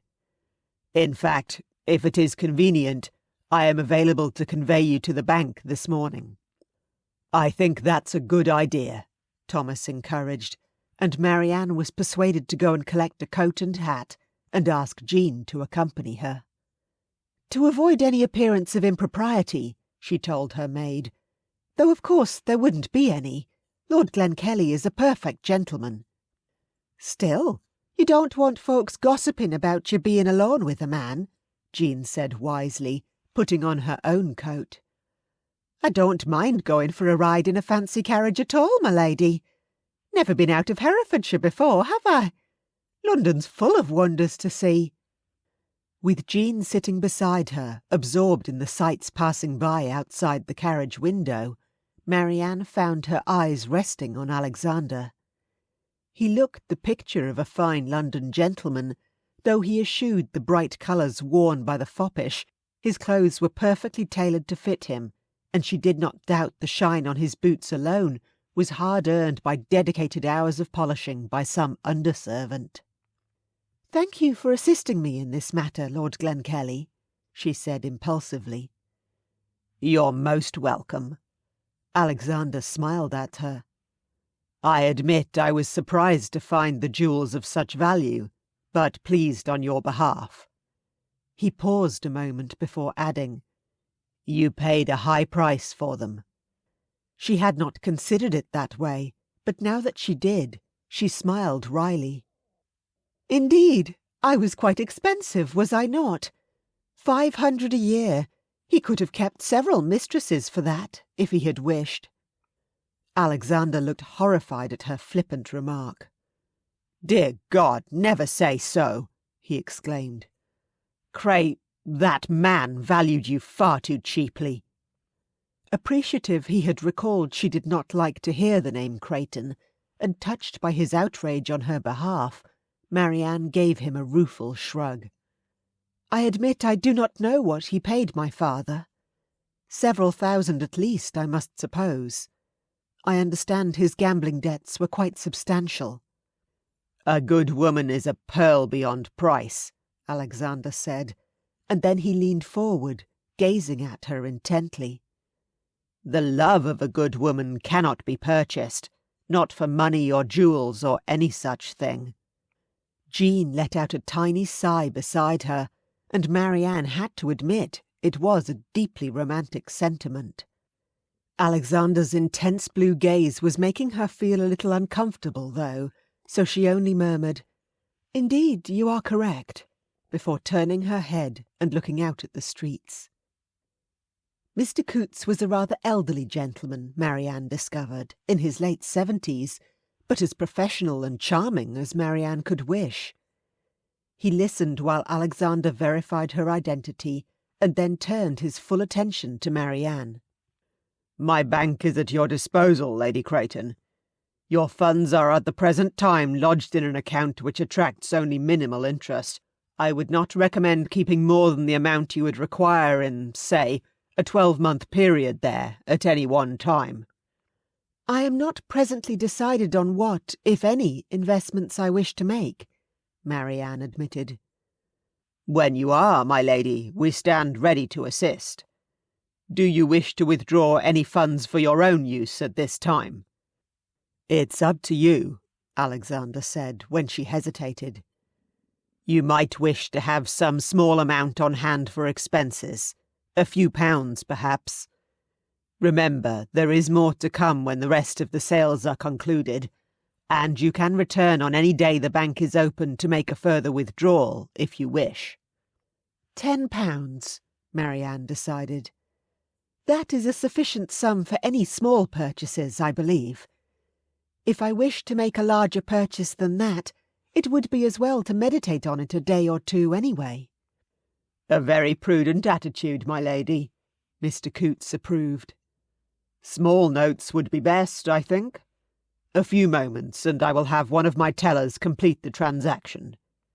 Within minutes, Marianne was tucking a small roll of £1 and 10-shilling notes into her reticule, along with a small pouch containing £1 in coins. Taking their leave of Mr. Coutts, they collected Jean from the anteroom where the maid waited, and returned to the carriage. "Would you like to return directly to Cavendish Square, or may I convey you elsewhere?" Alexander inquired. It took Marianne a few moments to reply. She was still too accustomed to having her every move dictated by others, she realised. The need to ask permission to go anywhere or do anything had become ingrained. "I would like to go somewhere, yes," she said finally. "Would you perhaps have time to take a walk with me?" "I should be delighted," Alexander replied promptly. "Though it is cold today, it is quite dry. St. James's Park isn't far from here, just along the Strand." He was asking, not telling her where they should go, his hand extended to help her up into the carriage, and his driver awaited her instruction. A heady feeling enveloped Marianne, a rush of lightness, almost as though she was floating. "I should love to go to St. James's Park. Could we perhaps make a stop by a baker's shop to buy some bread? I have ever been fond of feeding the ducks there." "You heard Lady Marianne," Alexander said to his driver, as he handed Jean up after her mistress. "A baker's shop, and then the park. Hungry ducks await." Chapter 19. Arriving back at the Havers townhouse with muddy shoes and cheeks pink from the cold, Marianne could not wipe the broad smile from her face as she accompanied Jean upstairs to change. "You look pleased with yourself," Ellen said as they met on the landing. "Did you enjoy your outing?" "I fed the ducks," Marianne said, laughing as she realised she sounded like an excited child. Ellen's expression was both puzzled and amused as she tilted her head slightly and said, "That does sound like fun. Are you coming with me this afternoon?" "Oh, why not? Lady Jersey will only turn up here to see me if I do not, and probably bring a selection of potential suitors with her. At least if I go, I can impress on her the need to see Diana well settled." Still in a good mood, Marianne shrugged off her earlier concerns. "When do you wish to go?" "Will a half-hour be enough time for you to refresh yourself?" "Easily." Ellen smiled, obviously delighted by Marianne's happy mood. "I'll have cook send up a little luncheon for you. Some soup, perhaps?" "Begging your pardon, my lady, but I sent the instruction to the kitchen already." Jean bobbed a curtsy. "Good girl, Jean. I'm pleased Marianne has someone so devoted to her comfort," Ellen praised, and Jean blushed, ducking her head shyly. "Jean is wonderful, and I fully intend to steal her from your employ," Marianne said. "Now I have control of some funds of my own, I hope she will accept the position of my personal maid on a permanent basis." Jean's eyes shone with unshed tears as she curtsied again, deeper this time. "Oh, my lady, I'm that honoured. But don't you want one of them proper French ladies' maids?" "A fine English girl is more than good enough for me," Marianne told her. "Then you should accept Lady Marianne's offer, with my blessing," Ellen declared. Jean wasn't the type to repeatedly babble thanks, for which Marianne was quite grateful as they proceeded to her rooms.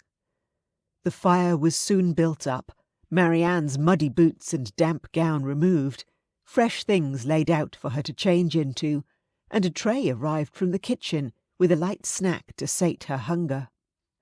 "I used to take such service for granted, perhaps because of how grudgingly it was offered," Marianne murmured, as Jean took a brush and began attending to her hair. "Yet now I am almost overwhelmed with gratitude for Lady Havers' kindness and your good care of me, Jean." "Lady Havers has naught but good to say about you, my lady," Jean said, tucking in a stray curl.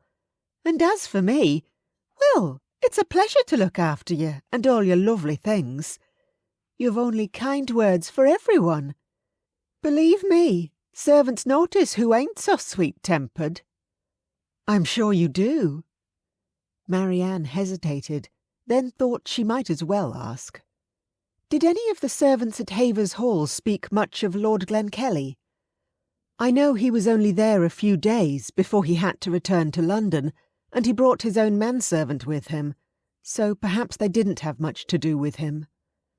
"Not so much, you're right, my lady, but everyone as did serve him said he was right civil, specially for being so high a lord, you know. And his man Simons was fair devoted. Said as how Lord Glenkellie is the best master he could ask for, and everyone who serves him thinks the same. Me, I think anyone Lord and Lady Havers choose as a friend must be one of the finest people in England," Jean insisted. "They chose you, didn't they?" Marianne chuckled. "Well, one could say I rather thrust myself upon them, in fact, but I will accept your compliment at face value, Jean.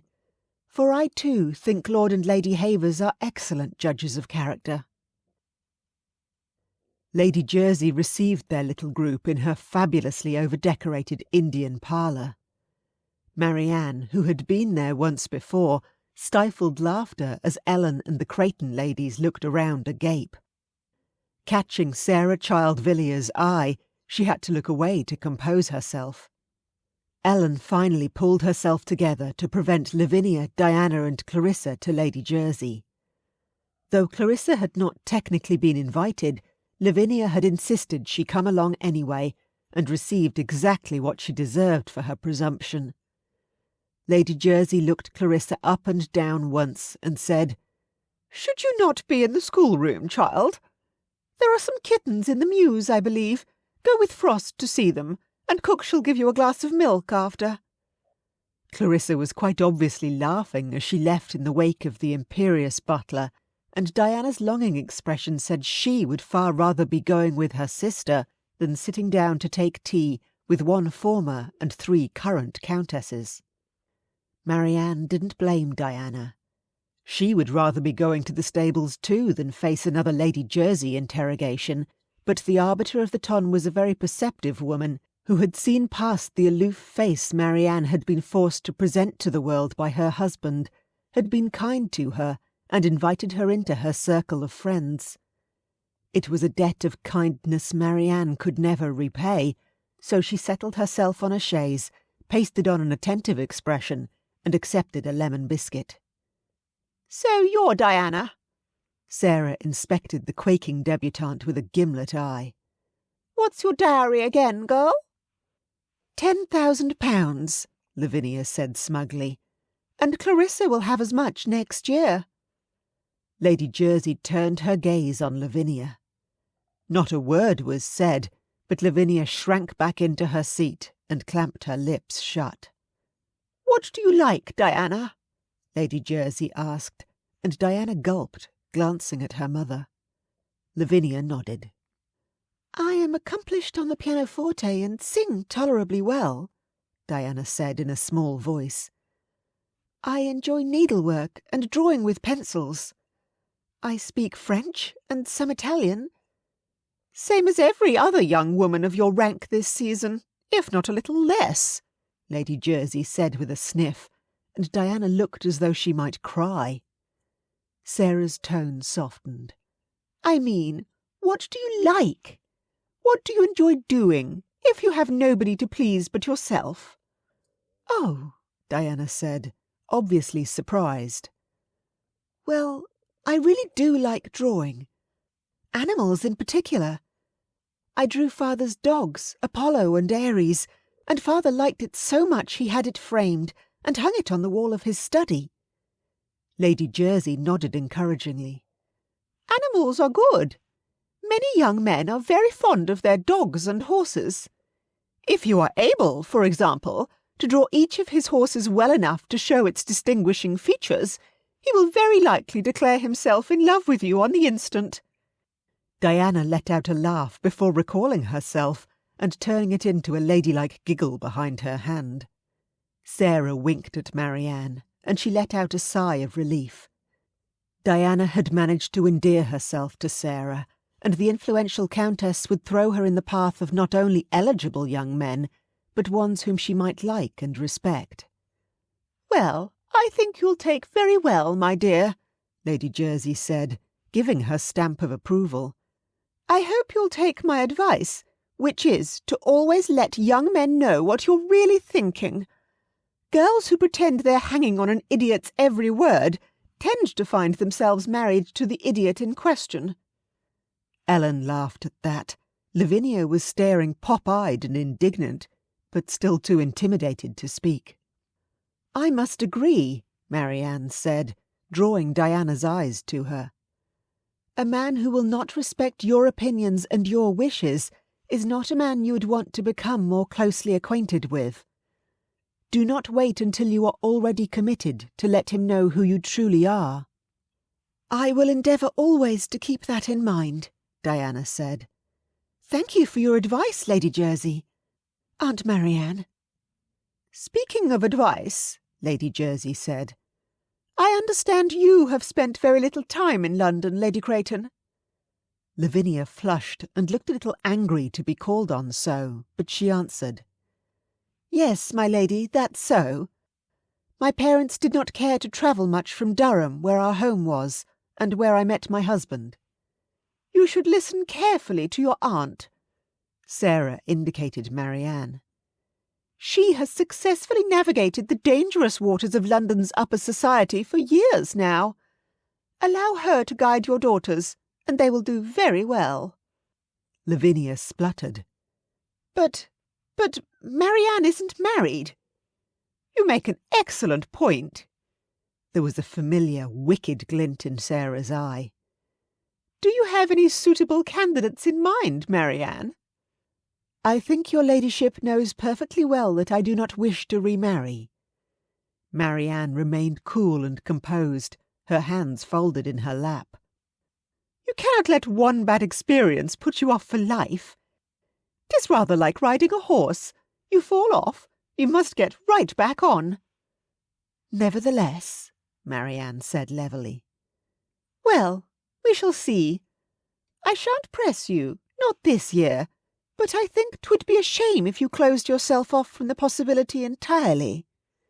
Sarah's voice was quite gentle. You have a great capacity to love, my dear. I would not like to see you wasted as a lonely widow forever.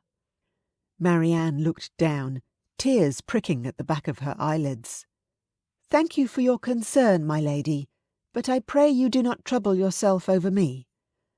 I am very content as I am, and wish only to focus on seeing my dear nieces well settled. There was a long moment of silence, and Marianne finally lifted her eyes to glance at Sarah, finding the other woman studying her with a slight frown.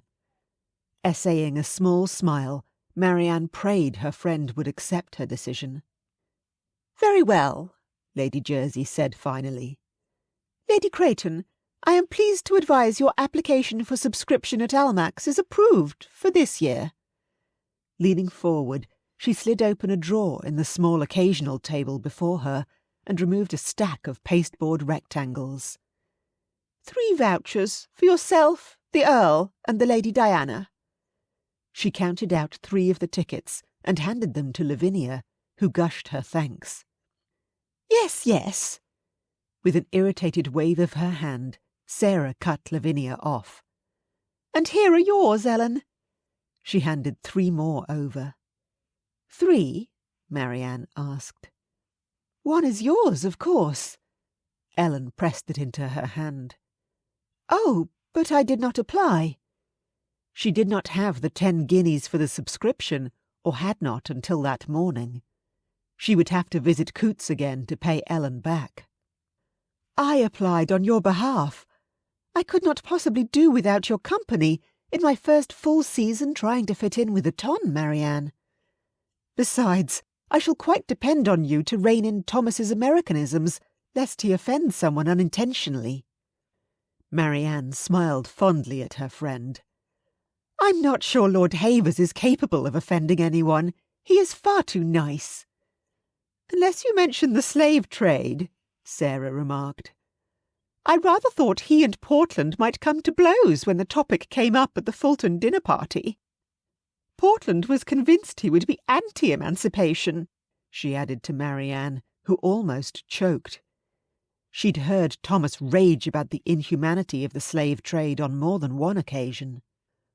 Oh, please don't mention that again, Ellen begged. I had rather hoped everyone forgot it. Quite the opposite. Castlereagh has spoken of it often with great admiration. I believe he is rather hoping Lord Havens will speak as eloquently on the topic in the House of Lords this year. Have no doubt of it. Ellen acknowledged Lady Jersey's approval. Sarah nodded before reaching for a bell-pull beside her chair. I shall have Frost fetch your other daughter, Lady Creighton. Pray excuse me. I am promised to a soirée at the Drummond Burrells this evening. Thank you so much for your time, Lady Jersey. Taking her cue, Lavinia rose and offered a curtsy. Diana quickly followed suit. Ellen and Marianne made their farewells a little more leisurely, confident Lady Jersey's favour was not about to be withdrawn if they made the slightest misstep.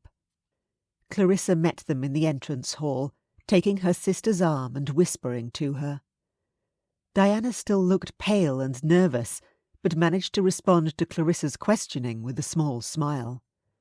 Marianne was confident Diana would be fine, though it might take her some time to find her confidence among the London crowd.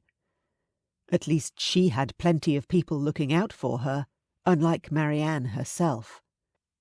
There had been no one at all to speak for Marianne when her father had forced her into a hasty marriage, nobody she might have run to for help. What could anyone have done, anyway? Marianne mused, as she sat opposite Ellen in the Havers' carriage on their way home. She'd been 18 and legally under her father's control.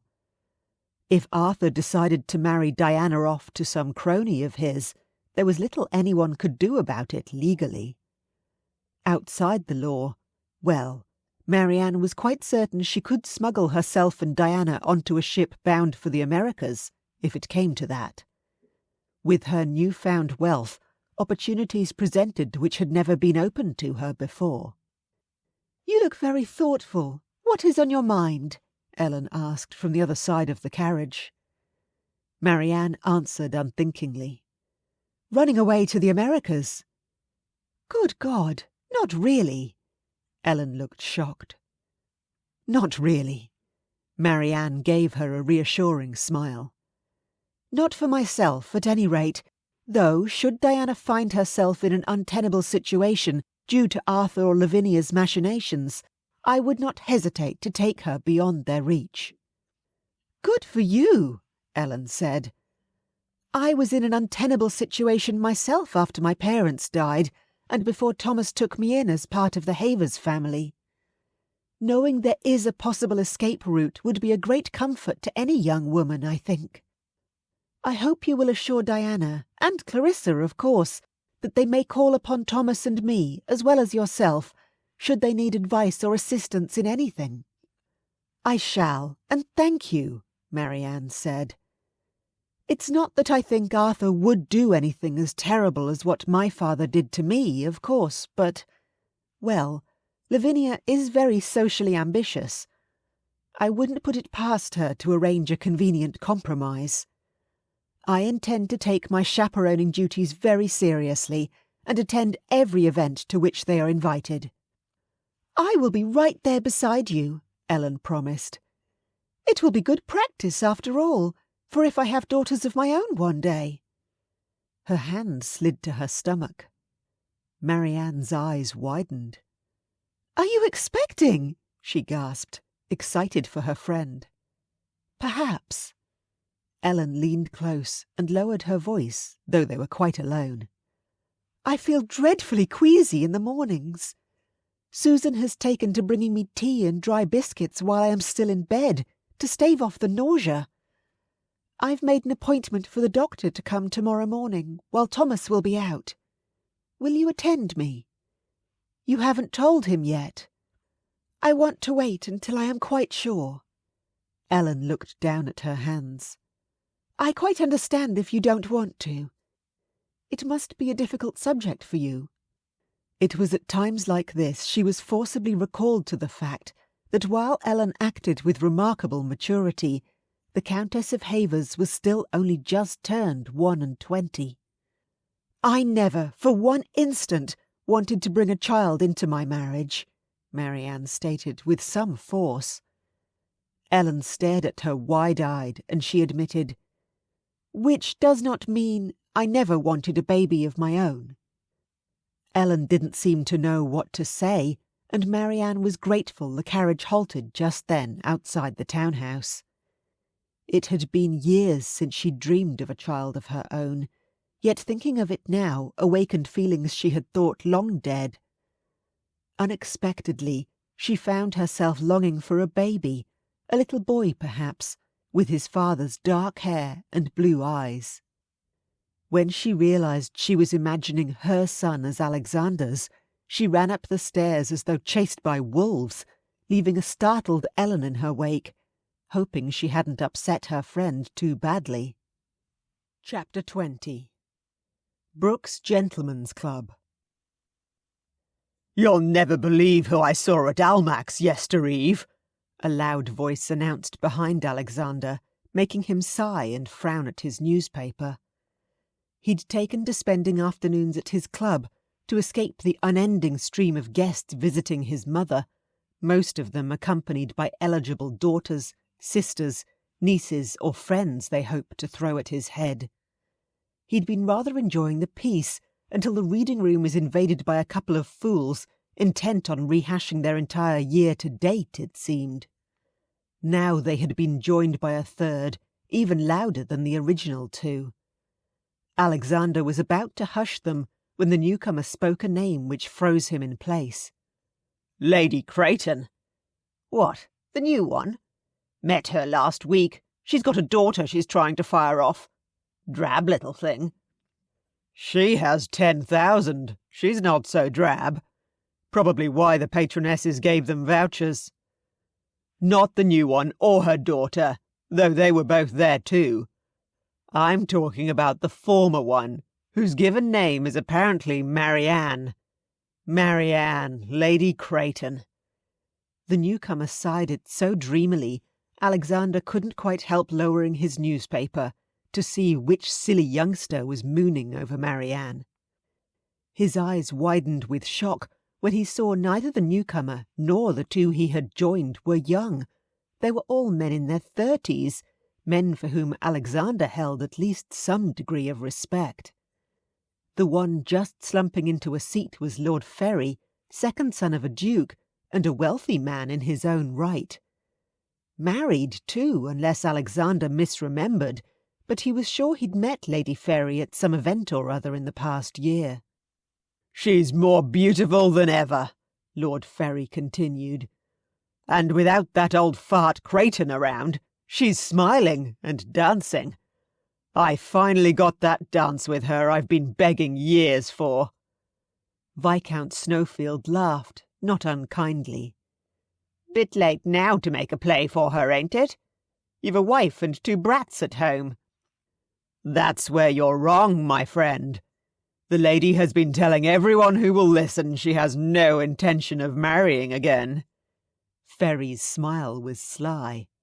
"And you know what that means? She plans to be a merry widow."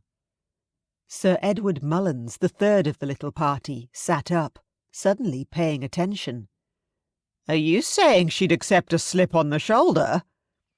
"I think the lady knows her value and would be very expensive, but yes, I plan to offer her carte blanche." Ferry looked smug.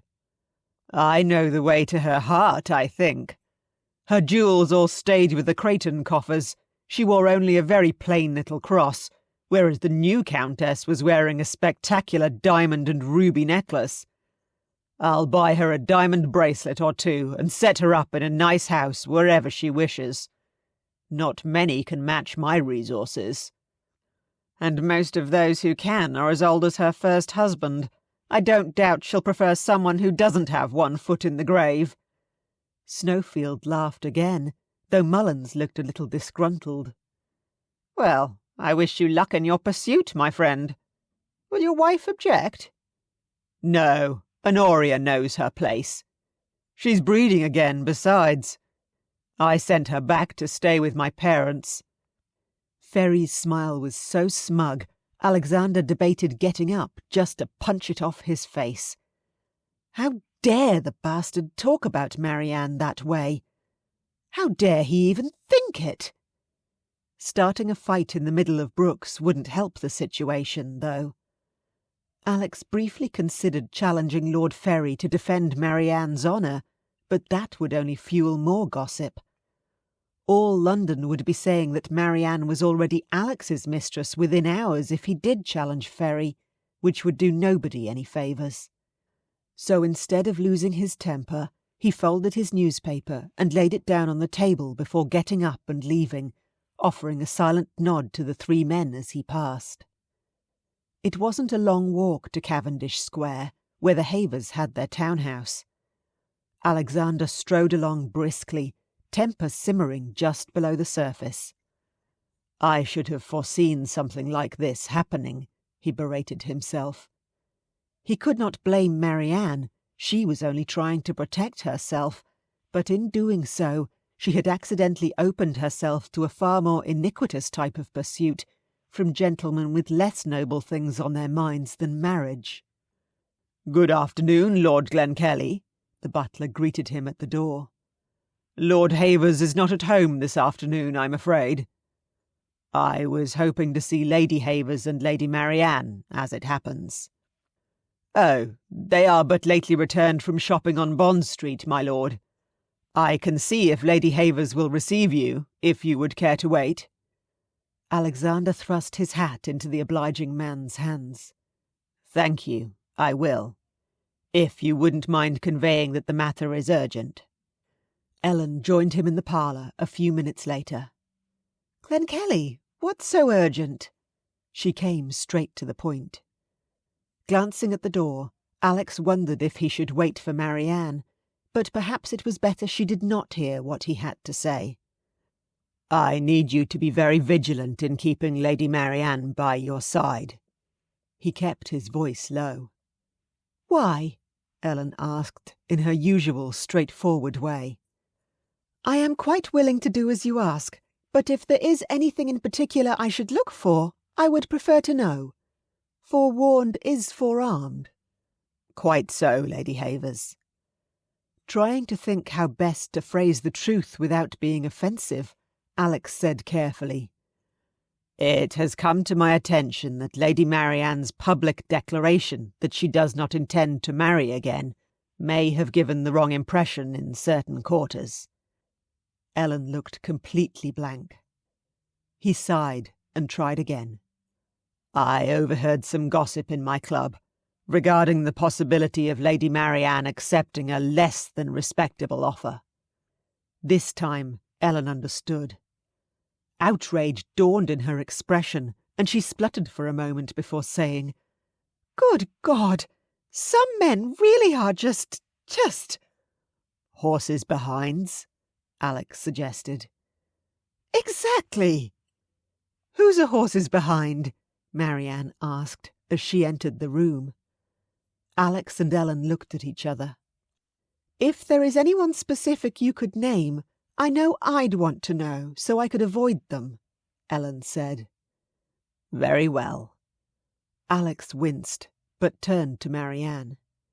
"You're acquainted with Lord Ferry, I understand." "Yes, for some years now." Marianne's brows drew down in a frown. "What about him?" "I'm afraid your declaration that you do not intend to remarry has given Lord Ferry the wrong impression. His intentions toward you are less than honourable." Dark colour rushed to Marianne's cheeks. "And you know this how?" she asked after a moment of silence. "He was gossiping about his intentions in Brooks. I overheard," Alex said apologetically. "Damn men!" The words exploded from Marianne, her fists clenching with anger as she turned to pace over to the window and glare out. "If you would excuse me a moment," Ellen said. "I wish to let the staff know Lord Ferry is never to be admitted to this house under any pretext." She left the room, her heels clipping on the polished wooden floor. In the silence, Alexander wondered if he should leave too, but Marianne was clearly overset. Not wanting to press her, he moved over to the window adjacent to where she stood and sat down on the cushioned window seat, thinking he would just keep her quiet company until Ellen returned. He was quite surprised when she turned from her contemplation of the street outside and sat down beside him. "Have you ever discovered any disadvantages to being blessed with good looks?" Marianne asked unexpectedly. Surprised, Alex shook his head. "No, but they are spoiled now." Unconsciously, he fingered the scar on his cheek. He'd already seen distaste from plenty of ladies as their eyes lingered on it. "Nonsense! It only makes you look more distinguished," Marianne said with a sniff. "I wonder if it would work for me, though." Some sort of disfigurement. Perhaps I could cut all my hair off." "You would still be the most beautiful woman I know, even if you went ahead and did it," Alex answered, trying to concentrate on her words rather than the warm feelings engendered by her compliment. Marianne eyed him, her expression wary. "You're not going to tell me I must not?" "Why should I? 'Tis your hair. I would miss your crowning glory." Daringly, he reached out to touch a curl which dangled along her neck. "But I have no right to tell you what to do. That is rather the point of you not wishing to marry again, isn't it?" "Indeed, but there are plenty of men who would still try to tell me what I may or may not do, without any reason to claim authority over me whatsoever." Alex offered her a sympathetic smile. "Perhaps you should use that as a tactic to weed out those you do not wish to associate with. Tell them you are considering cutting your hair off, and anyone who tries to tell you not to is not truly worthy of your friendship." "I fear I should be left with only you and Havers as friends." Marianne's answering smile was wry. "A tragic but honest assessment of my gender," Alex agreed ruefully. They sat in silence for a moment before Marianne asked him another unexpected question. When you take a wife, Glenkellie, would you forbid her to cut her hair off?" "Certainly not," he said at once, then rethought. "I might try to persuade her not to, but if she was quite set on it, I would ask that she let a maid do it, lest she injure herself with scissors when trying to cut at the back of her head where she cannot see." Her expression was wistful. "That is an even better answer than your first response. Your wife will be a lucky woman." "I hope she will think so," was the only response he could think of, aside from falling to his knees and begging her to marry him. It was definitely not the best moment for a proposal. But, dear God, if only he could. Chapter 21. The Duchess of Balford's Ball. Marianne was still angry by the time she arrived at the Balford ball. Determined to stand firm in the face of spiteful gossip, she had taken particular care with her appearance, selecting one of her most beautiful gowns, a silk creation which changed between blue and green depending on the light. Simple in cut, it depended entirely on the quality of the fabric and the beauty of the wearer to carry it off. She knew she'd achieved the desired effect when Lavinia took one look at her and sighed in despair. "Nobody will even look at Diana with you here," she said dismally. "Lavinia?" Marianne shook her head. "You do not want a man for Diana, whose head might be turned by me.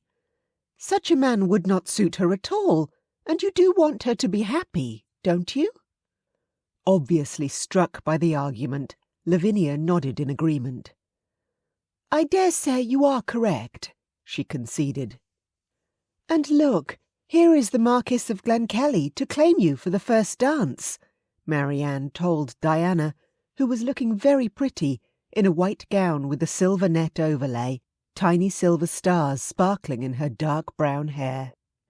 "Everyone will be asking who the lovely young lady he could hardly wait to dance with is, believe me." Diana smiled shyly back at her. "I know he would far rather be dancing with you," she whispered, as Lavinia turned away for a moment to speak to an acquaintance. "Well, to tell the truth, there isn't anyone else I should like to dance with," Marianne admitted. Ever since Alexander had revealed the gossip to her and Ellen yesterday, she had been thinking about it. If Lord Ferry, a married man, was looking at her with speculation, who could she possibly trust? She would look at every dance partner with caution from now on. Alexander arrived before them and executed a bow to each of them, greeting them very politely. "I hope you have not given away my dance, Lady Diana," he said with a warm twinkle. The musicians are tuning up now, and I believe we will open with a quadrille." "The quadrille is quite my favourite," Diana said shyly, placing her hand on his proffered arm. "I am very sensible of the honour you do me, Lord Glenkellie. Thank you for asking me to dance." "It is I who am honoured, Lady Diana." His eyes crinkled at the corners. "That is, so long as you do not step on my toes." Diana giggled as Alexander led her away, and Lavinia shook her head. "He's not remotely interested in her, I think, but he does seem very nice."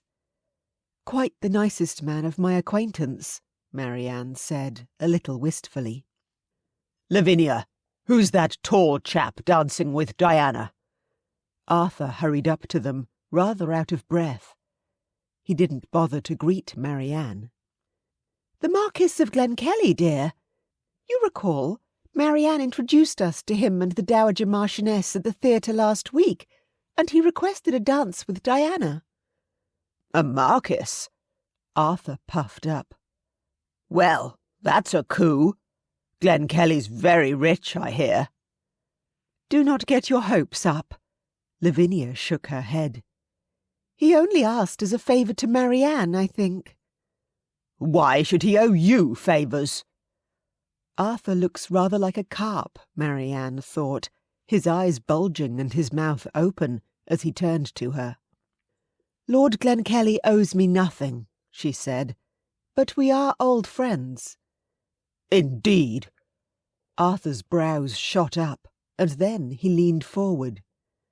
"You may have made a cuckold out of my uncle," he said viciously, "but you're still a Creighton, and I'll not have you bringing the name into disrepute. There are already rumours circulating about you." "Arthur?" Lavinia sounded genuinely shocked. Grasping her husband's arm, she shot Marianne an apologetic look. "Pray excuse us." Marianne was more than happy to turn on her heel and hurry away. How could anyone ever believe she had cuckolded her husband? He had never tolerated her so much as speaking to another man, unless he was present, had punished her if gentlemen tried to approach, claiming she must have enticed them with her smile, her manner. She would not have the slightest idea how to encourage a suitor. Blinded by tears of rage and hurt, Marianne pushed her way through the crowd, finally escaping the ballroom and hurrying to a retiring room. Alexander witnessed Marianne's flight, and Lady Havers going in hasty pursuit. Caught in the middle of the dance floor, he could only bite his lip and watch, hoping Ellen could help with whatever had obviously upset Marianne. "Are you in love with my aunt?" The blunt question from Lady Diana as the pattern of the dance brought them back together made him miss a step. "I beg your pardon," he stuttered. "Because I think she's in love with you." Diana's brown eyes were clear and guileless as she looked up at him. "She claims she doesn't want to marry."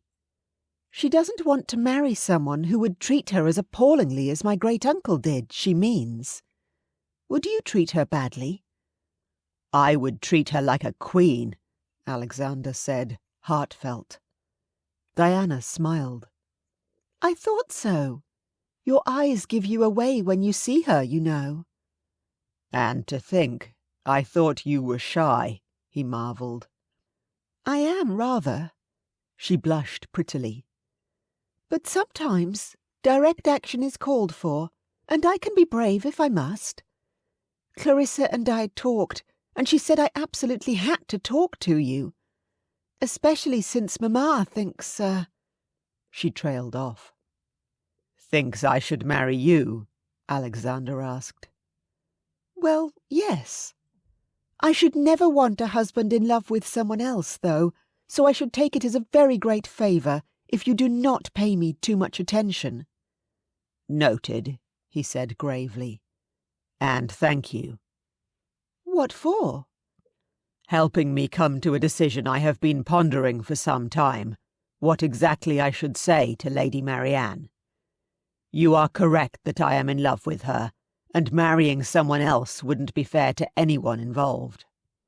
"Diana is really quite beautiful when she smiles like that," Alexander thought as the dance ended and everyone applauded the musicians. Offering his arm, he led Diana back to her mother and thanked her for the dance. Young men were already flocking around, jostling for introductions, and he paused to say to Diana, quietly so that nobody else would overhear, "Should you ever require any assistance, I pray you will not hesitate to call upon me." "Thank you, Lord Glenkellie." She sank into a curtsy. "I am sure your partner for the next dance is eagerly awaiting you." He hoped so.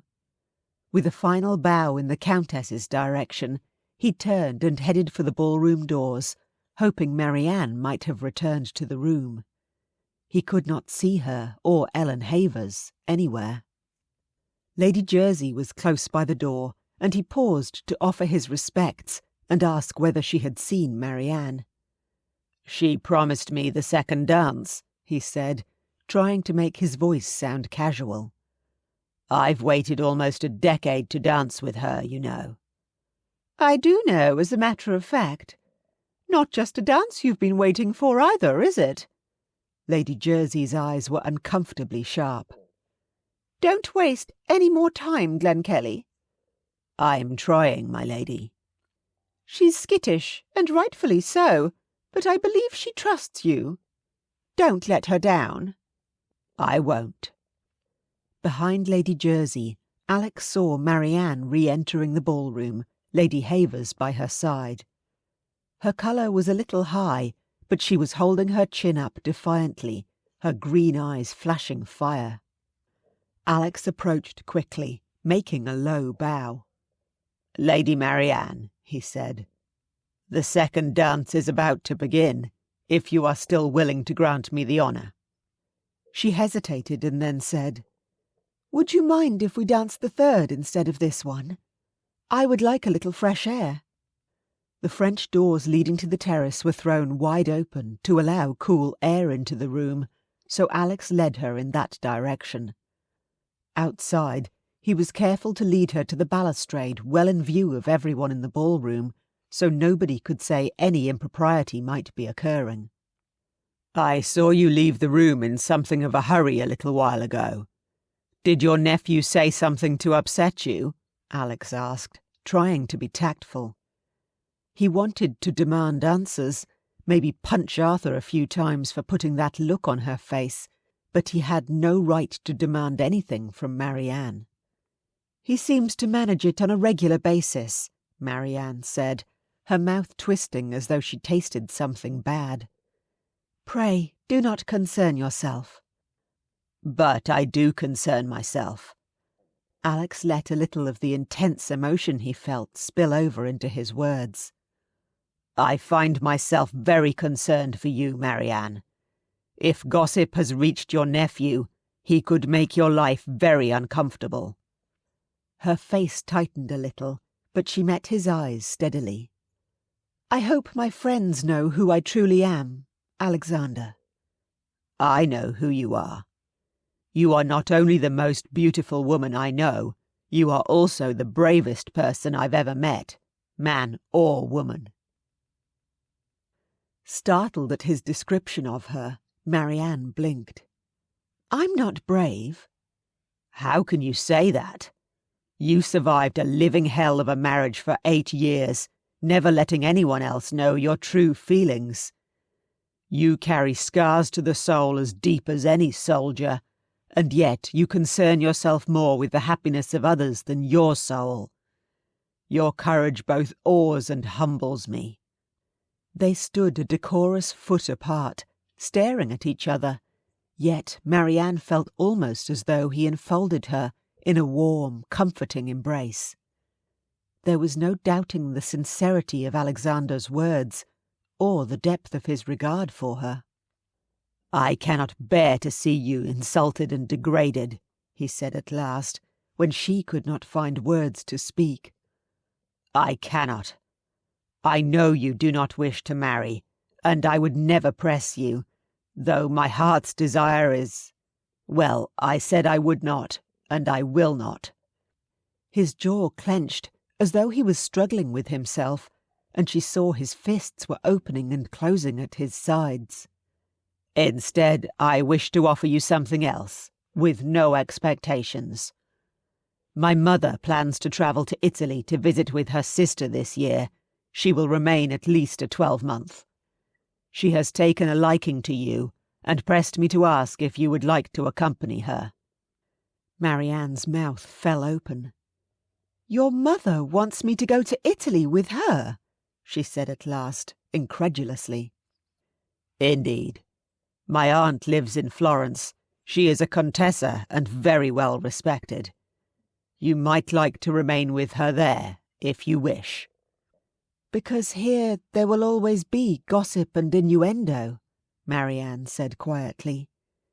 "You're offering me an escape." Her hand rested on the stone balustrade at the edge of the terrace, and he reached out to put his own over it. "I would offer you everything I have, everything I am, if only you would accept," Alexander said. She could see it in his eyes, his love as intense and unchanging as the day he had been forced to leave her to go to war. "I promised I'd wait for you, and I couldn't," she whispered. "I promised I would come back for you, and I failed you. I can never make up for what you suffered, but please, Marianne, allow me to be of service, in this or any other way you wish." His fingers were warm on hers, and she wanted more. Wanted his arms around her, wanted the safety of him, the sure and certain knowledge that he sought only to make her happy. "Ask me." She could barely get the words out, her voice a thin croak, and she had to repeat herself before Alexander's eyes widened in comprehension. Slowly, he lifted her hand and brought it to his lips, his eyes never leaving hers.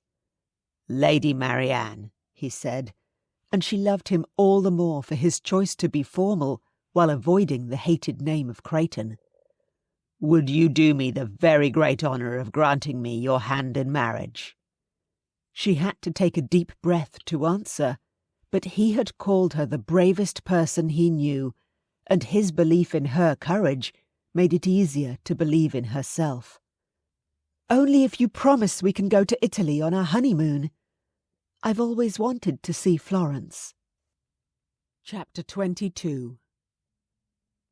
Alexander could hardly believe what he was hearing as Marianne spoke, her words making all his dreams come true. "Anything," he promised fervently. "Anywhere you wish." "Only perhaps we could wait until later in the year. I did promise to go to Amelia Pembroke when she is brought to bed with her child, and I think Ellen Havers may need me in July for the same reason." Marianne gave him an appealing look, one he knew he would always struggle to resist. "Wait until July to get married?" Alexander's distress at the thought of waiting so long must have been quite obvious, because Marianne chuckled and squeezed his fingers gently between her gloved ones. "No, no, just to go to Italy. I should like to get married as soon as it can be arranged, actually. I think we have waited quite long enough." "Far too long," he agreed, lifting her hand to kiss it again.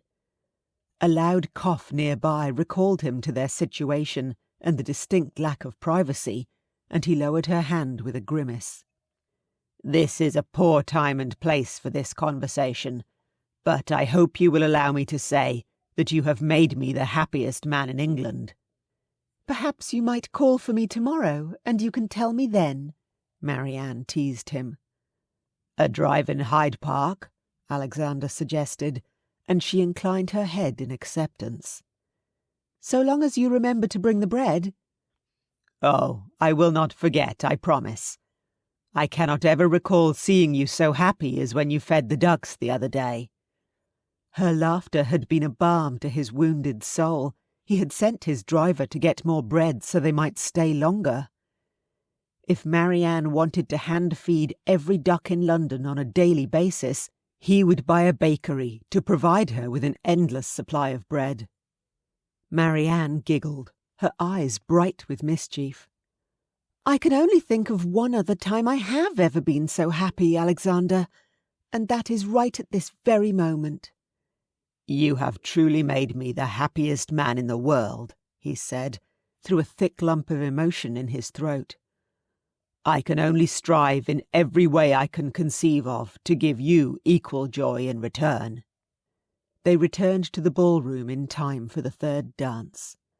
Alexander felt lighter than he had in many years as they moved together through the patterns of the dance, Marianne's happy countenance buoying his spirits. Spotting his mother standing near the edge of the dance floor, he sent her a joyous grin. This was not the appropriate venue to announce their engagement, but tomorrow he would send a notice to the newspapers, and perhaps his mother would host a dinner party in the next week or so. Since Marianne was a widow, there was nobody Alex need apply to for her hand, though he supposed he should do her nephew the courtesy of advising him privately of their engagement. Perhaps he'd stop by the Creighton townhouse after he returned Marianne home tomorrow. "August would be a good time to leave for Italy," he remarked to Marianne as the dance brought them together. "The seas will not be too rough then, and winter is much milder in the southern climes. We could spend much of the summer at Glenkellie if you like, before going to Havers Hall in August, and then taking ship once you are happy to leave Lady Havers." "I think that sounds a wonderful plan," Marianne agreed. "Shall we see Rome as well as Florence?" "Indeed, and Venice too, and anywhere else you might wish. Do you wish to see only Italy, or have you a hankering to visit other places in the Mediterranean?" "You truly will take me anywhere I wish to go, won't you?" Marianne said in wondering tones as the dance ended. Alexander offered his arm to lead her from the floor. "Of course I will. Anything you wish for, you need only name it. The throne of England might be slightly beyond my resources, but any lesser goal, I will do anything within my power to attain for you." "Now, just a minute," a loud voice interrupted, and Alex looked around to see Lord Ferry scowling pugnaciously at him. "Are you trying to cut me out, Glenkellie? Damn it, I knew you overheard in Brooks. Lady Creighton," he turned to Marianne, "I can assure you, my resources are beyond anything Glenkellie can muster from his Scottish hillsides. You may name your price." Gasps of shock rippled around them, and Alex tensed. What the hell was Ferry thinking? He'd just propositioned Marianne in public. "Lord Ferry," Marianne said, in a very clear, cold voice, "I am not for sale at any price." "Come now," Ferry blustered. But Alex had heard more than enough.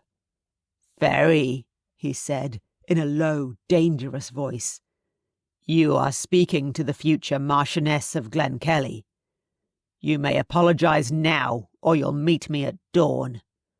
Ferry froze, mouth wide open as he took in Alexander's murderous expression, before he gulped audibly. He said. Do beg your pardon, Glenkellie." "Not apologize to me," Alexander said in disgust. "To the lady." God, the man was a complete craven. It would have been satisfying as hell to run him through for the insult. Instead, he had to stand and watch Ferry's panicked, fawning apology to a tight-lipped Marianne.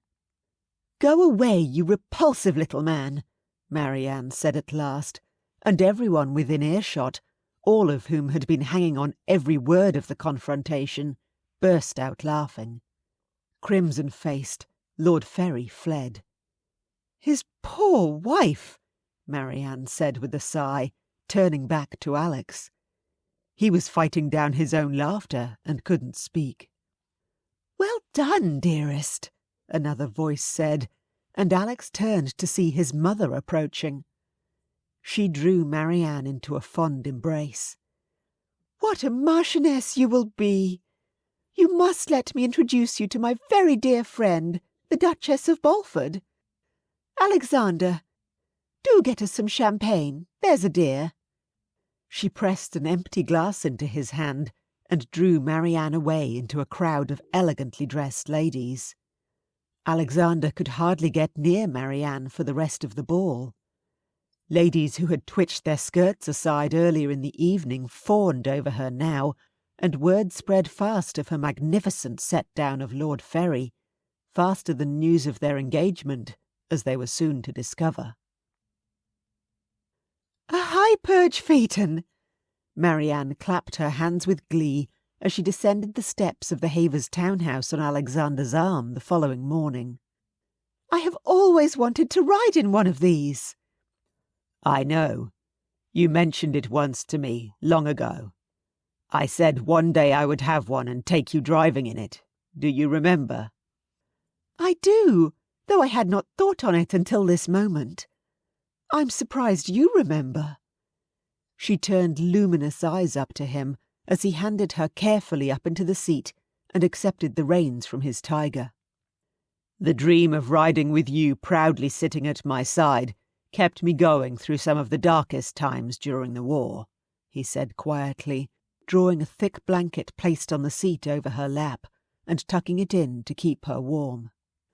Laying one hand on his arm, Marianne tilted her head deliberately to show off her pretty hat and said, "Then let us to Hyde Park, my lord.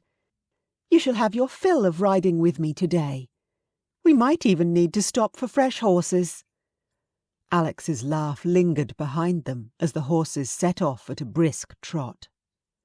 Talking and laughing, and having to stop every few minutes to greet someone who wished to congratulate them, they had been parading through Hyde Park for over an hour when Marianne spied her family. "Look, in that open landau there. We must stop, Alexander." Lavinia was smiling, Diana beside her waving excitedly, until her mother placed a gentle restraining hand on her arm. Marianne smiled back. She and Lavinia would never be close, but at least she was reasonably confident Lavinia wouldn't try to force any of her daughters into marriages they did not want. Hopefully, she would check the worst of Arthur's ambitions and be an advocate for her daughters if they needed it. Arthur did not look pleased to see them. "A word, Glenkellie," he said crisply, once polite greetings had been exchanged. "Since I suspect this concerns you, would you care to accompany me?" Alexander asked Marianne. "I will gladly deal with it if you would rather not." "I think I would prefer to be involved in discussions about my own future," Marianne decided. "Pray excuse me." "Go home," Arthur instructed Lavinia. "I will walk back. It's not far." Lavinia looked at Marianne, her expression concerned, but Marianne gestured she should go.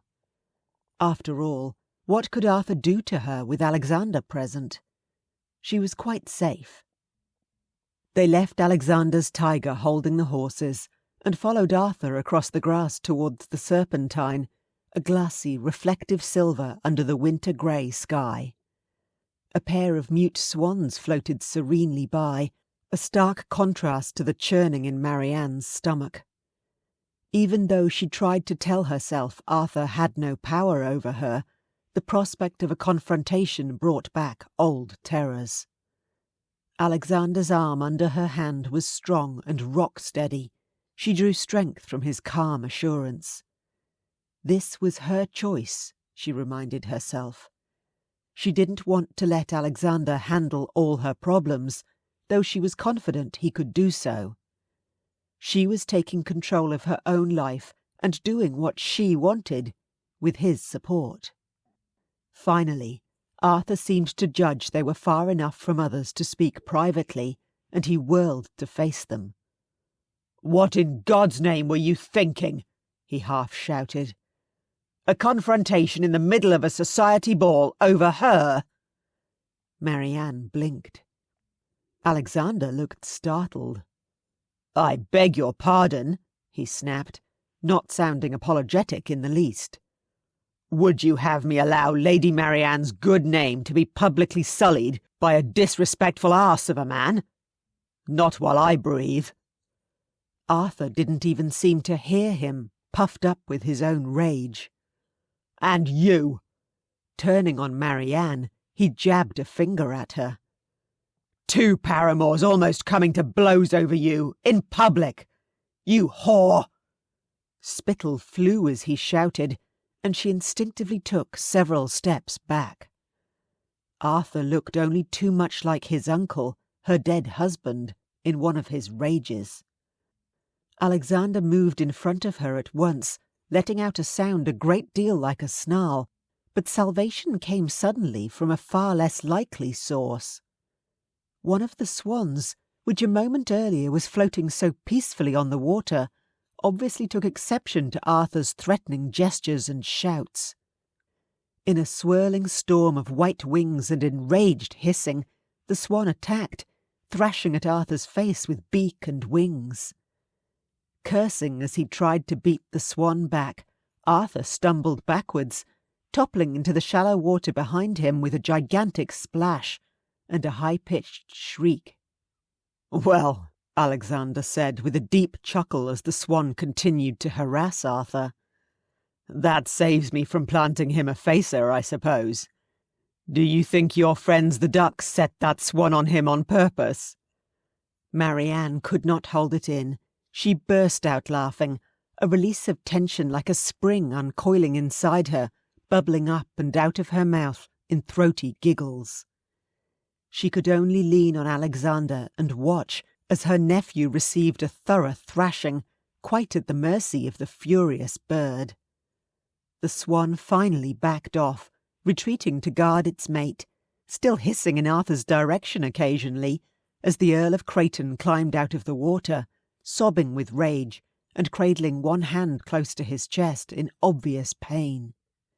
"If you ever again speak to or about my future wife in any kind of derogatory way, I will kill you," Alexander said, his tone cold and dispassionate. "It is only for the sake of your wife and children that I allow the punishment God's creature has meted out to be satisfactory. Let this divine retribution be your final warning." They walked away with Marianne still laughing, hoping she would never forget the image of the dripping, spluttering Earl of Creighton, casting fearful glances in equal measure at Alexander and the swan. "Divine retribution, indeed!" she managed to splutter at last, as they returned to the phaeton and Alexander lifted her carefully up to the seat. "That was wonderful!" "Perhaps we should foster a rumour that God will wreak vengeance on any who offend you." Alexander cast her a teasing grin as he took up the reins. "I dare say it would save both of us a great deal of trouble." In the distance, Arthur Creighton began the slow, soggy trudge across the grass away from the Serpentine, moaning at the pain in his injured hand and still keeping a wary eye on the swan. The sun broke through the clouds just then, thin rays of bright yellow sunshine streaming down on the phaeton as the horses set off once again in a prancing trot. Marianne turned her face upwards, smiling as she thought that not so long ago she would not have dared for fear of a freckle appearing on her nose. Alexander would likely tell her any emerging freckles were his favourite thing about her, because they were gained while she was enjoying herself. Snuggling closer to him under the thick blanket he tucked over both their laps, she rested her head against his shoulder and sighed with utter contentment. Epilogue. 4 weeks later. St. George's Church, Hanover Square. Alexander's heart was full as he watched Marianne walk towards him, wearing a stunning new gown of pale gold silk trimmed with white Brussels lace. While Arthur had issued a suitably grovelling apology the day after the swan incident in Hyde Park, Marianne had declined his offer to walk her down the aisle. Instead, she walked alone, preceded by her youngest niece Penelope, strewing freshly picked snowdrops in her path. He'd offered to denude every hothouse in London for more expensive flowers for her, of course, but Marianne had told him she'd far rather have snowdrops, that earliest of spring blooms, easily gathered in February. "They are the first flowers of spring, the season of new beginnings," she'd told him, and Alexander at once had agreed there could be no flower more appropriate. While he had hoped to obtain a special licence and wed Marianne within a week of her acceptance, his mother and Marianne had persuaded him that waiting for the banns to be called and throwing a grand wedding with the cream of the ton on the guest list would forever silence any gossip. Since he was entirely at Marianne's mercy, he'd agreed to whatever they wanted, though he'd privately bemoaned to her his reluctance to wait even a day more than he had to for her. "We've waited this long," she'd told him tenderly, placing her soft hand against his cheek. "I need this wedding to be as different from my first as it is possible to be, Alexander." Understanding, he'd kicked himself for his insensitivity. "Only tell me what I need do to make it so, beloved." "Be patient with me, and be yourself," she'd told him, reaching up to kiss him lovingly. Marianne's hand trembled a little in her white silk glove as she placed it in Alexander's, and he looked a query at her, brow furrowing with concern. She smiled back at him determinedly. The ghosts of her past were not going to cloud this, the wedding day she'd always wanted. Instead of her father and 2 bored servants as witnesses in a dusty parlour, there was a church filled with her and Alexander's friends and family. The vicar was a kindly, serious gentleman who had insisted on speaking to them both privately before the ceremony, intent on being certain they were both happy before proceeding. And last, but certainly not least, instead of a leering old man, there was her beloved Alexander, tall and handsome, his eyes filled with love for her as he spoke his vows. "Yes," she said it loud and clear as the vicar asked if she accepted Alexander as her husband. "I do." His smile was filled with both joy and relief as he squeezed her hands, and Marianne gazed lovingly back at him as the ceremony concluded and they emerged from the church to the rousing cheers of their friends. Thomas and Ellen Havers had insisted on throwing a wedding party for them after the ceremony, and afterwards they planned to return to Alexander's townhouse and remain in London for another month, before travelling to Hampshire to visit with the Pembrokes, the only friends who were unable to attend their wedding. Too close to her confinement, Amelia had instead sent many excited letters and a promise of a gentle mare from their famous stables as a wedding gift for Marianne. Once Amelia's child was born, they would go to Portsmouth and take ship there for Scotland, cutting several days off the journey to Glenkellie. Marianne was looking forward very much to seeing Alexander's childhood home, which he described as an ancient pile, but his mother had told her was one of the most beautiful castles in Scotland. Lady Helena was sailing for Italy in late March, and they would join her in August, after Marianne saw Ellen through her confinement as well. She had already cornered Lavinia, who as the mother of 5 children was the most experienced source on childbirth she knew, and quizzed her for so much detail, Lavinia turned quite pale. Their conversations had taught Marianne about a great deal more than just childbirth, however. Despite a great deal of blushing, Lavinia had imparted quite a lot of knowledge about what happened in the marriage bed when the wife wasn't unwilling. Knowing happy couples like the Havers and the Pembrokes, Marianne had slowly become aware there could be true and genuine affection between husband and wife. More than once while staying with Thomas and Ellen, she had accidentally come across them in a passionate embrace, and the thought of sharing such embraces with Alexander made her feel quite warm and flushed. Far from fearing her second wedding night, she was rather looking forward to it. "Do you think anyone would notice if we sneaked away?" she whispered to Alexander, after they had dined and danced and talked for what felt like hours. To go where? Are you feeling quite well? He looked at her with concern. Oh, I'm fine. Sliding her hand into his, she squeezed. I would like to be alone with my husband, that's all. Really? A wide grin broke across his face. Then let us not waste another minute, my darling Marchioness. They slipped out and ran down the stairs, jumping into the waiting Glenkellie coach, where Alexander lost no time pulling Marianne into his arms. I love you, he whispered, raining kisses across her face. I have always, always loved you. I love you too, Marianne said, nestling close against him and resting her head against his strong shoulder, safe in his arms and secure in the knowledge that she was finally right where she had always longed to be. The end. You have been listening to A Marquis for Marianne by Catherine Bilson. Narrated by Catherine Bilson. Copyright 2019. Audiobook production copyright 2020. A Marquis for Marianne is the second book in the Blushing Bride series. If you haven't already read An Earl for Ellen and discovered Thomas and Ellen Havers' love story, do go and grab it now. The next book in the series will be A Duke for Diana, where Marianne's shy niece Diana finds her feet and her own path when she and her sister Clarissa are invited to join their aunt on her wedding trip to Italy.